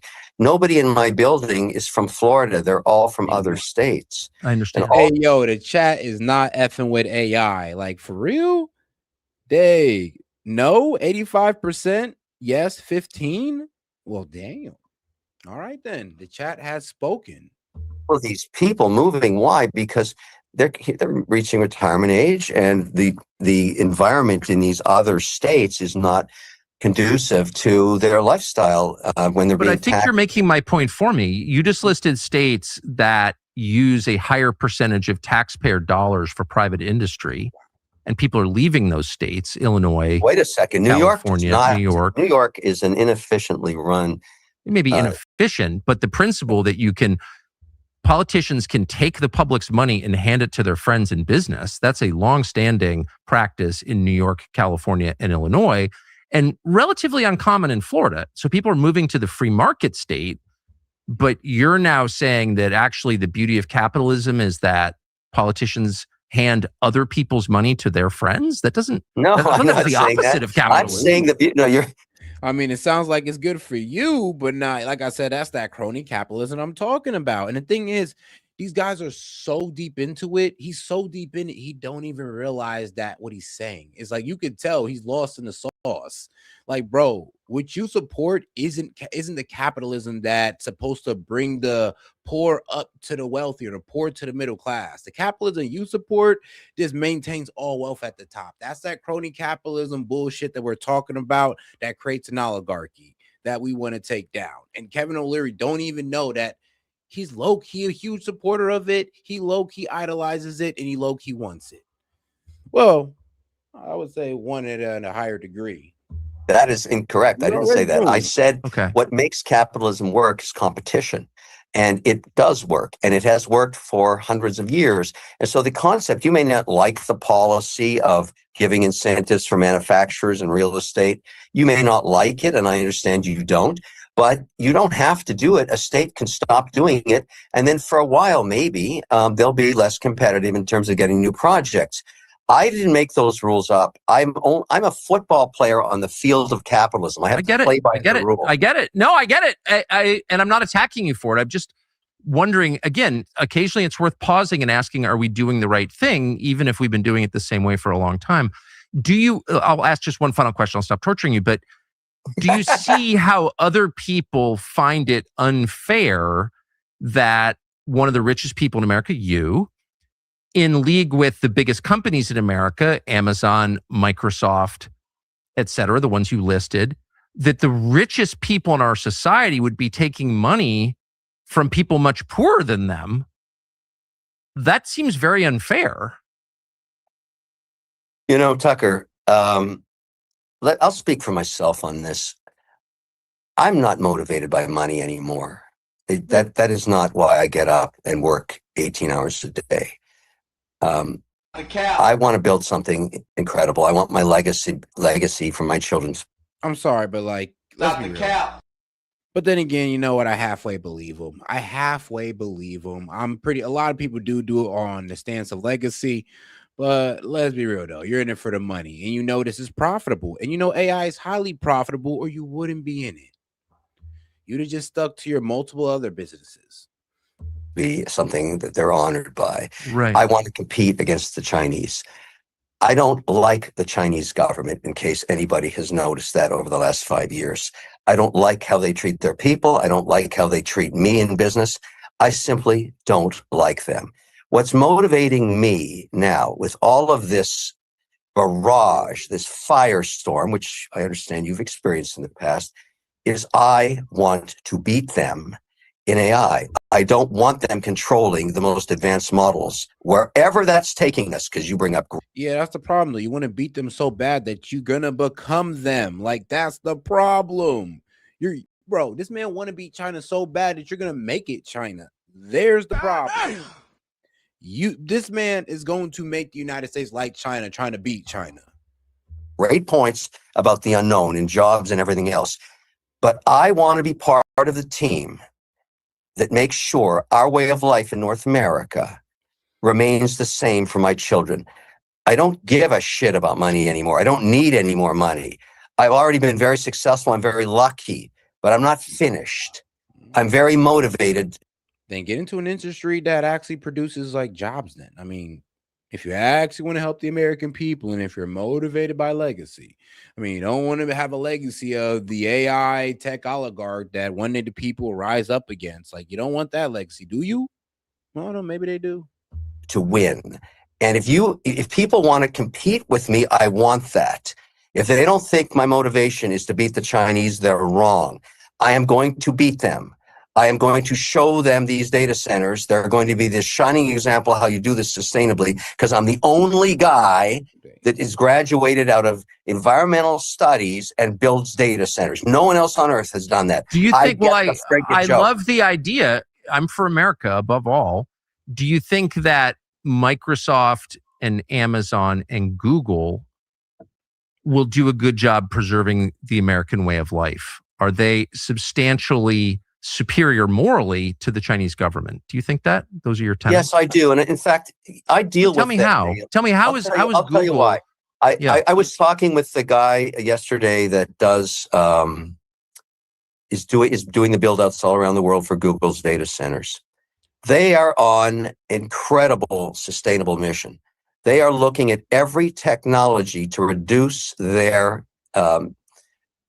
need for traditional power sources. And, we were talking about. They also are looking at all available AI options to reduce their need for actual human workers as well. Like, come on now, let's tell the truth. The campus in Utah. They have some very advanced thinking on the use of battery, wind, and solar. And so they want to do that. Why? Because their customers want that. But wait a second. China leads the United States in battery, wind, and solar in development of those technologies. That's it's a great story, but not in data centers. They don't. They're powering. No, but hold on. Jumping around a little bit. Yeah. I'm just trying to ask. Okay, so you say you want to preserve the American way of life. That's why you're building this. My question was, okay, well, your tenants are these big companies that are not really American companies, they're publicly traded companies that are owned by the sovereign wealth funds of tons of countries around the world. In what sense are they American? Guys, make sure to subscribe to the channel. And when you subscribe, make sure to hit that bell by hitting that icon above. Appreciate support. And don't forget to double tap that screen, like the video. Any question, comment, jokes, or disagreements you guys have, I'll be happy to answer them. Just send in a super chat. American companies, in what sense do they have American values? Was my question. They operate under the laws and are headquartered in the United States of America under the regulations. The only reason that Google can raise as much capital as it does from the sovereign wealth. Now you're coming into my space. I'm an indexer for sovereign wealth. The only reason 52 cents of every dollar comes to America is the transparency of our laws and the appellate system. And our banking system and the regulator. Right. And so that's why you find the largest tech companies on earth housed in America, because the regulatory environment and the actual regulatory environment in the context of the globe is the most advanced on earth. So you may hate the SEC, you may not like regulations, but in fact, it gives an infrastructure where most capital comes here. That's what happens because the outcomes. Why does France have no Microsoft? Why does Germany not have one? What happens? Bro, I mean, no, that's the argument of why we want them to bring the chip manufacturing, car manufacturing. That's the reason why we want them to bring manufacturing here, not the reason why we want to start pushing data centers all over the place. Like, come on, bro. To the European countries, they and Britain, they don't have any of this tech because they regulated it out of their society. We don't want to change that. We want the innovation here, not the regulation necessarily. But I strongly agree, except to the extent the regulation protects the public. Yeah, it's a balance. That's why we trust the government. Although a lot of people don't like them, we say, look, at the end of the day, the great example that we could use that you both know, I don't think crypto is going to work until they pass the bill about crypto. They got to finish this infrastructure act so that finally crypto can find its place inside of the 11 sectors of our economy. I'm not investing in crypto until they get that friggin' thing through the house. May I ask, okay, so just to your second point about the American dream, there was opportunity, I think, the ability to be judged on very interesting comment. On your actions, on your behavior, on your character, to be treated equally. And there was also freedom. And so I think many people have deep concerns about AI's effect on freedom. And you said yourself, the purpose of AI is in part surveillance. Yeah. What is the point? Right. So what is that? What does that look like? I asked, what jobs does it create? Couldn't get an answer. Now I'm going to ask you a more specific question. Well, what surveillance? You can't get an answer from me because nobody knows what jobs it's going to create yet. But I would say that. Well, of course, but I've always seen every technology. All right, then, y'all don't know what jobs it's going to create. Thank you for stating that. But here's the problem. We know the jobs that it's taking, and it's taking those jobs right now. So while y'all sitting here talking about, oh, well, you don't know what's going to happen. It's going to create jobs. It might create jobs. It might create jobs. But you know what it's definitely doing? You know what it's doing for sure? Taking jobs, replacing human beings. So when you guys sit here and tell us, oh, well, you don't know what's going to happen. I'm like, you know what? I'll give you that argument. We don't. But guess what? We do know what's happening. That is taking jobs. And it's doing it right now. But you know what it's not doing? Creating jobs right now. So do you see the problem here? You guys are hitting us with the biggest trust me bro ever right now. And we're hitting you with the facts. And you're hitting us with the, well, trust me, bro, it's going to create jobs.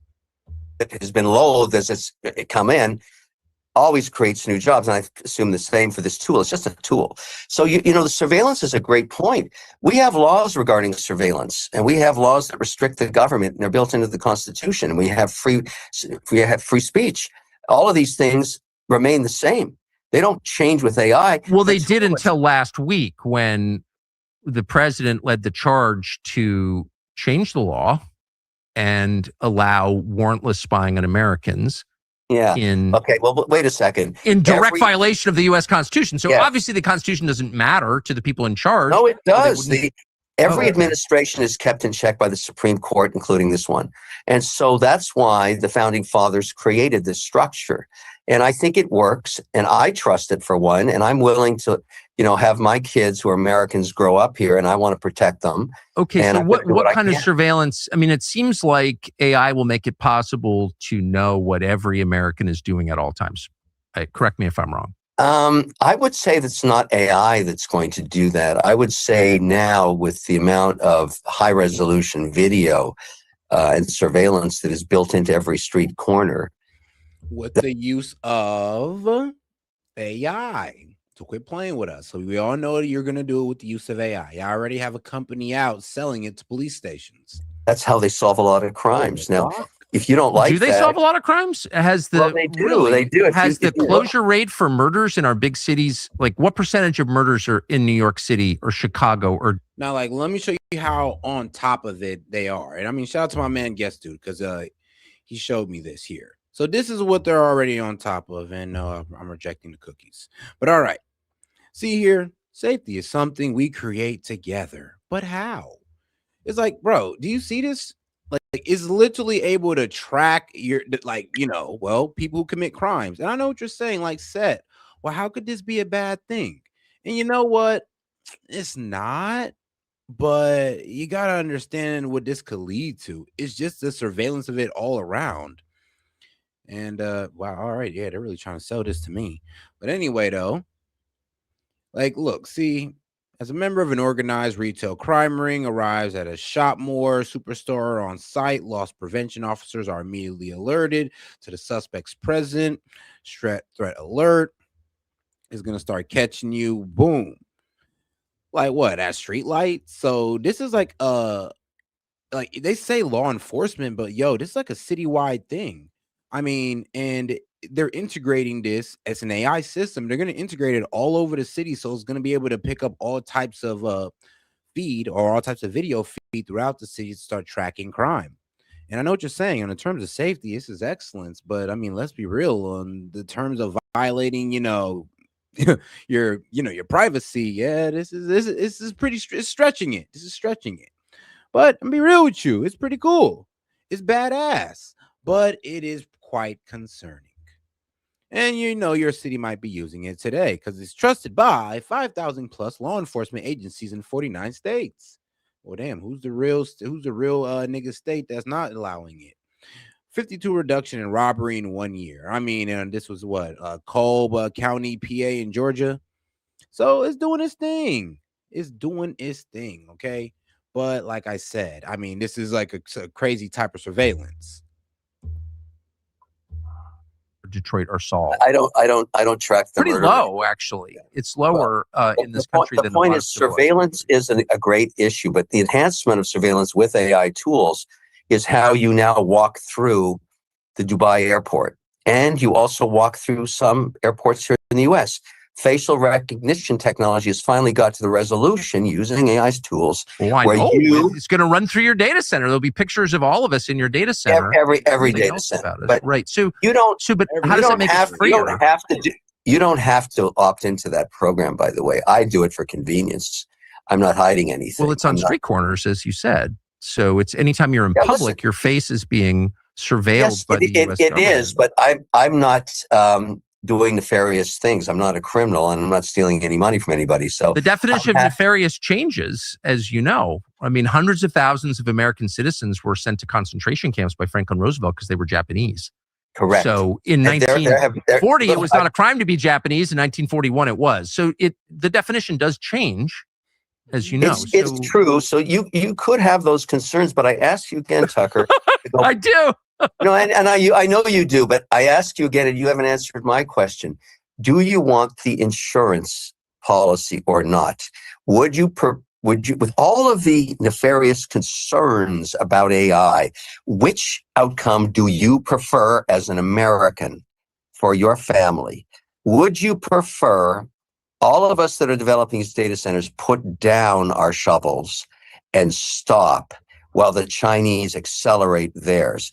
You see, that's the only argument he has. He knows it's hurting the American people. He knows it's drawing on our resources and driving up prices. He knows it's not creating enough jobs, so it's not really adding to the community as much as it's taking. And all he can tell you is, well, what about the Chinese? Would you rather the Chinese do? Well, here's the problem with the Chinese. They don't give a fuck about their people. They don't give a fuck about their environment. So what? You want us to be like them? And like I said, he's like, bro, like in his quest to beat the Chinese, he's going to become just like them. Would you like that? Well, I see a kind of a different question. I see the question, do I want to be, let me answer your question in the following way. Do I want to become like China in order that we can, quote, beat China? Not at all. The problem with China, from my perspective, is that it's surveillance. Thank you. It's like I don't want to match China's energy on, like, not giving a fuck about their people or their environment. I don't want to match that energy. I'll be honest with you. And here's the thing. I mean, it is a really good argument of how much jobs will this create? Will it create more jobs than it take? And to be honest with you, I mean, right now the numbers is in the negative for AI. AI is so far taking more jobs. Actually is able to replace more jobs than it's able to produce. Like, that's just the facts right there. Not everybody's gonna go to school for, what is it, machine learning? Like, come on now. Its citizens, and it limits their ability to say what they think and to oppose existing power. That's why China is bad, I thought. Because there are a lot of things about China that are great, but what I don't like about China is the totalitarian approach it has towards its own population. I agree with you. You're making it possible for our government to have the same approach, and our government already does. They're surveilling us at all times. Most Americans don't even know they're being watched. There are license plate readers, there are facial recognition cameras everywhere. Yep. And the question is why? So the crime rate can go down, and well, it hasn't gone down. So, of course, the real reason is to make you obedient, obviously. No, I have a different vision of the future. Because why do we still have crime? Everybody, but now hear me out. Here's what I think is going to happen, because I'm enjoying this conversation. Let me, as I know we come to a close soon, but here's where I think we're going to be in 20 years, okay? Yeah. I believe in 20 years, and this is my vision of what's going to occur, and I think I'm a great guy to actually do this because I have a foot in both economies. I think by the time the 20th year, I'm going to make it in 10 years. It may not be with this administration or the administration in Canada. The two economies are going to emerge for one reason. Which two economies? Canada has all the raw resources, the largest consumer on Earth has. And it's crazy that we're fighting on this stuff. It's crazy. I agree. It makes no sense. Totally agree. And so we should merge these economies. You don't have to merge the countries.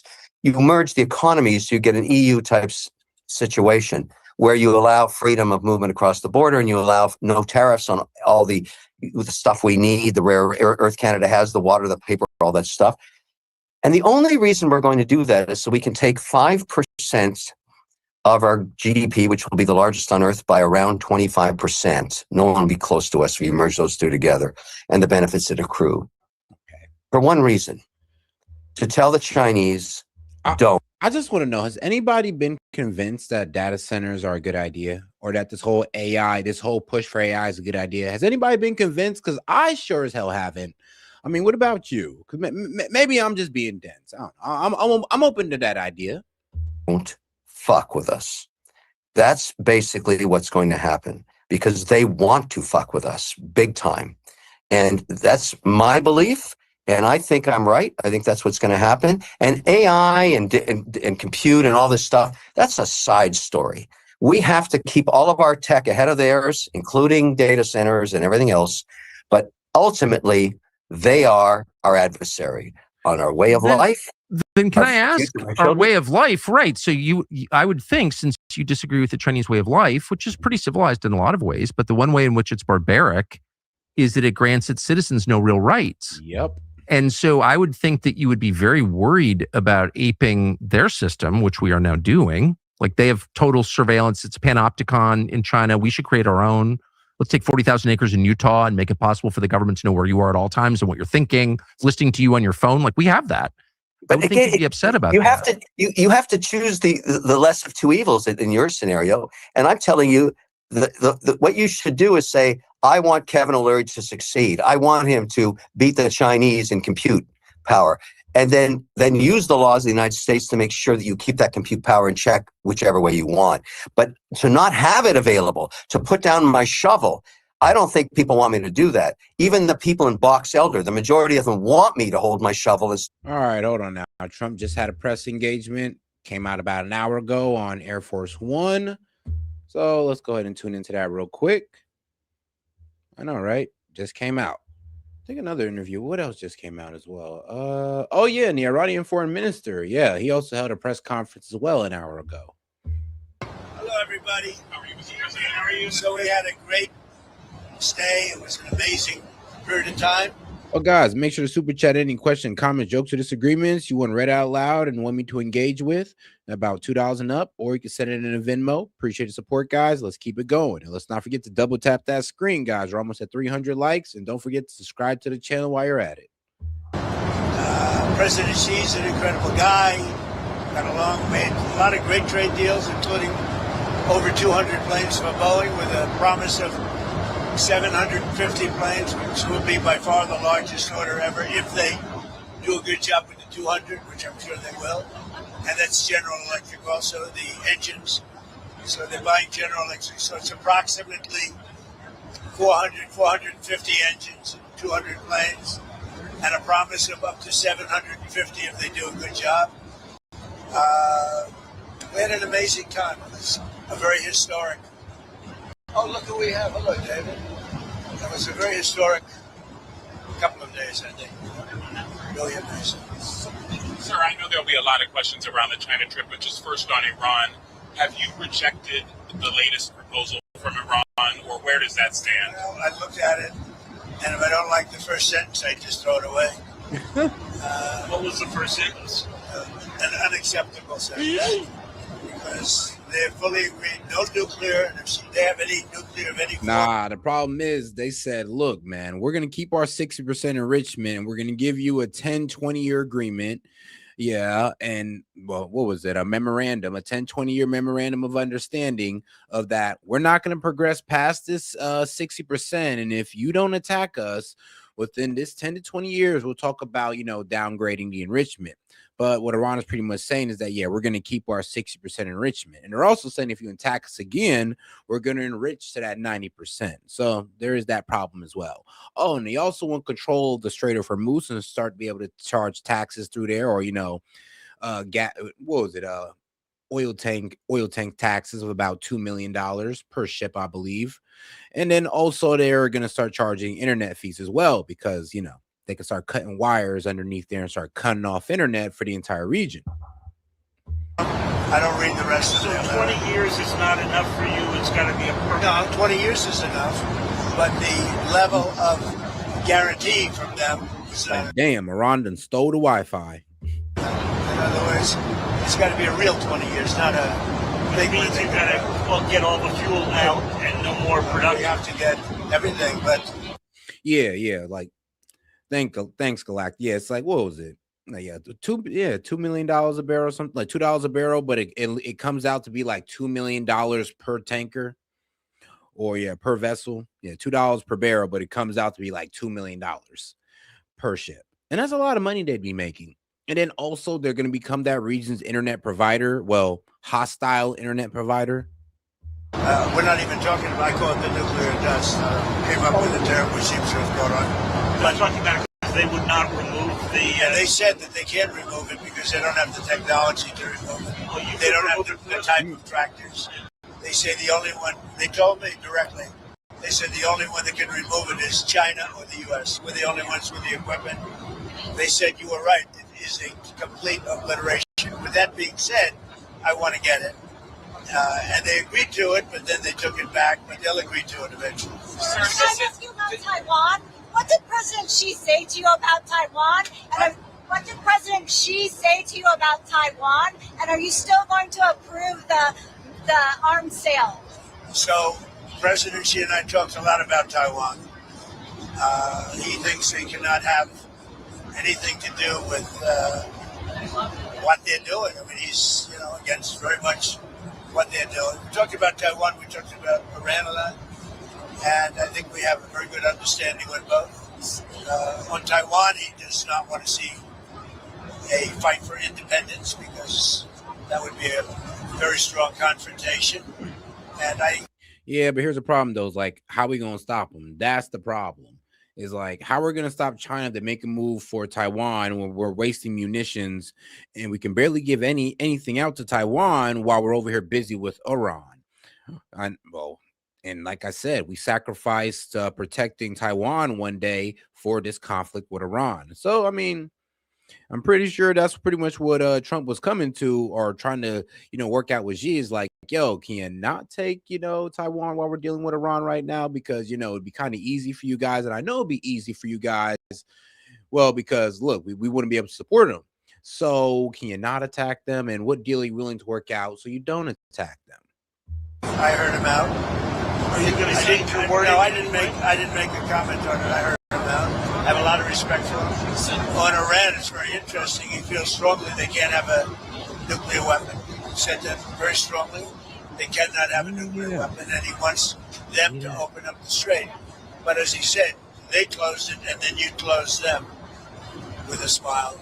That is true. We control the strait, and they've done no business. Literally, they've done no business in the last 2.5 weeks, which is approximately $500 million a day.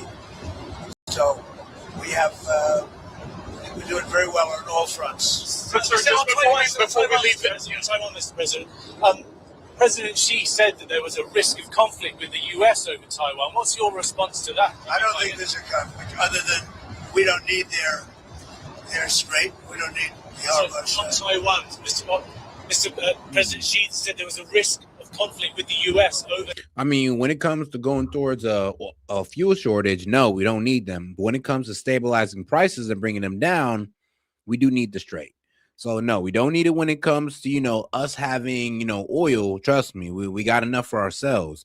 But when it comes to bringing down the price of oil, yeah, we do need the strait.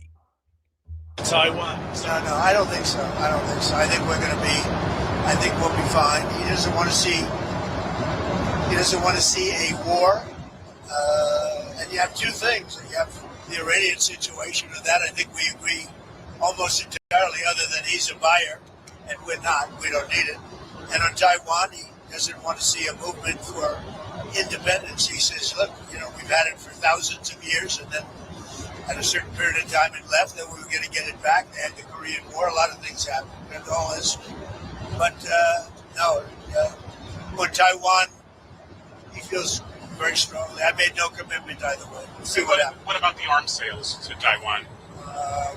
I'll make a determination over the next fairly short period. Well, you're not necessarily going to go ahead. It was your proposal. I'm going to make a determination. I'm going to see. I have to speak to the person that right now is, you know who he is, that's running Taiwan. Mr. President, did President Xi make any firm commitment to put pressure on the Iranians to reopen the Strait of Hormuz? Nope. I'm not asking for any favors, because when you ask for favors, you have to do favors in return. We don't need favors. We've wiped out their. Because China got a whole we don't care policy. We don't interfere, no interference policy. Like I said, they don't care what you do with your government, what you do with your people. I mean, they'll do business. If you want to do business, they'll do business. Like, that's just how China works. So look, as long as Iran's still willing to give them that oil, still willing to sell it to them and all that good stuff, they don't care. They're like, well, if you're at war with America, that's y'all problem. Leave us out of it. I mean, I guess we'll nudge them and give them a call and be like, hey, you trying to stop the war? If they tell us no, then it is what it is. But as long as we can get that oil, we really don't care. I mean, I'm pretty sure that's China's position, is that they honestly don't care. Why? Because they're able to get their oil, guys. Yeah, the blockade is not doing anything. And if you knew a little bit about geography, you'd know what I'm talking about. Or at least the geography of Iran. I mean, you don't even got to know worldwide geography. Just look at a map of Iran and you'll see what I'm talking about. Armed forces, essentially. We may have to do a little cleanup work because we had a little month-long ceasefire. To learn the globe. But we have a blockade that's so effective. That's why we did the ceasefire. We really did the ceasefire at the request of other nations. I wouldn't have really been in favor of it, but we did it as a favor to Pakistan, with terrific people, the field marshal, and the prime minister. But no, I mean, President Xi and I agree on many things, and we agree very much on trade. We're going to be doing a lot of trading. Our farmers are going to be taking in. I mean, our farmers are going to be very happy with the deal we made. Is you instinct that he will put pressure, that he will try and get them to ask him to put pressure, because I don't need favors. I think he will. I think automatically he'd like to see it opened up. He gets about 40% of his energy or his oil from that, from the strait. We get none. We get none. We don't need it. Yeah, I know, but he's still able to get that 40% of energy. And here's the thing, China, well, they use mostly coal, right, guys? Like, China's energy is mostly on coal. So it's not like their main thing is oil anyway. On Truth Social, you said that President Xi had made a reference to the decline of the U.S. We didn't hear him say that. Maybe it was something he said in private to you. So what was it, first of all, that he said that prompted you to do this? He made a statement. It might not have been from him. It was somebody, but they talked about the decline. But he said today, and he said it very publicly, he said the U.S. was declining for the last 4 years. And he said what President Trump has done in the last 15, 16 months has been virtually a miracle. He said we have the hottest country anywhere in the world. But he said that it was a declining country. Under Joe Biden, he said we had a seriously declining declining country, which we did with people poor. Nah, I think he was literally just being bold enough to tell you that our country's on the decline right to your face, Trump. I think that's what he was talking about. Pouring in from all over the world, from prisons and everything else. You gotta hold what back. President Trump has done has been a virtual. Man, you ain't gotta hold back with the president of the United States when you got nukes. You could talk however you want. I mean, that's just how it works out here in the global streets. Miracle. It's the hottest country anywhere in the world, and it is, yeah. On a different subject, on Cuba, there's reporting that Raul Castro could be indicted by the DOJ, I believe. What does that mean? Well, I don't want to comment on that. I'll let DOJ comment on it. But they need help, as you know. And you talk about a declining country. They are really a nation or a country in decline. So we're going to see. We have a lot to talk about on Cuba, but not maybe for today. Tariffs, Mr. President. Did you agree with President Xi to extend that year-long truce on tariffs? We didn't discuss tariffs. I mean, they're paying tariffs. They're paying substantial tariffs, but we didn't discuss. You know, before I came along, it was the opposite. We didn't discuss tariffs. How come? It wasn't brought up. Mr. President, you said in January to us that you were going to bring up the expansion of their nuclear program. Obviously, they've got 600 weapons now, by the Pentagon's estimate, going to 1,500. Did that come up? Did you succeed in getting them into any form of arms control? Or remember we discussed You're talking about China. China. We brought it up. The denuclearization. I talk about it all the time with Russia and with China. And it did come up. We did discuss. And what did you? I'm sorry, nobody giving up their nukes in this hot geopolitical climate. Like we're proving that the only way you get to be a sovereign nation is if you have nukes. Like ain't nobody giving up their nukes no more, man. That's just that dream's been thrown away. I got a very positive response. Like unless we're all about to give up our nukes, I mean, it's over. It's the beginning. So, you know, we're going to be together 4 times potentially this year. We have the G20, which he wants to come to, which I'd like him to come to. It's going to be in Miami. It's going to be at Doral. And it's going to be, I think, very good. Much more important if he's there. And so you have the G20. We have one that he has, as you know, in November, right, in China. He's asked me to be there. I'm going to try and be there. And then we have another one on September, I guess, 26th or 24th, where he's coming into the White House. I'm trying to understand what it is he committed to, if he committed anything. Well, I don't want to say anybody committed, but we have a very good understanding. So are you the concept of denuclearization. Denuclearization or just an extension but no, of a denuclearization. In other words, building down. And you bring Russia into it also. But the concept of that is something would be very good. Can I ask about the political prisoners in China? Did you bring up with President Xi any of the political prisoners in China? Are any going to be released? Any progress? I think he's giving very serious consideration to the pastor. The pastor is, he said he's giving very serious consideration to that. What about Jimmy I discussed it. What about Jimmy Lai? It's a tougher one. I did bring it up. It's a tougher one. For him, it's a tougher We ain't one. getting What nothing did he out of say that. about it? I understand. It's, for him, it's a very, he told me, I don't want to mislead anybody. He said Jimmy Lai is a tough one for him to do. You know, they went through a lot. And right or wrong, they went through a lot. So he told me that would be a tough one. He said he's going to strongly consider the pastor. Sir, can I ask you 2 on technology? First, computer chips, advanced computer chips like the H200s that Jensen has. Did that come up at all with? It didn't come up, but as you know, Jensen was there. He's an amazing guy, NVIDIA. And he would be inclined. You know, they have much higher level than the H200. But the H200 is good. China needs it. And so, yeah, it came up. They haven't bought it. We haven't much, no, because they chose not to. They want to try and develop their own. But it did come up, and I think something could happen on that. And then on artificial intelligence, they have quite a bit higher level. But the H200 it's a great chip. and then on artificial intelligence, what is it that you want to get done? Did you bring up? We did. We talked. You know, we're leading by a lot, but they're second, and they're very strong. Yeah, but the problem is those that we're not far like by a lot. Like we're just barely trailing these guys with these chips, and we're barely trailing them in AI. Like they're closer than we think. So the problem is we're over here going all in on data centers, and we're thinking that, oh, we got this big leap in front of them, but we don't. Or, bro, I mean, we really don't got a leap in front of them when it comes to robotics. But like I said, I mean, China don't care. I mean, they're okay with placing their civilians and their workforce with robots. Like, they have no problem doing so, as long as, you know, the top guys are still rich. In America, I don't know if you guys want to, I don't know if you tech oligarchs want to try that one out with us. And we talked about possibly working together for guardrails. And he's very, what kind of guardrails? The standard guardrails that we talk about all the time. AI is fantastic. So many things can happen in terms of health and medicine and operations, everything.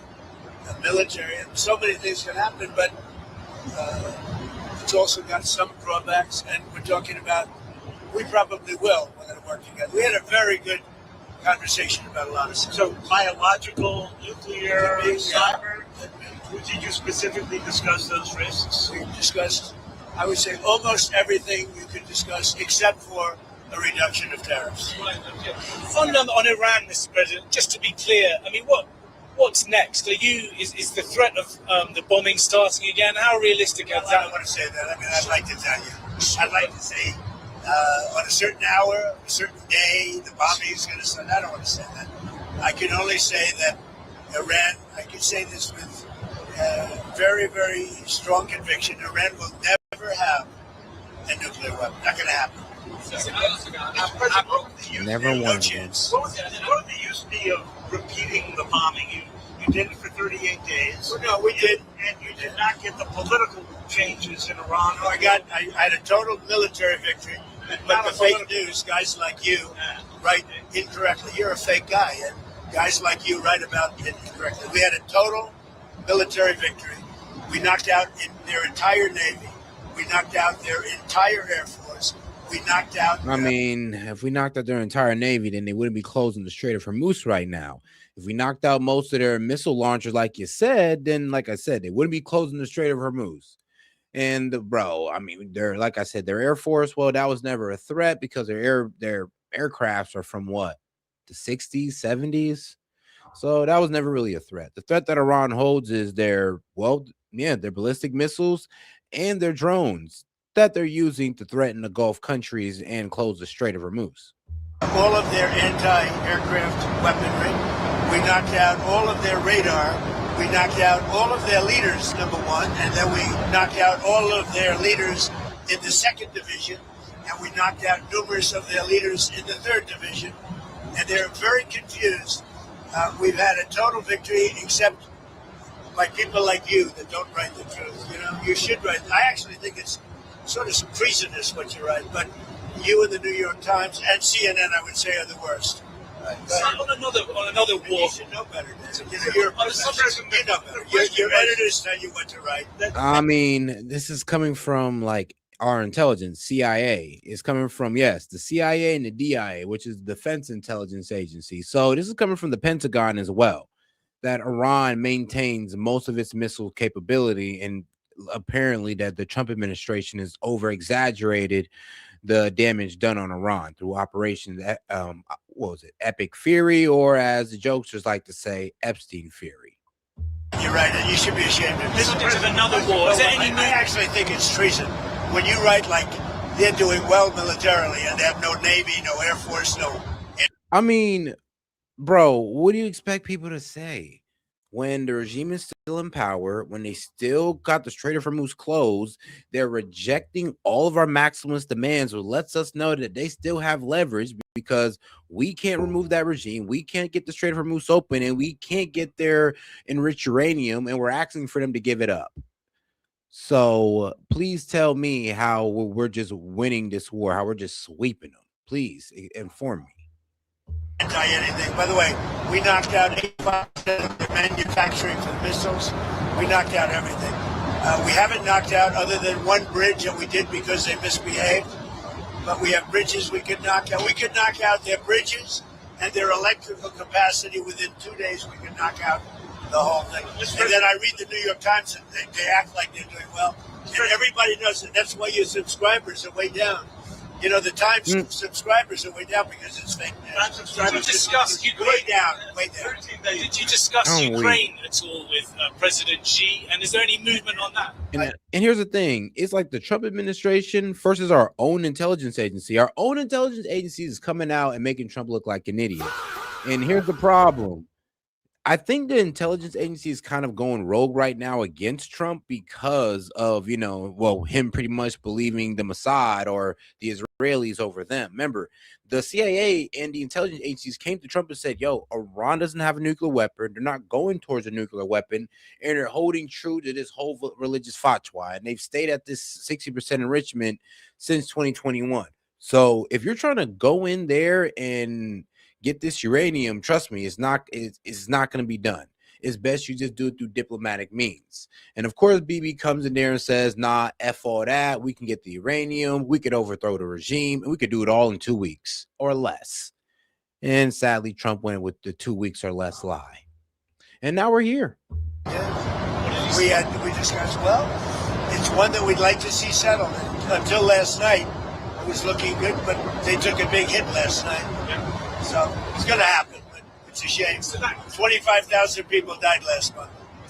Admiral Cooper of CENTCOM was asked yesterday about the strike on the girls' school on the first day of the war. Oh, it's under investigation. You're talking about the original. It was the only case of investigation at the moment into civilian I casualties. think we have a couple of things under investigation, but that is under investigation. Are you able to confirm yet that it was a U.S. missile? Who you with? BBC for the radio. Fake BBC. You mean the ones that put AI in my mouth? The ones that gave me, that had me saying a statement that they now admit was not true? That the ones that put terrible words in my mouth and then had to admit that it was fake? The ones that are being sued now for $5 billion and don't know what to do? You with BBC?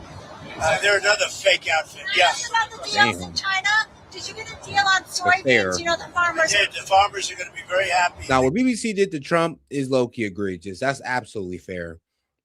They did AI edit his voice to make it seem like he was ordering protesters to go, storm the Capitol. And they purposefully did it. So, they deserve every bit of that heat. And be buying billions of dollars of soybeans, Sorry, well, we were talking about Britain, but Keir Starmer, the Prime Minister there, is in a lot of trouble. I know you were asked about this. Well, he's in trouble for two reasons: energy and immigration. He's very bad on energy. He should open up the North Sea. He's got a coal mine, and he should open up oil in the North Sea, and he doesn't. They have a tremendous value. They buy their oil, a lot of it, from Norway. Norway gets it from the North Sea. Not as good an area as Scotland and the UK has. So they're paying Norway a fortune for oil that they take out of the North Sea. Do you think Starmer's going to survive as Prime Minister? It's a tough thing, unless he can straighten out immigration where he's weak. And if he doesn't start drilling and stop with the windmills all over the place that are causing havoc. They're causing havoc. Most expensive form of energy. They kill the birds. They're unsightly. They're ruining the landscape. If he doesn't stop with the windmills, he's got to do energy. He's got to open up the North Sea. He's got one of the greatest oil finds anywhere in the world, and he's not using it. And I tell him that. He's not using it. Should he quit? The oil companies call me every day. Please, we want to go to... Like a lot of the way these European countries do push for green energy, how they put it on the backs of their... on the backs of their people through higher electricity bills is egregious. I'm not gonna lie. Like, trust me, green energy has potential, but the way people are doing it, it ain't it. It's just not it. I don't know. See, he doesn't allow it to happen. Should he quit? I don't say that. I think he's a nice man, actually. But I didn't like when he said we're going to send ships as soon as you're finished with the war. We're sort of finished militarily, pretty much. But David, we finished probably 70-75%. We didn't finish every one of the things. We'll go back and finish them off. And by the way, and more than that. You saw the reporting on the missile capability, missile launchers that have remained. Yes, no, it's New York Times fake news. The missile launches are probably 80% gone. The New York Times said it's like we were hitting them. Yeah, the New York Times, aka basically CIA intelligence, our own intelligence agency, is telling us that they still maintain 70% of their pre-war missile ammunition. So this is the stuff they had before the war, aka we've only destroyed, or they've used about 30% of their missile arsenal, only 30%, and they still got 70% of it. Which makes sense because, I mean, that explains how they was able to fire that volley of missiles at the UAE and how they were able to overwhelm the Iron Dome. Like pinatas. The missile launches are largely gone. The manufacturing of missiles is about 80%, 80 to 85% gone. And we know where the rest of it. So if we go in, we'll take that out very early. The intelligence reports seem to indicate, though, that there are no intelligence reports. They weren't intelligence reports. They were New York Times fake news. Sir, would you consider lifting the sanctions on Chinese oil companies that buy Iranian oil? Well, we talked about that, and I'm going to make a decision over the next few days. We did talk about that. Do you think Xi felt stronger in his dealings with you than he did the last time that you great relationship last time until COVID came along? I blamed them for that. I said it was Wuhan, and I was right. And look, that was a strain on everybody, COVID, and so it affected our relationship at the time. But we always had a great relationship before that and after that, and now it's as strong as ever. I mean, I went over to where he lives, which is something that rarely happens. Were you there? It was beautiful. It's amazing. I mean, people have never seen it before. It's amazing, actually. We had lunch. We have a great understanding. You don't think he feels it's a very positive thing to have these two nations getting along. Mr. President, on Taiwan, you said you were going to check with the president of Taiwan, but the 1982 assurances that President Reagan gave said the United States would not consult with China on arms sales to Taiwan. So it sounds to me like you have consulted. Well, I think 1982 is a long way. It was. That's a big far distance away. You dispensed with them? No, I didn't say anything about it. But certainly, he brought that up. He talked about that to me, obviously. So what am I going to do? Say I don't want to talk to you about it because I have an agreement that was signed in 1982. No, we discussed arms sales too. And what's his request? We discussed to Taiwan. The whole thing with the arms sales was in great detail, actually, and I'll be making decisions. What was his request? But I think the last thing we need right now is a war. That's 9,500 miles away. I think that's the last thing we need. We're doing very well. Would the U.S. defend Taiwan if it came to it? I don't want to say it. I'm not going to say that. There's only one person that knows that. You know who it is? Me. I'm the only person. That question was asked to me today by President Xi. I said, I don't talk about that. He asked you today. He asked you if you would send troops, if you would. He asked me if I defend them. I said, I don't talk about that. You tell him now. I don't talk. Did you talk to him about the cyber attacks that he's done in the United States or the MSS has done? I did, and he talked about attacks that we did in China.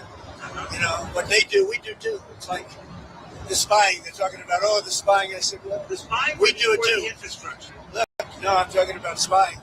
The question was asked to me yesterday, I guess.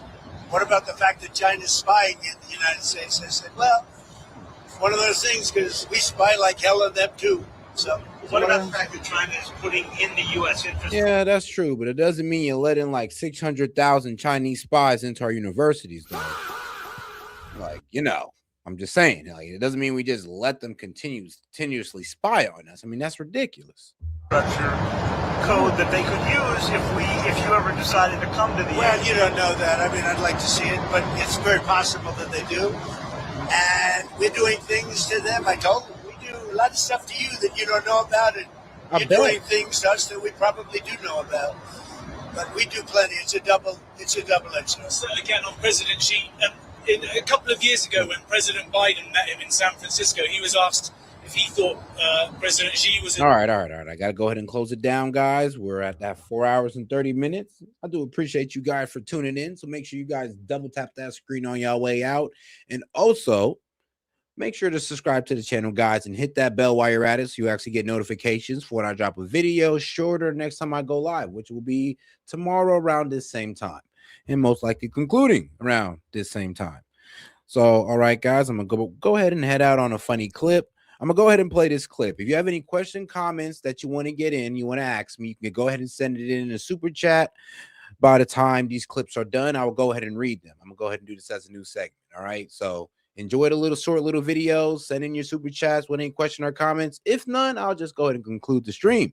But all right. Iran made a video about Charlie Kirk. I didn't even know that was in their wheelhouse. It was literally a video. You have this Iranian general just sitting in a chair with his face blurred. He's speaking in English, which means it's to me, okay? But he has an Iranian accent. I know it's an Iranian accent because I lived in LA for 10 years. He's like, let me tell you about a Charlie Kirk. I was like, what do you got for me, General? And he's like, did you know Charlie Kirk was killed by your government? I was like, yes, I did know that. I did actually. He's like, well, while we were hacking Cash Patel for funsies, we got into your FBI's mainframe, no big deal. Apparently the password's Valhalla123. And we found documents that revealed that your government plotted the murder of Charlie Kirk, and it didn't go according to plan. What? Our government botched an assassination attempt? We would never. He says, well, did you know Charlie Kirk was not killed by a bullet. He was killed by an explosive device planted into his microphone that was clipped to his shirt. I know. Mind blown. Better choice of words? Sure. I'm sure a lot of people are asking, what? Who could even plant an explosive device in a small piece of technology and detonate it remotely? Who would do that? But it's a thing, and it is real.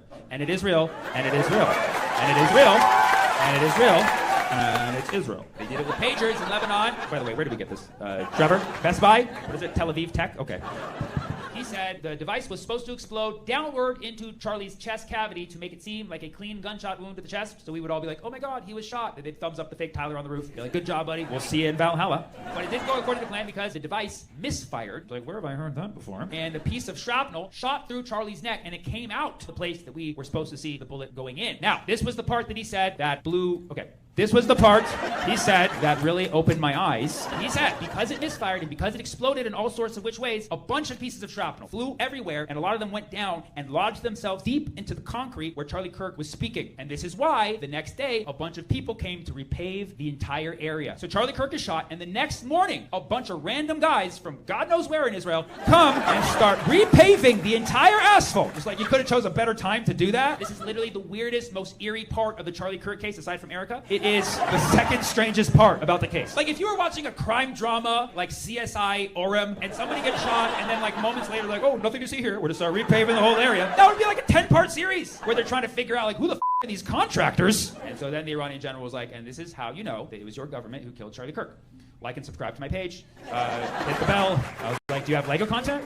The Iranian intelligence, they understand the American mind because they know that Charlie Kirk is a very sensitive issue in the United States. They understand that even better than I did. Because after Charlie Kirk was shot, I honestly didn't even know that much about him. I was like, oh my God, that's horrible. But I still did a stand-up routine because that's what I do. I would do it to any of you. Don't take it personally. I posted it on YouTube and YouTube took it down instantly. That's never happened to me in the history of my whole career. And you've seen some of the things I talk about. That's how many people flagged it saying no, they were upset. They were very sensitive about it. I didn't know you can't make jokes the same day. All right, that was up on my part. I should have at least waited for the cement to dry. Zohran Mamdani has just balanced the New York City budget. All he did was kick the can down the road. He faced a $12 billion 2-year budget shortfall left to him by Mayor Adams, which was the largest gap faced by a mayor since the Great Recession, and Mamdani managed to close it without drawing from the city's reserves, increasing property taxes, or cutting into service delivery. He did a stellar job. Remember during his campaign when he said he was going to pay for all this free stuff by raising the income and corporate taxes on rich people, and I told you that won't happen because it needs state approval? Well, I was right. Well, his budget does include free childcare, a government-ran grocery store pilot, and funding for his Office of Community Safety. Very watered down versions from what he promised, thankfully so, but where are the free buses? But let's dive into piece by piece how he balanced this budget. The largest chunk, so $4 billion of the $12 billion shortfall, was aid from the state. I wouldn't call it aid. New York City is the lifeblood of New York, so Zohran did a good job negotiating for the city, and the state will benefit too. But it doesn't address the city's underlying budget issues, and it creates bad incentives, making it seem like the state is always there for a bailout when they can't be, especially as the New York City deficit is expected to climb up to $7 billion by 2029 and $9 billion in 2030. But Zohran also closed $2.3 billion of today's deficit through an accounting gimmick of extending the amortization period of unfunded pension liabilities by 5 years, which doesn't reduce any retirees' benefits or any current employees' promised benefit, but it lengthens the period which the city pays interest, like carrying costs on unfunded liabilities. So he's increasing the cost on New Yorkers in the long run while decreasing it in the short term. Again, kicking the can down the road. The mayor was not in an easy situation, but he did close $500 million of the shortfall through his second home tax on places worth over $5 million, taxing the rich. That still needs to be approved by the state. He also closed $1.47 billion through efficiency gains by his chief savings officers. He closed around $1 billion through deferring state-mandated student-to-teacher ratio, so that's a cost that will return in future years. But let's summarize. So of every $10 of gap closure, about $4 is one-time state cash, $2 is deferring pension costs, 1.5 is deferring class sizes costs, and another 1.5 is efficiency savings, and about $1 is the new tax. This is straight accounting kerfluffle. The efficiency gains are real, and Mamdani was faced with a tough situation as the previous mayor chronically under-budgeted, so his budgets appeared balanced when they actually weren't. So Mamdani did the responsible thing to re-baseline to actual estimates and solve the problems the real way. But he failed to do what is so obviously needed, and that is cutting spending. New York City has the highest taxes in the nation on rich people who are moving out, so income tax revenues are projected to fall, but instead of cutting, Zoran is delaying the problems for future years. The mayor was able to solve an almost impossible budget deficit while doing more for New Yorkers at the same time. I trust his judgment to do the same in future years. We have breaking news. Taiwan. As we all know, Trump is in China right now, and according to the Chinese, Taiwan is the biggest issue on the plate. Why? Quick history lesson on Taiwan. There's a lot, so lock in. So in 1683, Taiwan became a part of the Chinese Qing dynasty, becoming an official province in 1885, and then in 1895, China lost a war to Japan and permanently gave them Taiwan, and then World War II happened, of course, and Japan lost. So what happens to Taiwan after World War II? It gets a little complicated. So during World War II, China was controlled by the ROC, the Republic of China, and in 1943, while the war was still going on, Churchill, Roosevelt, and Kai-shek, who was the Chinese leader at the time, signed the Cairo Declaration saying Taiwan will go back to China after the war. And then they issued the Potsdam Declaration in 1945, reaffirming that idea. So did they follow through? Did Taiwan go back to China after the war? Yes, but then in 1949, a civil war in mainland China erupted, and the communists, led by Mao Zedong, defeated the ruling government of China, the ROC. So Kai-shek and 1 to 2 million Chinese fled to Taiwan and claimed to still be the legitimate rulers of all of China. So the ROC lost the war, fled to Taiwan, which was a new part of China, and claimed to still lead all of China? Yes, meanwhile, Mao and his PRC, the People's Republic of China, claimed to, of course, lead all of China, the mainland, which they occupied, and Taiwan, which is where the ROC went. And in the 1950s, Mao considered invading Taiwan to finish the Civil War, but then the Korean War broke out, and Truman sent our Navy to the Taiwan Strait to stop communist expansion and an invasion, basically saving the ROC government in Taiwan. Okay, then what? From the 1950s to the 1970s, the ROC kept ruling Taiwan in an authoritarian martial law way while still claiming ownership of all of China. And many countries still recognize them as the legitimate leaders of all of China, although they didn't rule the mainland. Mao and the PRC did. But then in 1971, the world started recognizing the PRC, so Mao, as the legitimate government of China. And then the US formally switched this recognition in 1979 from the ROC to the PRC. And then what? Well, the ROC continued leading Taiwan, and in 1987, martial law ended as Taiwan got richer and the public demanded democracy. And then in the 90s, the ROC transformed itself slowly, stopping to pretend like they ruled all of China. And in 1996, the first direct presidential election took place in Taiwan. Okay, hold on. Did Taiwan ever declare independence? No, because doing so would trigger a military response from China. So formally, they're still known as the Republic of China, although they have their own constitution, military, and democratically elected leaders. Holy shit, this is a complicated one. What's the big issue right now, though? So China still views Taiwan as a part of China, and they prefer a peaceful reunification, although they haven't ruled out using force, while Taiwanese leaders view themselves as a sovereign state, of course, and have said they do not want to be ruled by the PRC and have vowed to defend themselves. And what about the U.S.? So the U.S. follows a one China policy. That's the name of it. We recognize Beijing as the government of China, of course. We acknowledge but don't endorse China's position that Taiwan is a part of China, and we do not support any unilateral changes to the status quo. So basically, we say China, don't invade Taiwan, but also Taiwan, don't declare independence, and we hold strategic ambiguity on whether or not we would defend Taiwan militarily. Wow, I have so many other questions, but we're out of time. And alrighty, guys. Shout out to my man Noah Joyner. He says, where does babies come from? Well, you know, when a man and a woman, only a man and a woman, by the way, love each other, and they, you know, sit down and have or lay down together and have coitus, which is a fancy word for sexual intercourse, and boom, bada bing. Boom, and I'll give it about 9 months, or maybe give it about a couple more tries of coitus, and you'll have a kid. Ta-da! So it's a beautiful thing. I don't got no kids, but I've seen people be pretty happy about having kids. You know, guys, like I say, if you have any questions, comments, jokes, or disagreements, you can go ahead and send in a super chat. I'll be happy to answer all of your questions. If not, I'll just assume that I've laid out my arguments so well that you just have no questions because I just laid it out my arguments so well. Like, you have no disagreements because the facts were just so cold. Okay, I'm playing. I know some of y'all just don't want to do it. It's all right. I understand. But nah, that was actually a pretty funny one. And I owe you one from yesterday because you said the first documents on aliens were released. And this was from Noah Joyner yesterday. Yeah, it was yesterday. He sent $10 on Venmo, so I appreciate the support, my man. I told you I was gonna get you back on that one. So yeah, you know what? That was actually pretty damn cool. I knew they were gonna go through with it, but what they did was release videos that, shoot, I ain't gonna lie, that I haven't even seen before, but I knew they had plenty of. And I knew they had plenty of these UFO videos. I know that they talk about these non-human biologics that they've recovered from these crash sites. So I believe them. Trust me, like when they came out in front of Congress and started talking about, oh yeah, we've seen alien armadas and not in alien dead bodies. I'm like, oh, okay, yeah, I believe you.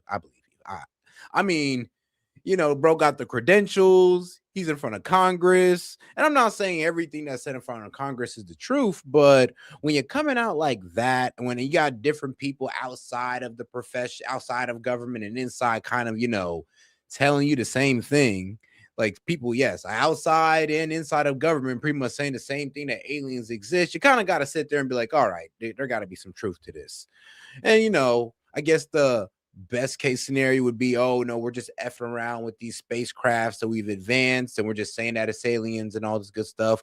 Or you can go completely conspiratorial and talk about Project Blue Beam and how about the fake and alien invasion to bring in globalism. Yeah, to bring in the whole globalist, like, you know, what was it? The whole globalist world, the whole new world order. We're all going to work together, break down borders to fight the alien invasion. It sounds like a really good movie, doesn't it? Yeah, it was Independence Day. And that was a really good movie, wasn't it? But all right, guys, like I said, if you have any questions, comments, jokes, or disagreements, feel free to super chat it in.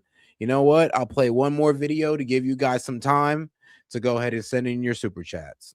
Something big is happening in Ireland right now. A formal request for the army to be deployed has been submitted after hundreds of farmers and truck drivers have begun blocking major roads and critical infrastructure with the aim of pressuring the government to reduce the cost of fuel. In fact, according to local media, protesters have even started blocking critical oil terminals and refineries, which they say is halting about half of the country's fuel supplies from getting out to service stations. You see, right now, farmers, haulers, and small business owners say that fuel prices in the country have gotten so high that they are struggling to even operate. A spokesperson for the protesters told BBC Radio that the government support package, which is announced last month, is not sufficient. They say that what the government gave farmers and contractors was a, quote, complete and utter insult. Do you think the government will back down? Well, we're not. So if the government don't back down, we're staying here. Do you think you'll continue to have the support of the public? Yeah, we will, because everyone's hurting. It's across the board. We never thought we'd be in this situation. We thought that we would have a lot more people in aid with us, but we have the support of everyone at the minute. And we apologise for any inconvenience. This just has to be done. Now, in response, Ireland's Justice Minister said that those who do not move their vehicles will face the full rigour of the law, and a request for the army to move these vehicles has been submitted. The protesters, however, say that they will not be backing down no matter what. So, we've reached a standoff. But of course, as the situation develops, I'll keep you guys updated. Noah! Larry, what the hell are you doing? Larry! Larry, you can't just... Oh, Larry! Oh, are you all right? How did... Larry!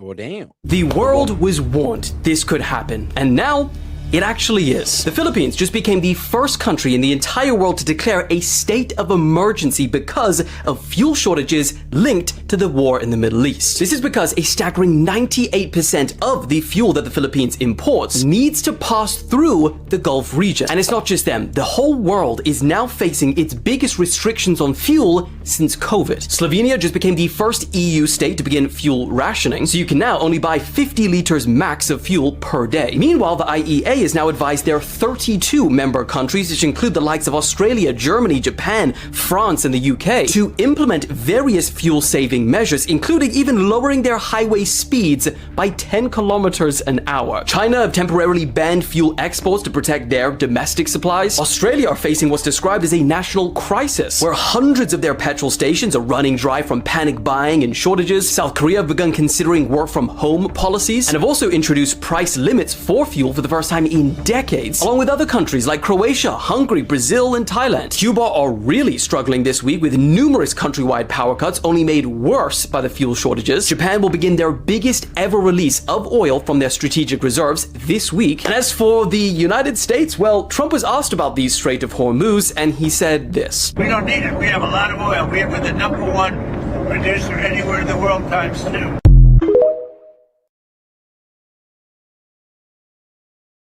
Yeah, I know, right?